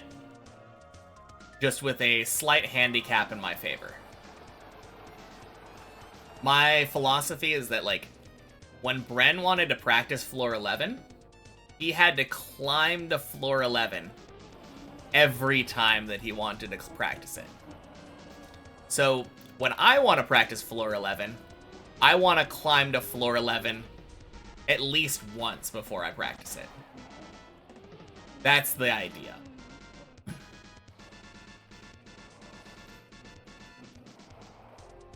Sorry to disturb. Been spoiled by all those commands. Fair enough. No, you don't have to worry about it, though. I don't have that command, but, like, I am more than willing to click over if I have time before the song changes.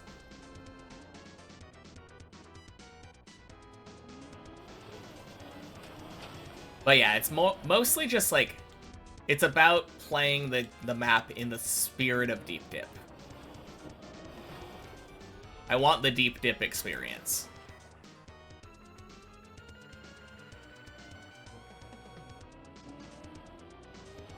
Definitely not the most efficient way of doing it.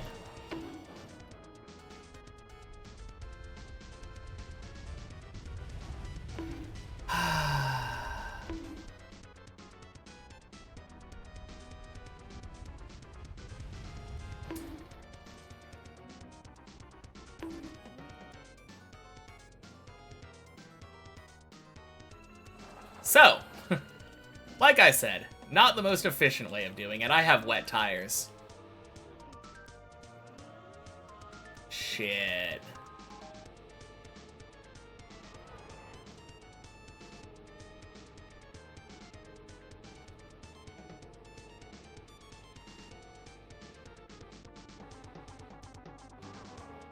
Is that road at the bottom of this plastic?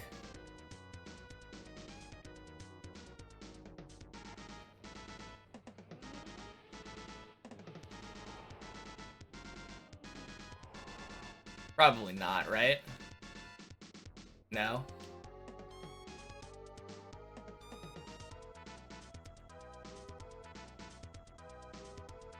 Nope.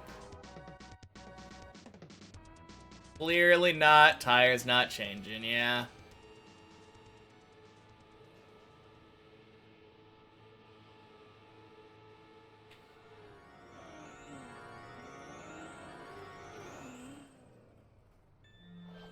Well, shit. I'm not jumping back over to that. Guess we're doing the good old-fashioned way of sending it back to Floor Gang. Okay, get out of here.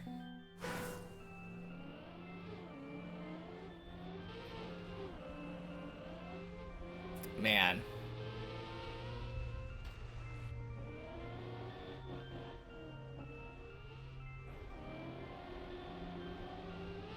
Let's see. I feel like I didn't like my 360 setup there. And I probably could have bailed much earlier.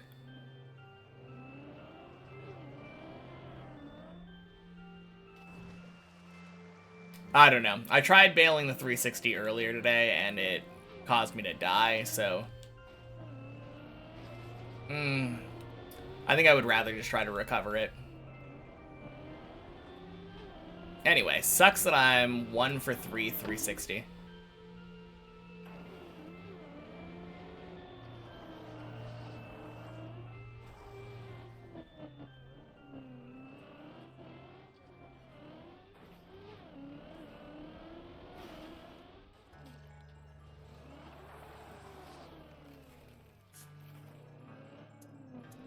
If I don't play for a week, how off would I be? I don't know.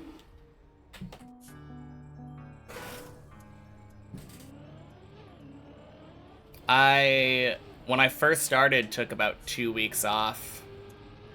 Like 3 months in. I ended up getting a PB the second day back, so apparently not too off, but my average play, I feel like, was a bit worse for the next, like, week or so. I don't know. I kinda hate theoretical questions.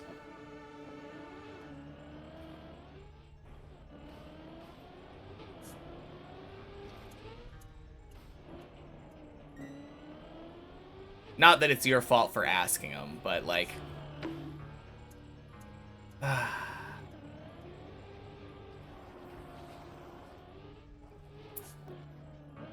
don't know. It's kind of silly to ask a question that I have no idea what the answer would be.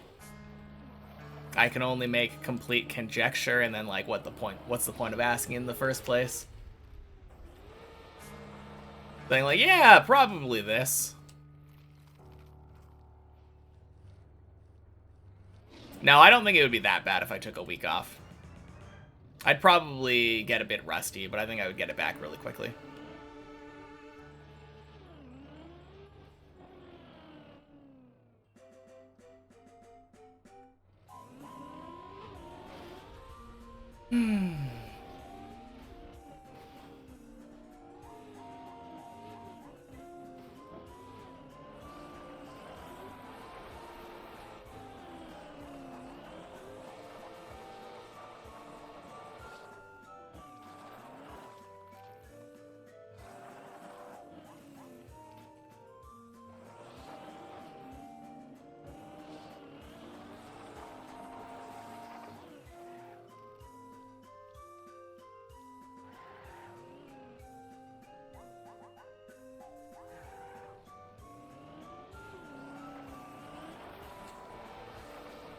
Gotta go now. See ya and good luck. Alright, talk to you later, Mohir. Thanks for the good luck. Yeah, it probably would come back fast. If I was even rusty at all. Like, I'm already rusty just not playing for like 16 hours. Part of the reason why I do a warm-up every morning. I don't think it would be that bad.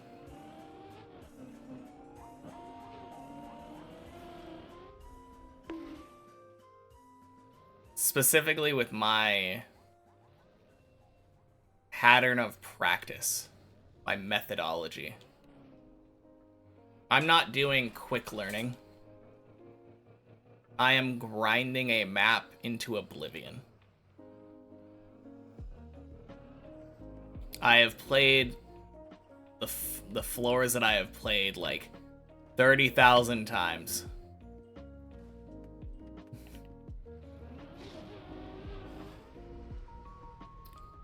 I highly doubt that going away for a week would make it so that I no longer remember how to do like floor 1 and 2.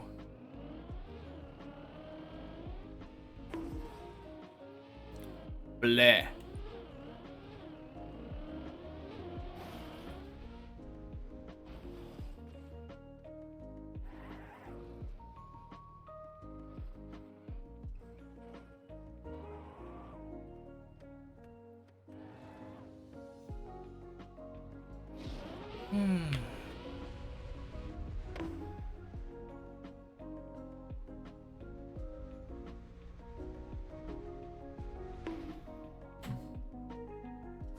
Have I done similar strats in other games with their relentless grinding?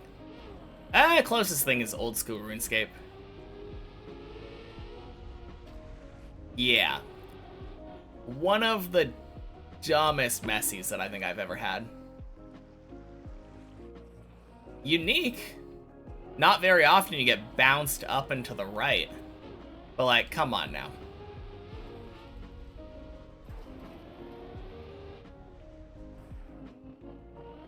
No, I played about 5,000 hours on my main account on RuneScape. On old school RuneScape. And ended up maxing that. That's probably the nearest thing that I've gotten.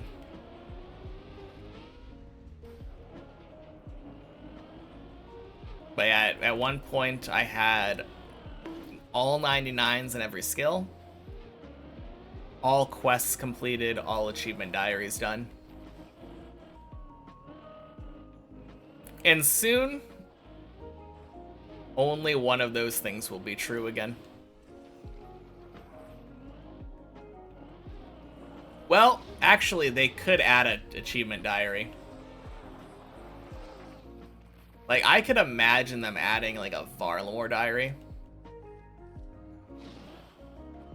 That'd actually be kind of sick. I wouldn't mind that.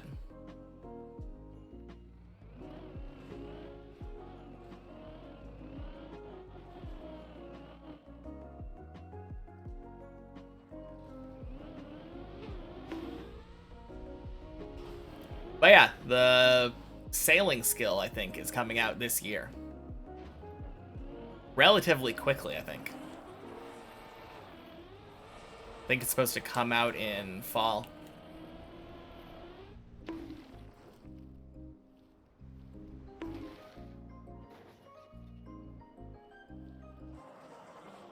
Bleh.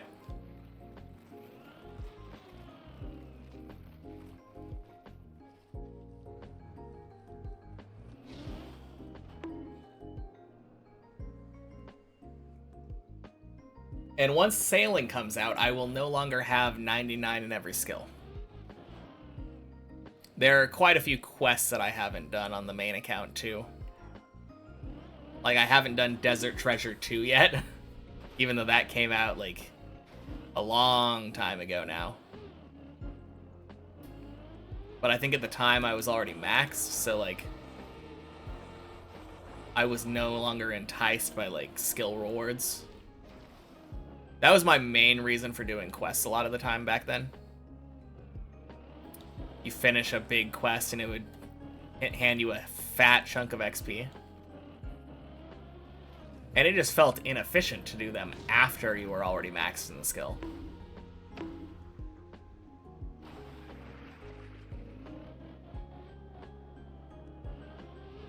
Maybe someday I'll go back and do all the skills again, though. Or all the quests again. I definitely am going to get 99 sailing, though, when that comes out. I refuse to not have my max cape.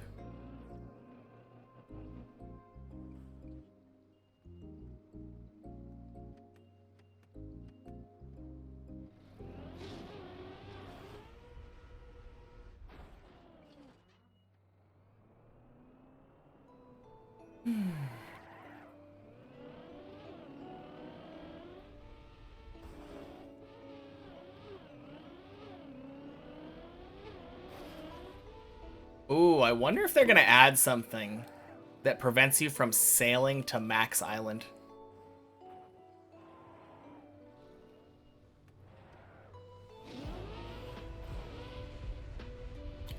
Well, I guess if there's no port there, if there's no port there, you could sail there and not be able to land.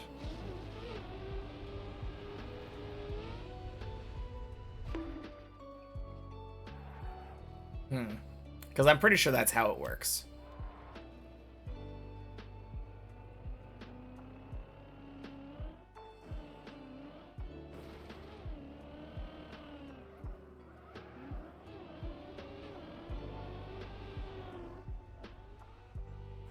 Do I play anything else nowadays or only TM?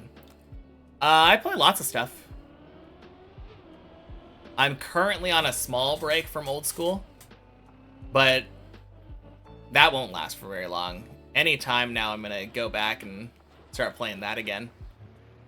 I'm currently in the cycle of taking a break because I do take a break, get membership on my main account, earn money for bonds, play for about a month and a half on the group Ironman, and then take a break again. And then the cycle repeats. So currently I'm in my break cycle. But yeah, there's, I think, gonna be a new TFT set, like in a like pretty soon here. But I've been playing TFT with my girlfriend like quite a bit now. I've been playing Potion Craft and Balatro a bit lately. And then Revolution Idol, of course, which you've heard us talk about probably a lot. Yeah. TM is literally just a thing that I play on stream, though. I don't play that at all when I'm not streaming. And I only stream for 4 or 5 hours a day, so there's plenty of other stuff for me to do outside of stream.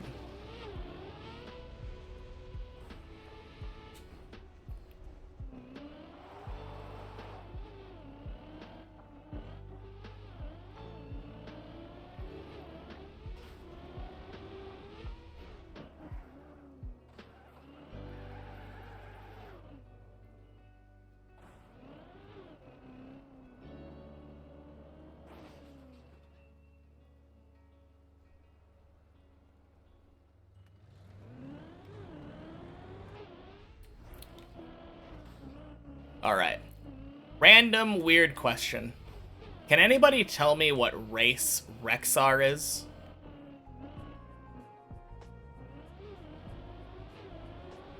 Is he an orc?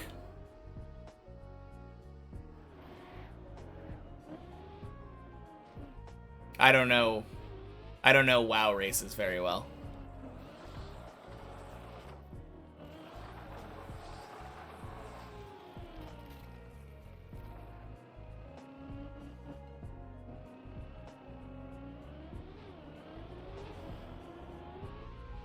He's an orc. Okay, cool.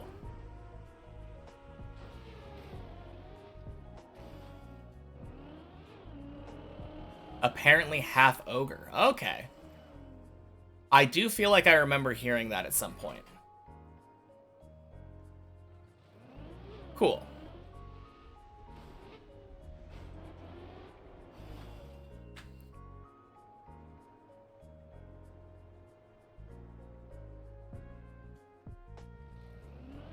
So TFT stands for the Frozen Throne. Yeah, of course. And I played Hearthstone. I did play Hearthstone. No, I played Hearthstone for a while. Kind of stopped playing Hearthstone because they decided that they no longer like the kind of decks that I would like to play and build. My favorite deck back in the day was Mill. Fucking loved Mill. There was nothing nicer than killing somebody by making them draw their entire deck.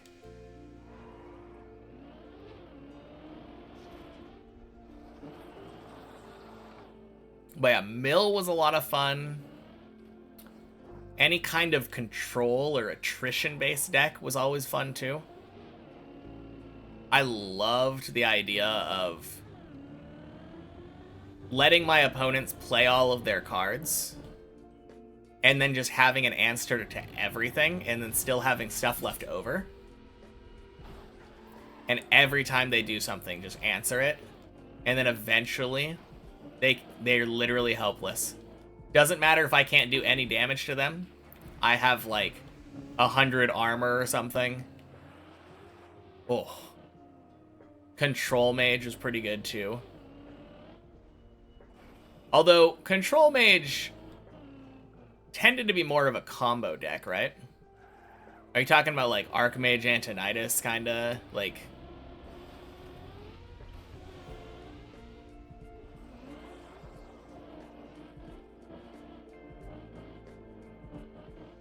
Guy on floor 0's trash? Nah. Keeps throwing floor 5s. I mean, you can't help it if you feel pressured because I'm chasing you down.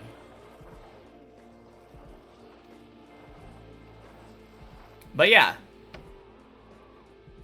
At some point in time, Blizzard was like, yeah, we don't want people to have to spend like 20 to 25 minutes or whatever in a single game of Hearthstone. And we also don't like Mill anymore.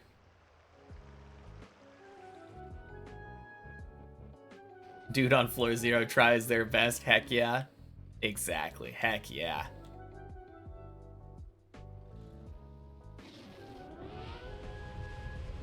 No, it was sad though. Kind of felt like a personal attack on my playstyle. Although, honestly, part of that kind of has to do with toxicity. Because I fucking hated aggro. Aggro is so stupid. Literally sitting here trying to play the game and then like, boom, turn 4 comes around and I'm dead. I wanted to punish the aggro players for existing. So if I could make them sit there for like 25 minutes in a game, ooh, that's spicy. Alright, talk to you later, Honda. Have a good night. Hearthstone's such a cozy game. It is until you start playing the same net decks over and over.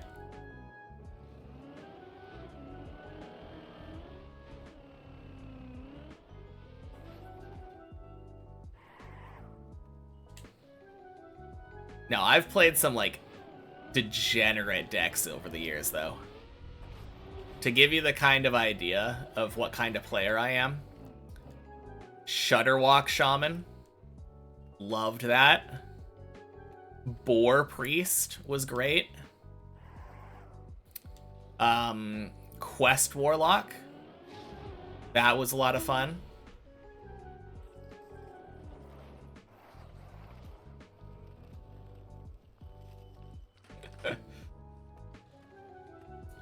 I kind of was just forced to move from like mill and control to like straight up degeneracy. Today you play pretty much the only the single player stuff. Oh yeah. What's it called? Dungeon Run. That was so good. Love Dungeon Run.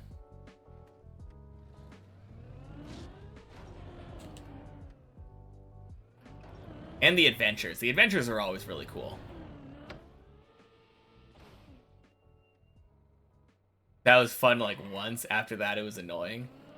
I just love combo. Like, back in Classic, I used to play... Obviously, I would play Druid, because, Naturalize and, like, Blue... Cold Light Oracle. Like, Mill Druid was fun.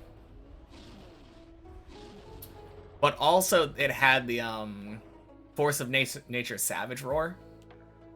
Ooh. Combo is so fun. I mean, it's not quite as combo-y as, like, Archmage Antonidas with 4 Sorcerer's Apprentices.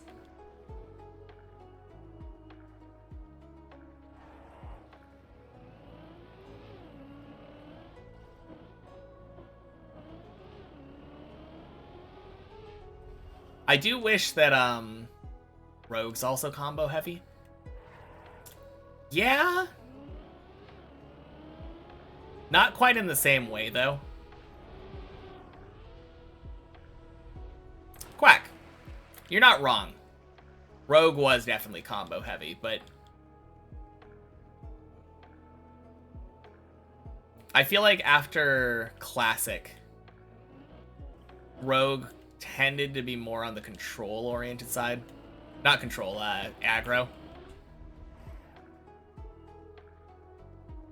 First solo campaign, Medivh. First solo campaign was, Nax. Right?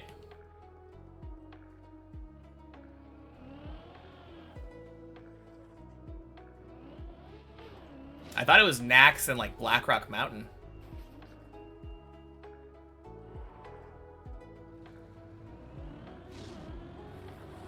Oh, man, I loved the Rogue quest. That was actually a lot of fun. You're not wrong.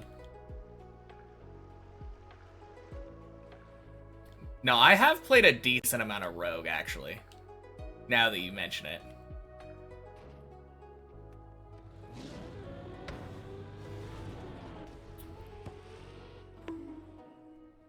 Surprisingly, one of my favorite ones in recent memory was, Quest Druid. You would get the bear thing and then just trigger its battle cry like 4 times. And then bam, you have like 32 attack and 32 armor. You missed a solo campaign? I mean, they definitely weren't as good before, but... No, those were a lot of fun too, though. Especially the fact that, like, you got guaranteed cards as part of it.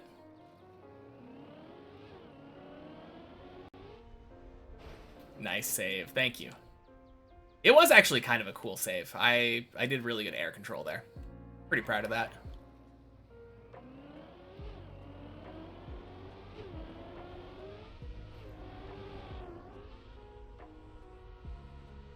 Whack again.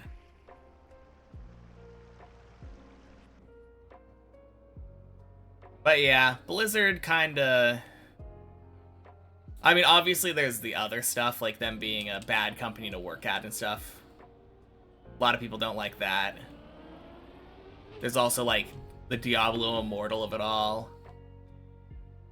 Also Quack, yeah. There's a lot of reasons to dislike Blizzard outside of the games that they make. But I stopped playing Hearthstone for that reason. And then at some point they made it so that... Oh, the soundtrack is so good, yes. At some point they made it so that in Battlegrounds you could no longer buy the Battle Pass thing with like 1,500 gold. Because you used to be able to maintain it just by playing the game. And they removed that at some point and basically made it so that the entire game was pay to win. Because in order to see 4 options at the beginning, you had to give them real money.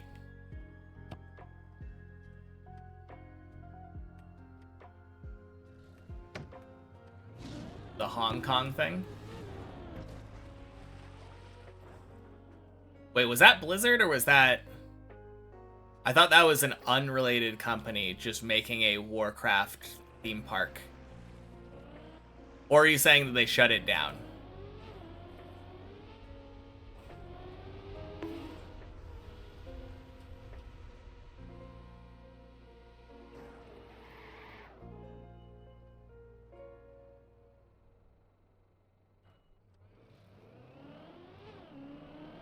Or is there a different thing with Hong Kong? That's definitely a possibility.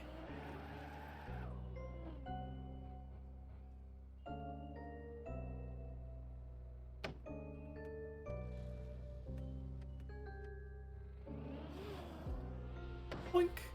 Sploosh. Oh! Yeah.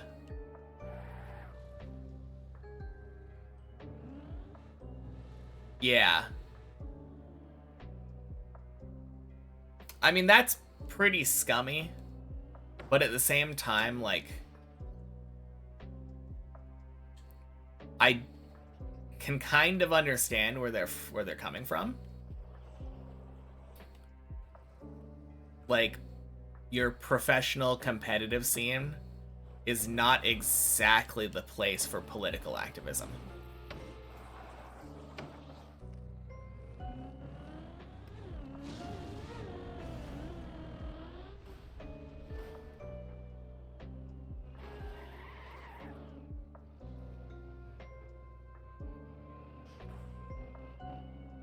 Really scummy, like, firing him and, like, not allowing him to compete. But if there were rules in place that were agreed upon, and then the player broke said rules, seems like a risk that they kind of took upon themselves.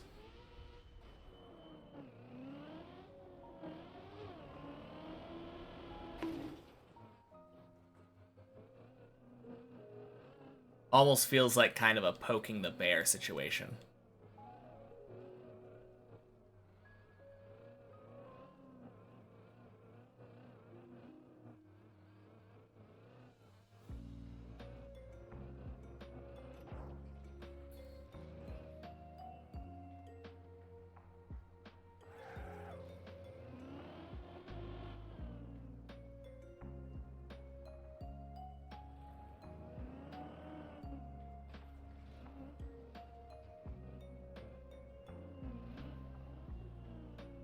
Agree to not agree on that one? Was it in their terms of service?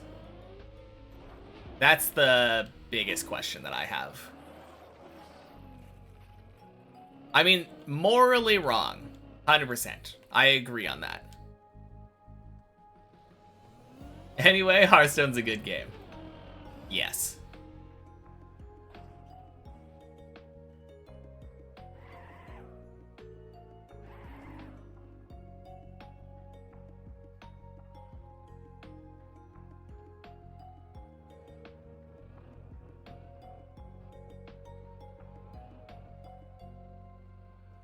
To be fair, on that topic that we moved on from, I don't know enough about it to really argue about it.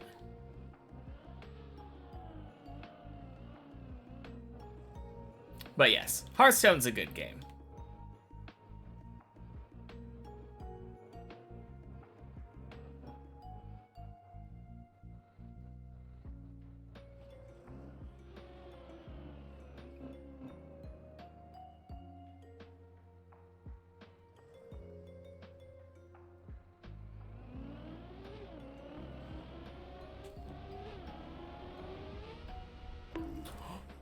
Son of a bitch!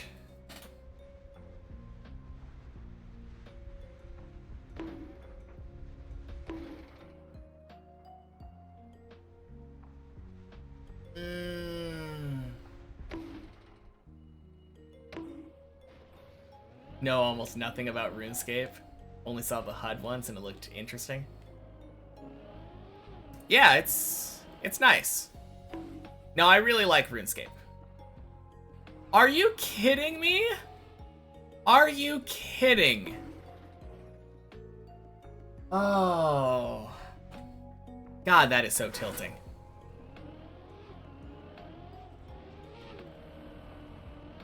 No, RuneScape is fun, though. I love that character customization is done through actions. Since there are just skills in the game, and if you want to be better at woodcutting or combat, you should do woodcutting or combat.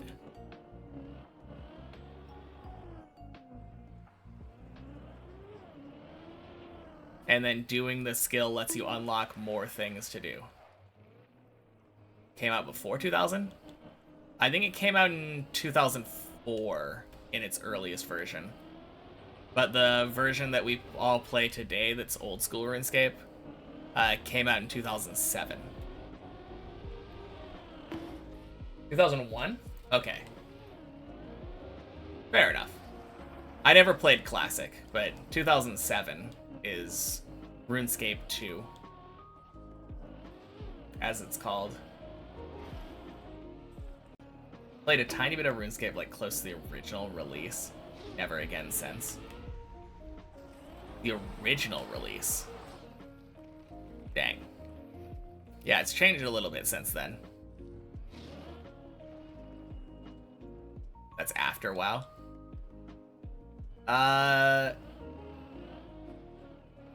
Is it? I don't believe you. Oh, or you're talking about the 2007 version. Wait, WoW was 2004. How is it that I only heard people start playing it a lot, like, around 2006 or 2007. That's weird. WoW released in 2005? Okay.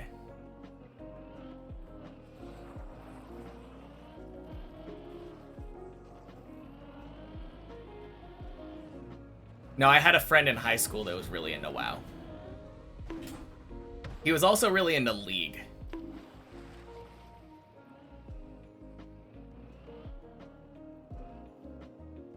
...2004 or 2005 in the UK. Huh. Interesting. Doesn't really matter either way. It's after 2001.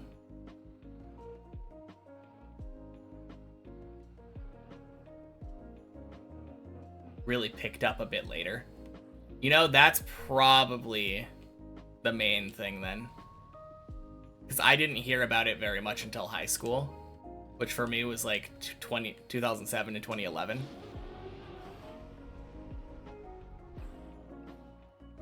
Lich King was 2008 and 2009.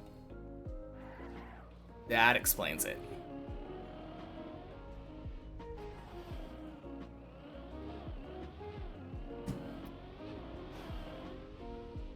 It still blows my mind that Arthas was the controllable, like, main character in Warcraft 3.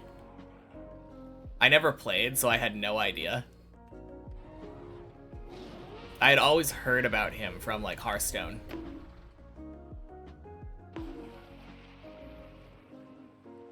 From Hearthstone and Hearthstone streamers that played WoW and, like, and Warcraft and stuff. You were really into the WoW books. They were fun. Okay. Yeah, I've never really even thought about reading a WoW book.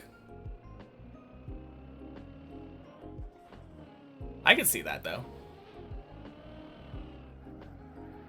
Major WoW patch next week? Oh, dang. Does that mean I can expect a large drop in playership in RuneScape?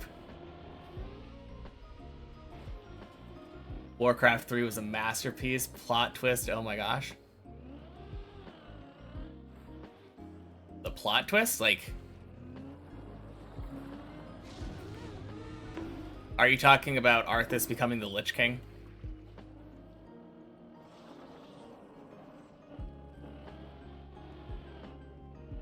because, like, I wouldn't really say it was a twist based off of what I watched.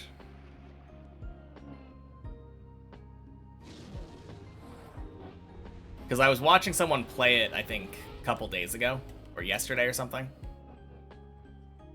It was either yesterday or the day before.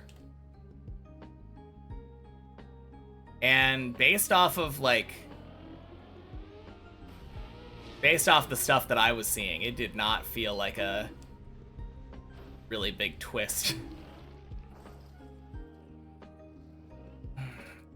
Ah, damn it.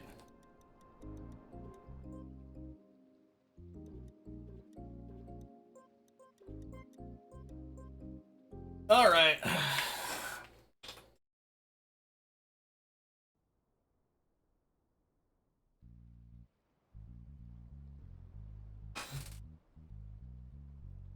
Starting Warcraft 3, there was people had no idea he would turn evil. Isn't it like the second or third mission or something where he's like, yeah, let's slaughter this entire village. We gotta do it before they turn undead.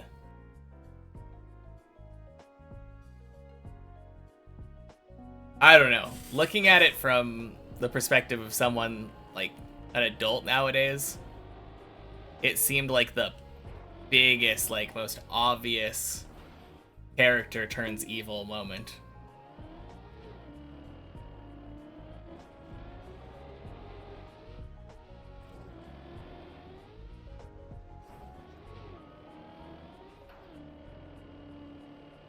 Alright, let's get 2 11s back to back. That's my goal in the next 20 minutes.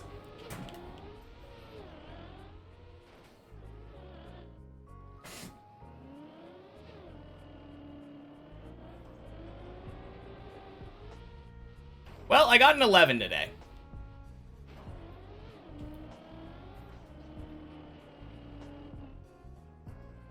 He was right. Okay. You were small and you had no idea. Fair enough. Alright, talk to you later, Bulgemaster.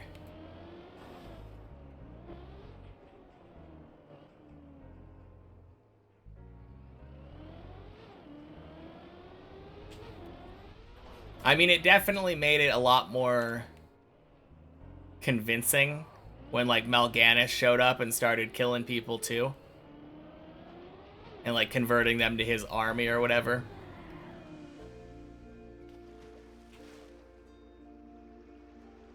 I can see the justification there, but, like, if that's not a man turning evil red flag, where instead of thinking, hey, how can I save these people? He's like, I'm gonna murder all these people and burn their houses to the ground.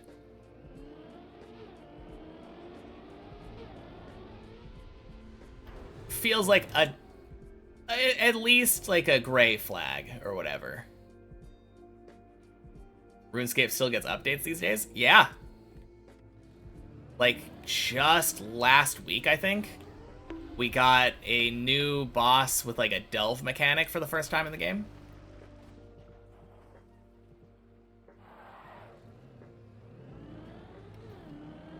There was a big...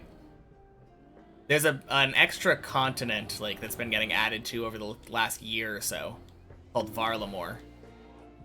And last week, I think, was the Varlamore Part 3 update.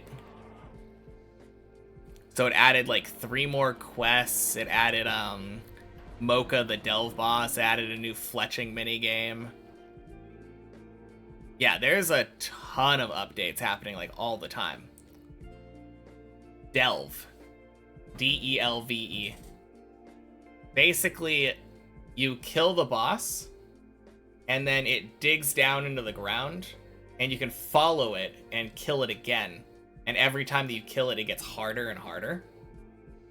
And once it reaches, like, level 8, it's, I think, as hard as it gets, but you can continue to kill it over and over and over, as long as you have the supplies to do it. And it'll give, like, better and better loot as you're killing it.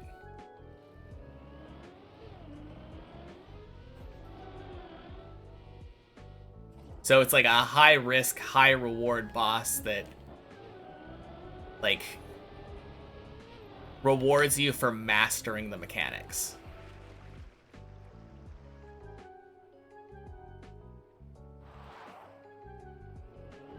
Very, very end game.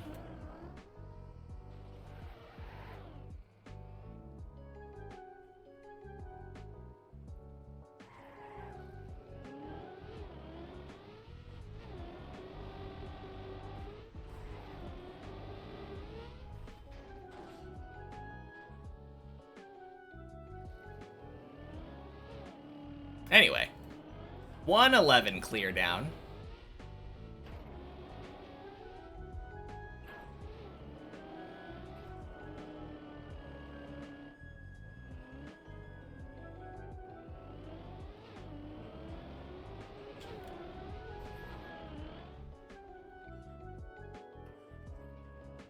Boink.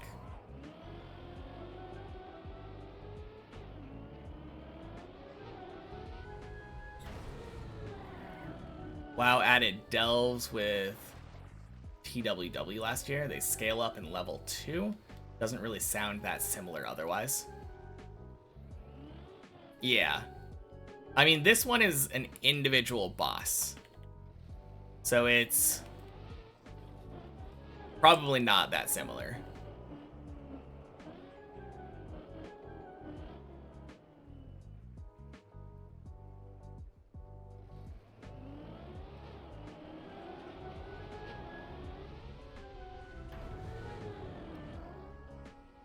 Oh no!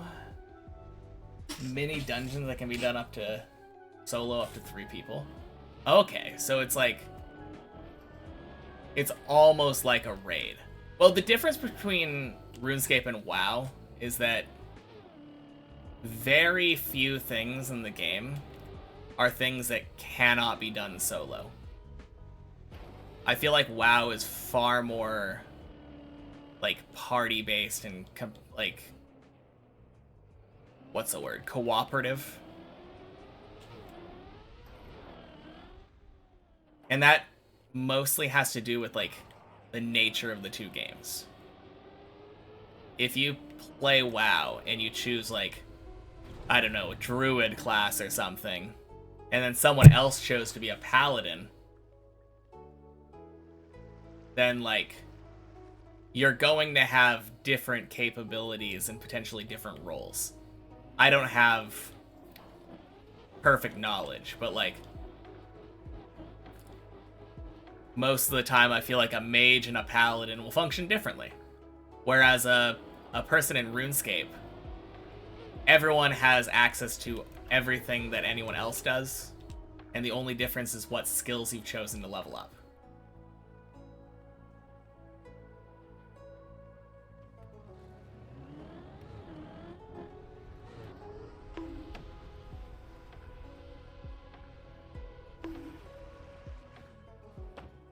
Does have Mythic Plus, which is normal 5-man dungeons that infinitely scale. Absurd how high players can push it. Dang.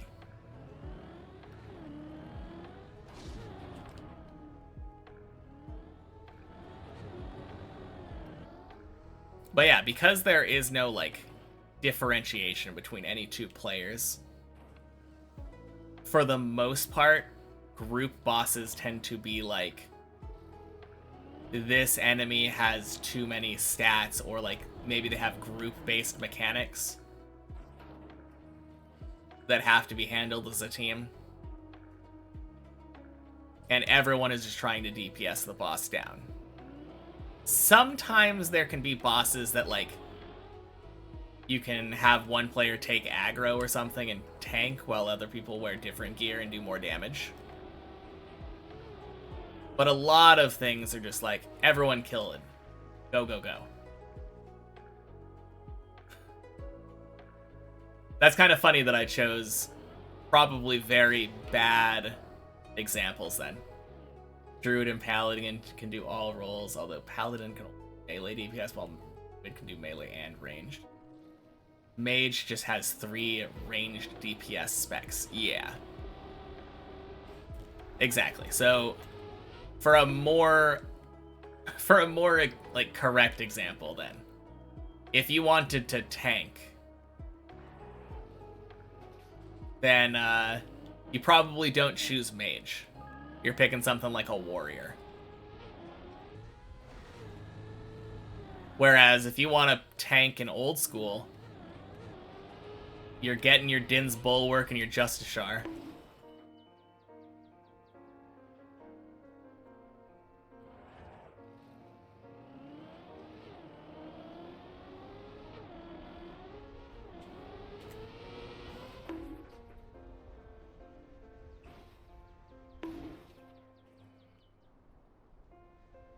That's actually more like Guild Wars, which doesn't really have proper roles exactly. Everyone just DPSs, sort of. Okay. Interesting. I mean, that kind of makes sense, though, right? If a Guild War is what I assume it would be. It sounds like two guilds fighting in PvP. So, like, a warrior trying to use a taunt skill, you can't taunt a real player. Actually, in League of Legends, you can taunt a real player. It just forces them to lose control. I don't really know how it works in WoW.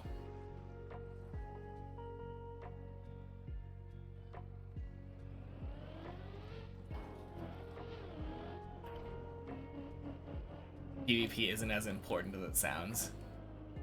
I mean, I wouldn't assume... It doesn't really sound that important to me. It's important, I guess, if you like playing like a competitive style, right? Damn. Weird way to fail that jump. Not being fast enough.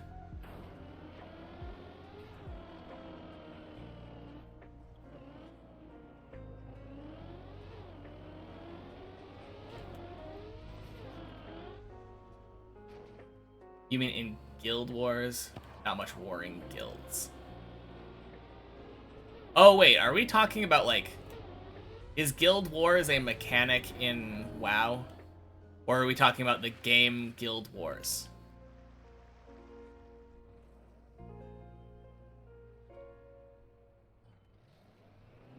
We're talking about the MMO Guild Wars. Okay.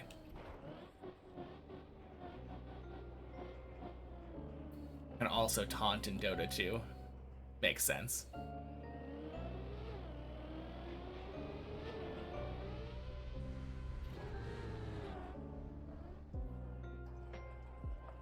Woo! Game Guild Wars 2, yeah.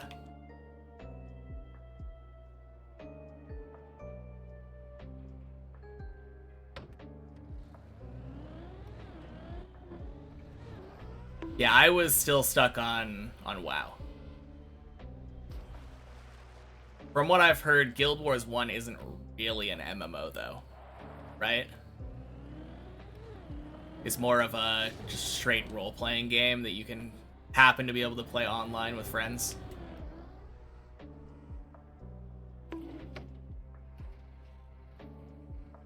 I mean, you can also play with random strangers, but...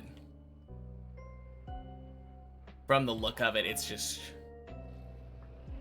people jump into instant quests or whatever.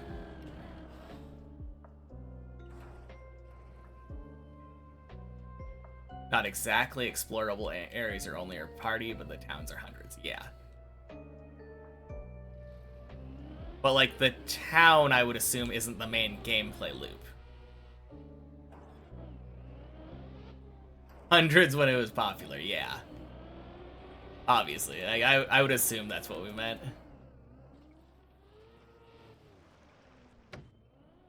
Woo! Remember WoW 2005, entering the first big city. Holy smokes, that was surreal. Yeah, I think for me, I've only ever played, like, free-to-play WoW. And I think I only ever got to, like, level 10 or 15 or something. Wait, was that back-to-back? I think that might have been back-to-back.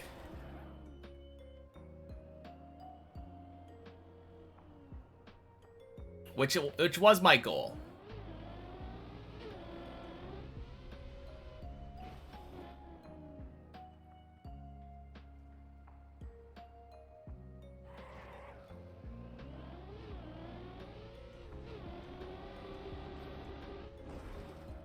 I think it was. Yeah.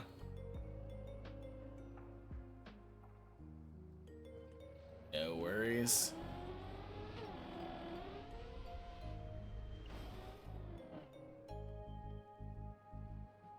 Well, after this 12 either succeeds or fails, and the 13 either succeeds or fails. Let's see if we can get back 3 back. First open world game? I guess if RuneScape counts. It's kind of open world.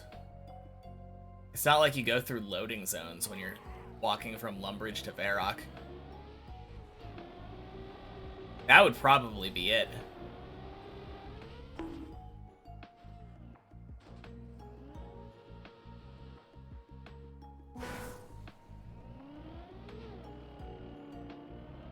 Now, after that, though, I feel like Skyrim probably is the first one that you traditionally think of it as an open world game.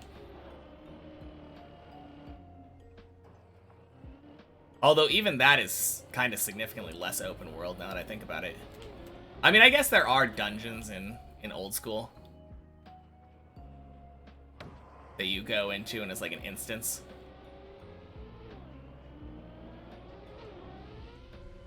And I guess like going upstairs in RuneScape is like a separate layer of the world.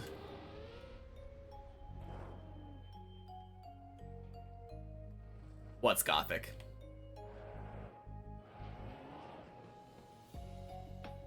How would Gothic be a related genre to open world?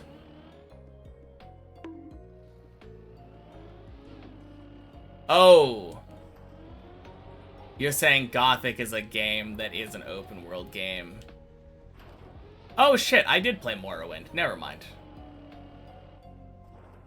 You said nah. Like you were saying no to the question that I asked.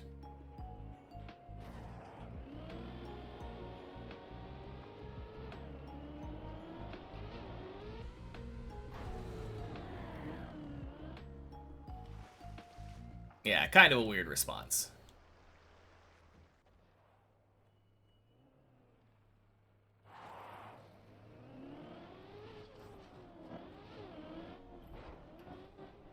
Hey, Fusan. Welcome in. Happy Wednesday. Got me right at the end of the day after we're done with real attempts for the day. Really depends on how open it needs to be to count. Arbitrary where the cutoff is. Does FF7 count? Does GTA 1? I think the point is that you don't like walk through loading zones and have a new stage show up. I think that's the entire point. If there was gonna be a birthday party, it would have been on June 4th of like 2 months ago. Because that's the first day that I played, June 4th, 2024. 365 days is just counting the number of days that I've played. I don't skip numbers if I take days off.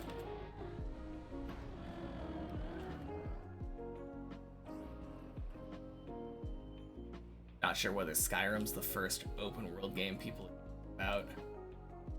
I feel like it's a question of how old one is.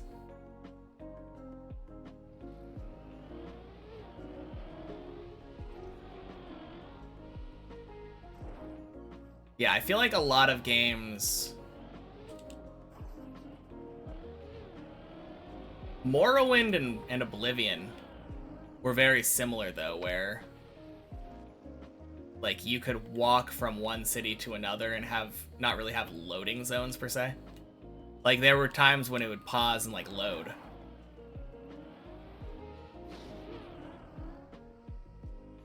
Nowadays, it would be Skyrim or maybe GTA.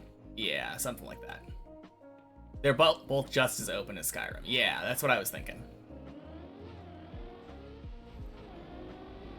I mean, I didn't actually, like, beat Morrowind, but I remember it being similar.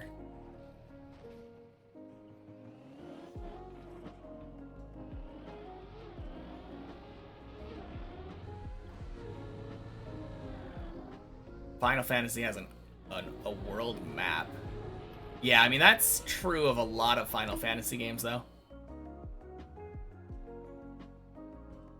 I mean, that is true of both Final Fantasy and Skyrim. But I feel like with Final Fantasy, it's a little bit weird with the older ones because it doesn't feel like you're controlling your character. It feels like you have a sprite that's moving around, and then, like, you start controlling your character individually, like, when you enter a town.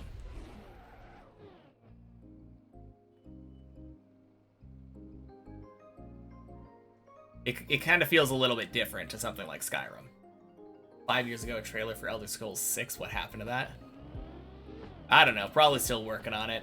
Who knows?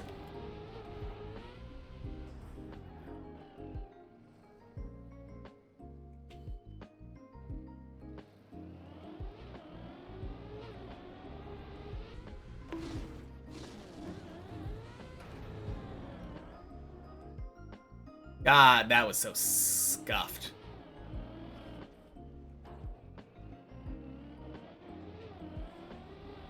Sprite's your actual character, though, feels like a pretty silly disqualifier. The thing about that, though, is that in Final Fantasy, it's not like your character.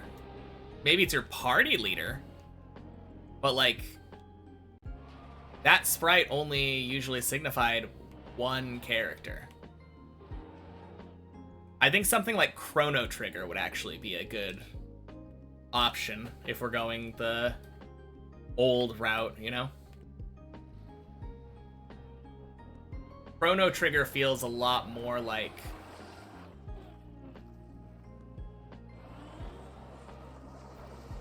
Because I feel like you see all of your party members when you're playing. No, you don't.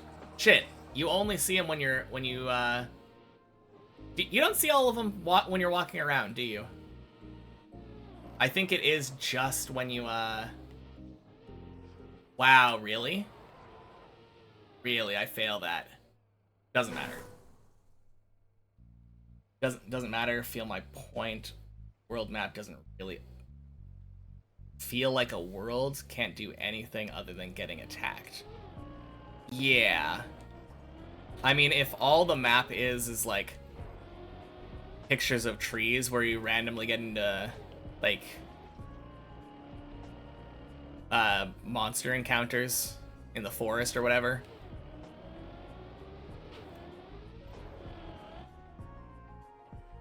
Actually, Pokemon kind of feels relatively open world. Now that I think about it. Even to the point where, like, they were pretty non-linear. How does the sprite not showing everyone make it not open world, though? Seems totally irrelevant.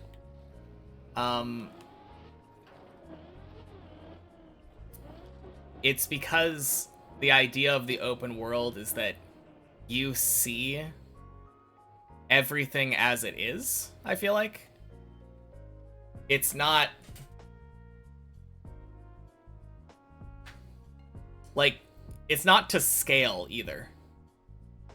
The sprite is just like a giant version. It's hard to explain why it feels wrong. I think a lot of it is the fact that it's not to scale. Like, walking through a forest and taking, like, having it only take, like, 5 steps doesn't really feel open world to me. I mean, obviously it's a hardware limitation. I don't think anyone was disputing that, but we have like a very definite idea of what an open world game is.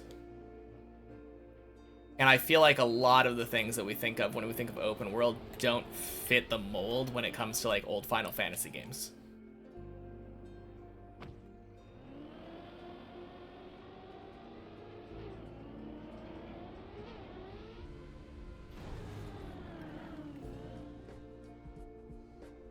But yeah, that's kind of the point though. Like, a game like Skyrim, you could walk to a town and not have the town... Actually, there was stuff like Riften, where you had to click on a button and have it load in, and like all the major cities. But like, if you found a random house, you click on the door, enter the house, it feels normal scale on the inside. Obviously, it's completely arbitrary.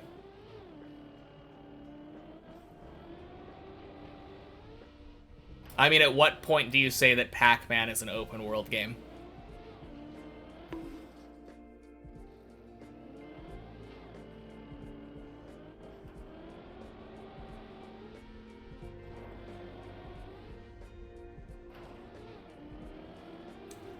But I think the point is not, like, what open world literally means. It is the cultural definition of what we think of as, like, a group when you say open world game. When someone says open world game, they are thinking of something like Skyrim or GTA or like Assassin's Creed. They're not thinking of like a lot of the older games that don't have that technology. Loading screens aren't a point against open. Yeah. I think realism is, though.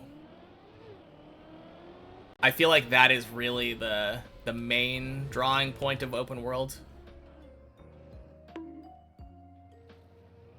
The more I'm thinking about it, it feels like scale is very important in an open world. When you're traveling from one place to another, it feels like you're traveling from one place to another.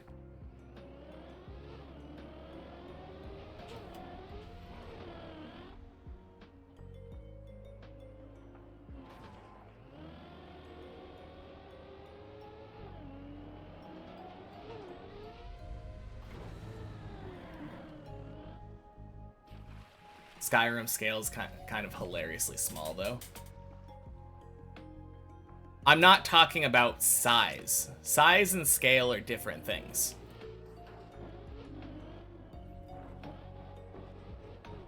By scale, I'm not talking about like how big the map is.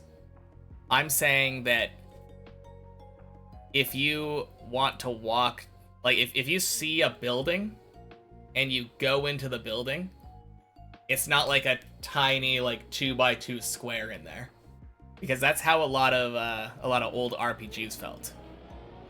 Or maybe the opposite. You go into a building, it looks tiny from the outside, but then you enter it and it's massive. I feel like that inaccuracy feels like it takes away from that open world feel a lot. Literal scaling. Stuff like when you're walking through a forest, having it take a long time to walk from like one point to another. I mean, it's arbitrary and it's kind of dumb that part of the fun of one of these open world games... Well, no, it's not really dumb, because the point of open world games is supposed to be like immersion. It's supposed to be an immersive experience where there's a world and you can just go out and explore and be in the world.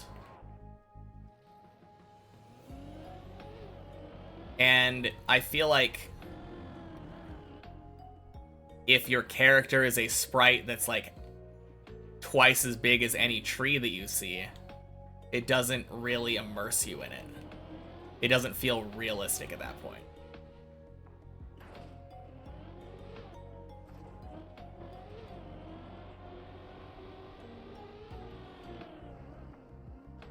for you, open world means you can have an adventure everywhere.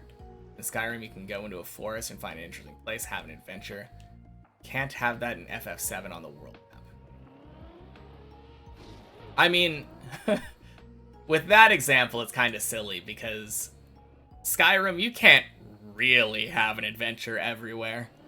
You walk into a forest, and it's like, there's not that much to see there a lot of the time. Like, maybe you'll get attacked by a wolf or something.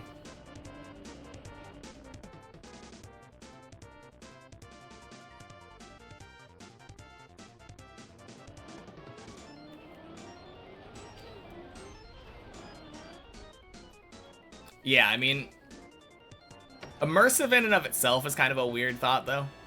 Because immersive, we have all these words that don't really mean what they mean. Open world doesn't really mean open world. Immersive doesn't really mean immersive. Immersive really just means that you have a sense of realism. Like, with an open world, like, immersive game, like Skyrim, for example, you walk through the world, all the trees feel like the right size relative to your character's height that you're looking through their eyes. Like, everything looks as if you were playing it. But then you have, like, a horse that's standing up sideways and it instantly draws you out or something. Like, it's not necessarily immersive. There can be glitches and, like, unrealistic game mechanics that draw you out of the game.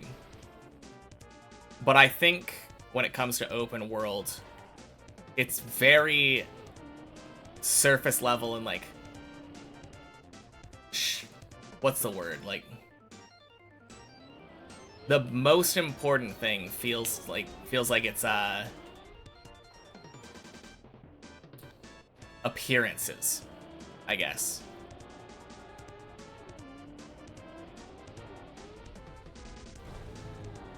I mean, you could definitely make a tiny open world, right?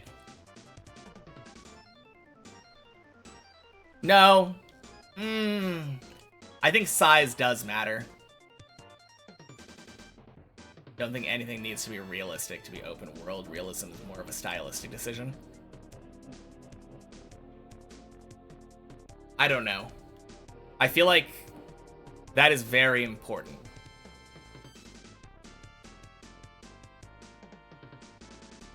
I mean, I don't think we have a strict definition, but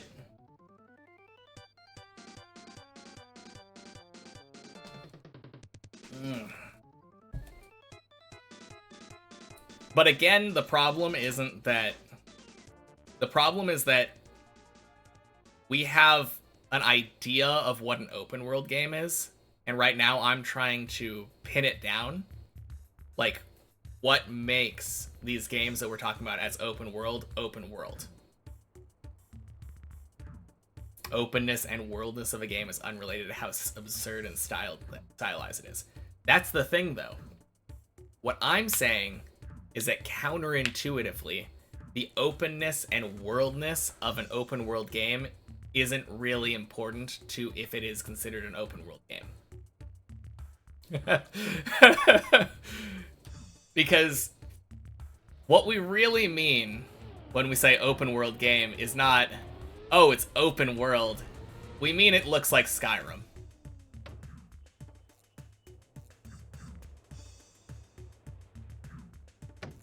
That is what we have, like, culturally come to accept as what an open world game is. You don't? I feel like that's what most people think of. When they think of open world games, they think of stuff like Far Cry and Skyrim and, like, Assassin's Creed, where you travel around a world, maybe, like, climb on top of a tower or some shit.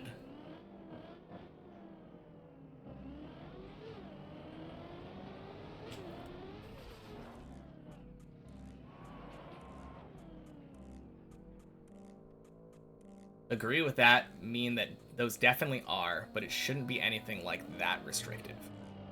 It shouldn't be. But at the same time, actually, shouldn't it be?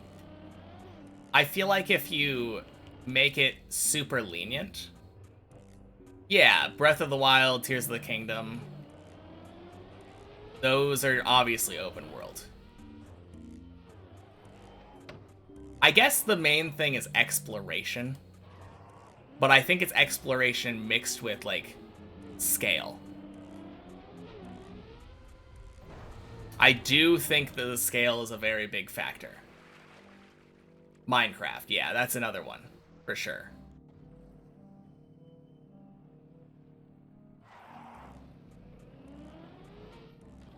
Because if you were walking around an open world game and the mountains were up to your knees, I don't feel like it would count.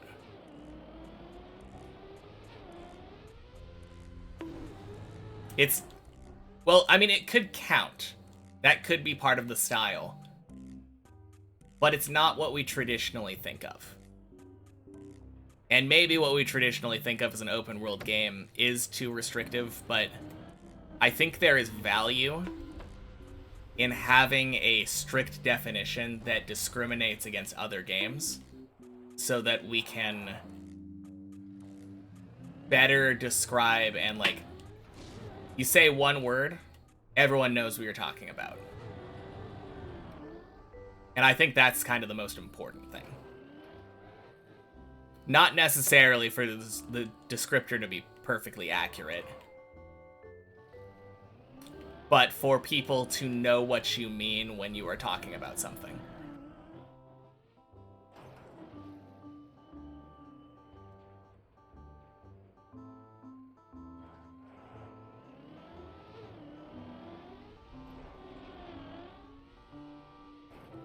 Shit. Okay. I just realized that I'm very late. Hey, Russ. Happy Wednesday. You probably get the last happy Wednesday of the day. The climbing wasn't very good today. Oh, dang. I feel like Sammy's never here when I'm ending. We're gonna raid Sammy. Alright. Terms should be different.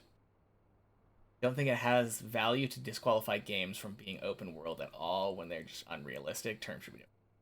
Maybe you're right, but I think there is value in being able to say open world game and know you're talking about Skyrim likes. Anyway, I gotta go. Running late. Say hi to Sammy for me, guys.